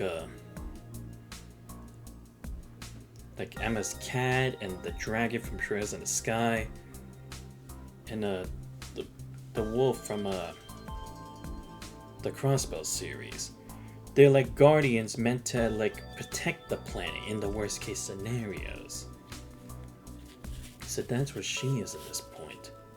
She's like a neutral stance of the Ascension Network. Or like a balancer, I guess. The Spiral Tower is manifested earlier than anticipated. If humans exit the stage ahead of schedule, the rest of our journey may become even more dull. Wait, so even he doesn't know why it happened? What the hell? Then who started this? But regardless of their survival, the The spiral tower undoubtedly exert its influence on the Ascension network. And thus, we, as the ones intricately connected to it, will also experience the effects. This is a trial not only for humanity, but also for the Ascendants. Right, yeah, because I did see that later on. It did create massive changes to different Ascendants in Chapter 30. Saw that both for Luna and the person who was trying to absorb Luna. The filtering process itself is constantly changing and evolving, and so are the criteria. To meet the requirements, we must implement our preparation in advance. Bring that recruit over. There are matters I need her to confirm. Her? Oh! I knew this shit! I called it, didn't I? I was like, we saw her there, but I was like, maybe it was just his mind's, like, he couldn't fully recollect all his memories and was just, like, kind of having fill in the blanks with who he saw in the present. Damn, so she's also a member? Fuck me. I see. So that's how they're getting information, too. Because I was like, there has to be some kind of spy who's giving Vonnegut all this information. Maybe not all of it, but at least some of it that he could deduce some things to happen. Because maybe he couldn't have guaranteed that Luna's there. But with certain information, thinking like, okay, who among these group actually does have information on it? Okay, so not the world government, not the Science Council, so who else from them would know about Luna's location or have taken her? Oh, Kurno, boom, got it. Thank you. Finally, we meet again. So, about that tower, what is it? Have you not picked up anything during your time spent around that mister? I'm just a defector. Why would he tell me about it? You don't have to keep up that appearance around me, Mr. Defector. Oh my god, there we go. That's why. Because I was like, we haven't seen any direct ascendants who have actually tried to curry favor with the other constructs, telling them they can be an ascendant and be saved from all this if they pass the filtering. She's the one who did it. Of course, the one who supports people. And they would try to believe her word. But maybe it's like she can mask her identity or erase their memory of who exactly told them so that they don't remember. Or then again, it would already be too late because they would have already defected by that point. Or she could be like sending encrypted messages about it. You don't have to keep up that appearance around me, Mr. Defector. Fine. You happy now? What? Much better. Welcome back, Miss Lamia. It's been a while. Didn't you say that already last time? Venus brought up much upon you and me last time. And so does this time. Let's not talk about this. You really don't know anything about that tower. Wait, okay, now I'm fucking confused. Was she actually... like, was Lamia actually her the whole time or not? I'm getting confused with this shit. But again, it's like, it would make more sense if it actually was her. Because again, then some of the pieces would start to fix together and the whole illusion. That mister still doesn't see me as his ally, so no, not much. All I know is that he saw this day coming long ago. His means preparation for it. I initially thought his whole diversion plan was about getting defectors to cover up what went down in the Red Tide. Based on what I'm seeing now, the Red Tide could also be part of his next move, serving as a cover for something else. Did he really plan out every step that's happened till now? Who knows? Seems that everything is playing into his hands. He even managed to find someone who passed the filtering among all those useless defectors and became a descendant. Talk about being lucky as hell, I'd say. Wait, he did? Well, who is it? Come on. However, the show isn't over yet. There might still be some surprises in store. Then, does he already know that I'm an imposter among them? Hard to say. Maybe it doesn't even faze him. In the end, someone who's been MIA for ages haven't managed to dig up any valuable intel worth his attention.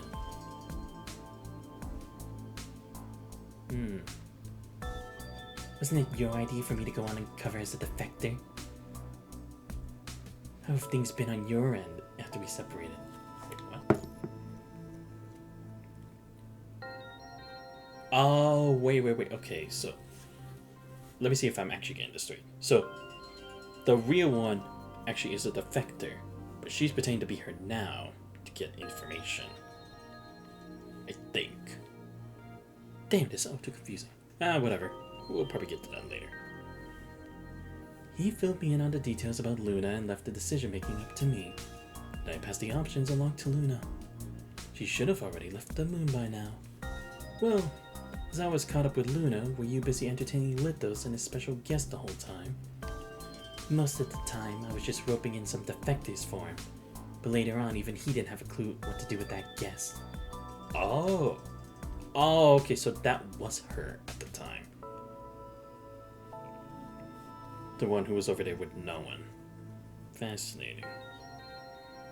Okay, that explains how they were able to keep the discovery that he was with the Ascendants up to that point. Because I was like, wouldn't they have at least sensed something about him that would have shown like at least some level of punching, especially if she was like a supporter type construct. If it was Lamia, yeah, she could just lie about it. So nothing achieved. Then that's not necessarily true. Oh, what have you dug up? Tell me all about it on our way to meet Luna. It's mostly about Lithos. Turns out they've churned out a bunch of copies of his mind. That's the kind of technology that Agent has. If the current Lithos dies, he'll just use one of the mind copies to bring him back. Oh my god. So he's like, Otto, you could never die unless you get the real one. God damn it. Why am I not surprised? Misty winds scatter people's cries across the barren land. It's the high concentration punishing virus that no one can survive. A fragile figure emerges, rising slowly. Oh right, Lithos' new body. Forgot about that. Because even though we defeated the one with Bianca Stigmata, they were in the next one. So then Rose is not the upcoming next one. But again, maybe like a spare potentially, or maybe just someone who knows the original Lithos in the past. For disgaze for the tower lit outside, gently caressing the head of a creature by his side. You were all still alive. The previous I must have died protecting you. Does nod to himself as if he's no stranger to self-encouragement. Walks up to another figure. Lithos. From behind, a young girl calls out to him. Turns around as a lady wearing a magician's hat standing beside her. Miss Lilith, glad to see you well. Thank you. It's all thanks to you. The previous you, I mean. It's a shame that I couldn't express my gratitude to you in person. In that case, I suppose we can consider this as our first encounter.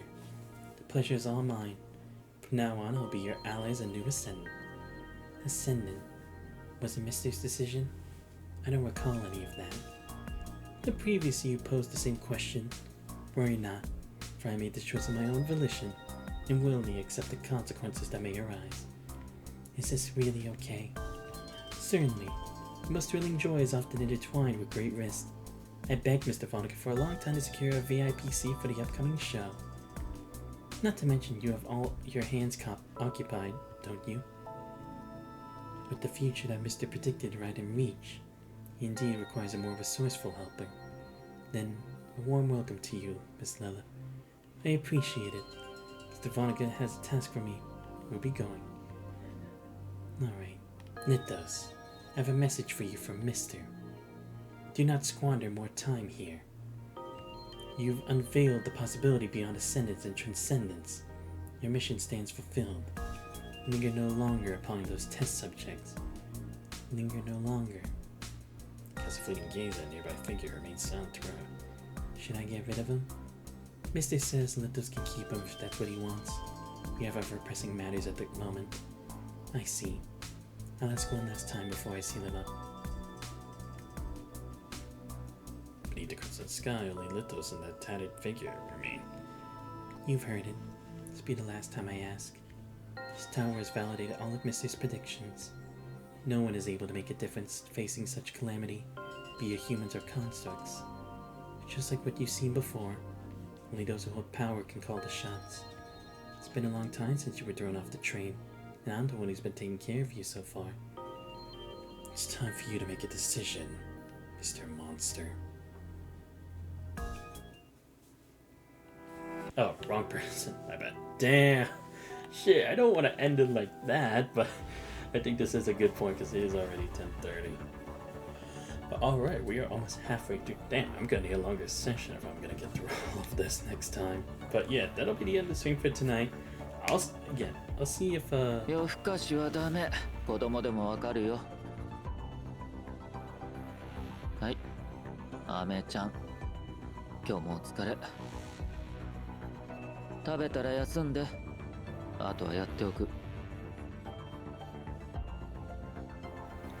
Oh, okay, there we go. Yeah. So I'll see if I do a stream tomorrow. If I do, it'll most likely just be this, I'll be completely honest. If not, then we'll continue with Trails Through Daybreak 2 on Saturday. And then, again, same Final Fantasy on Sunday. But if you guys do enjoy the stream right now, already found the channel, please make sure to leave a follow. It's much appreciated. Check out my YouTube channel, post all the VODs, and subscribe there as well. And join Discord, you guys not already. Links to all those are on the channel. But this has been Xanta's Vice. Hope you guys have a great rest of your night. See you guys next time. We're out.